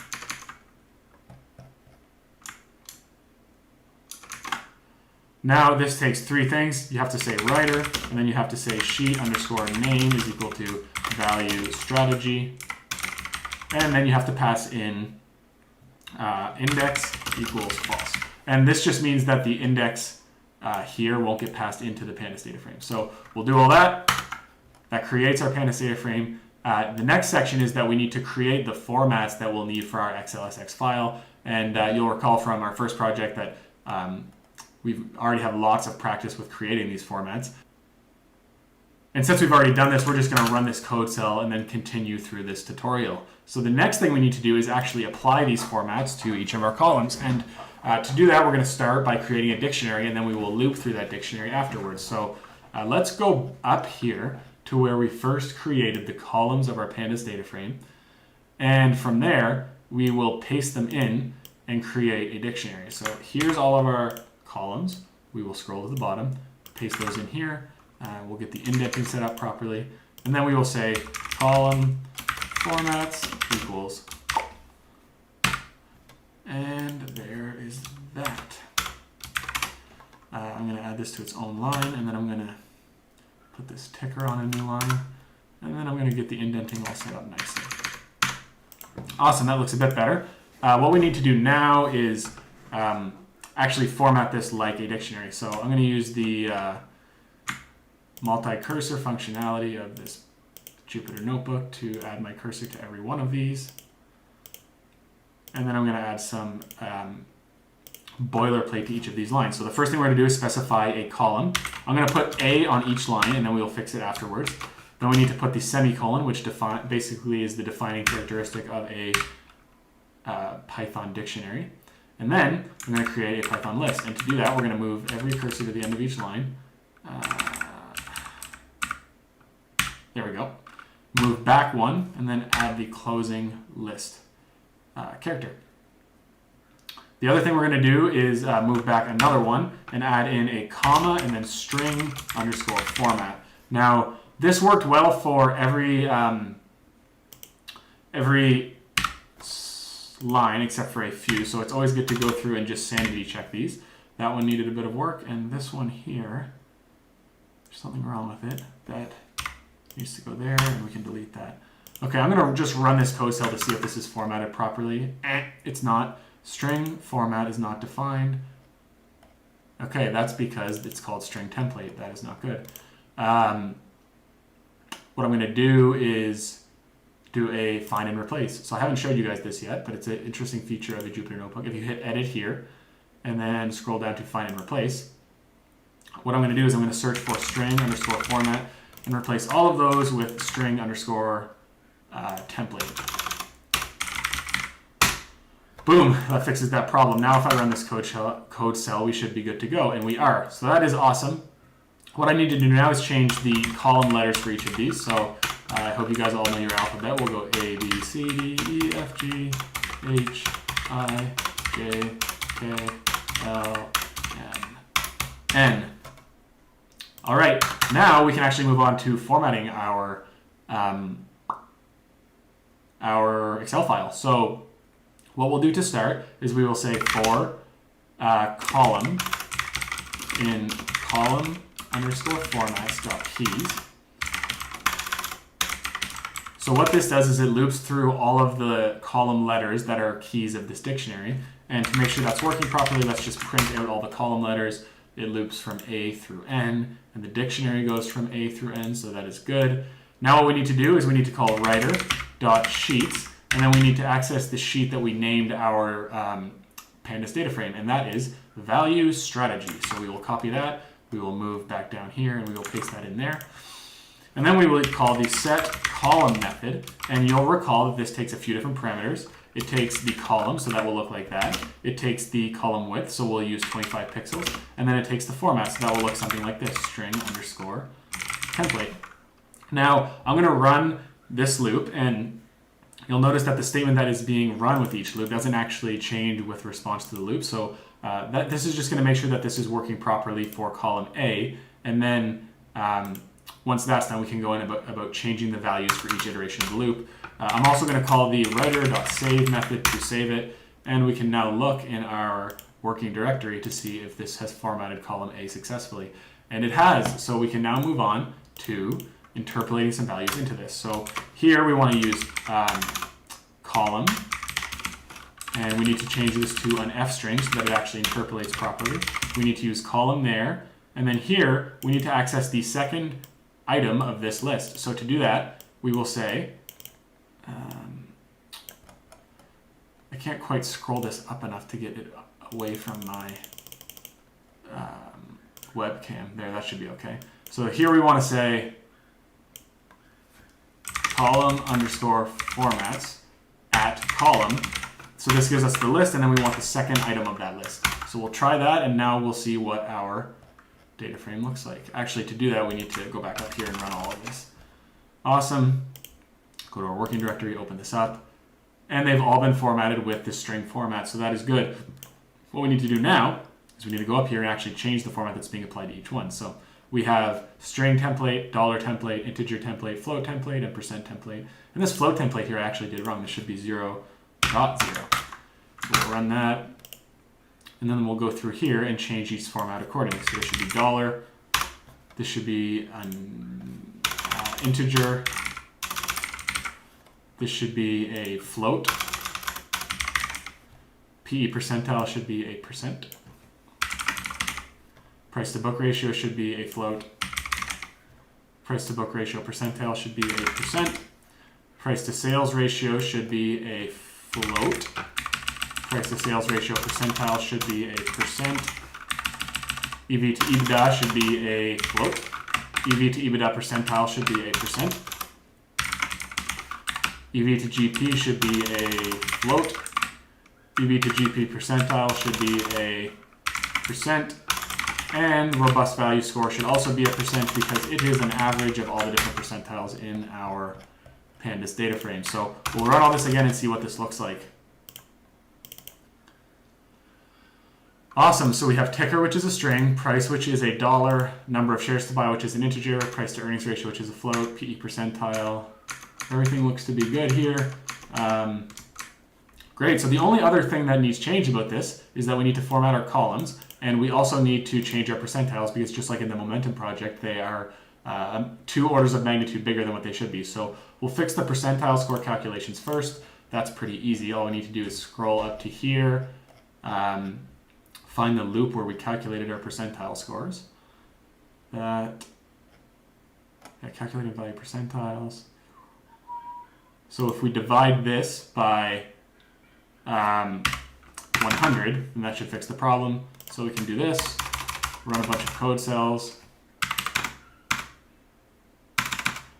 do a $2.5 million portfolio again, and then we're back down to formatting our Excel output.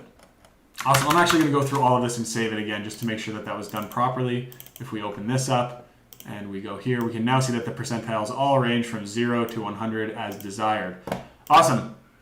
The next thing we need to do is actually format our column header. So to do that, we will say writer.sheets and then pass in value strategy to select the sheet that we want to format. And then we call the write method. Now, you'll recall that the write method takes a few different things. It takes the cell we want to write. So this will be for each row, or sorry, for each column, it will be the first cell of that column. So we will say column and then 1. So that's the first cell of that column.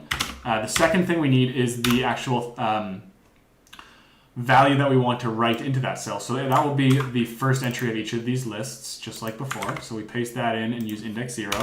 And then the last thing that it takes is the format that you want to apply to that cell. So that, just like the set column method that we use here, is going to be the second entry of that list. So we will pass in index 1. All right, so that should be all the formatting. What I'm going to do next is just move this writer.save down to here. I'm going to delete all of these empty cells.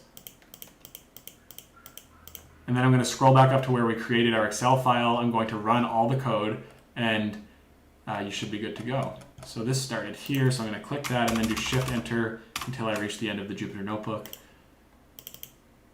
And here's our final spreadsheet. So as you can see, all of the formats have been applied successfully, and you have now created a quantitative value investing strategy that identifies the 50 cheapest stocks in the S&P 500 using a basket of different valuation metrics.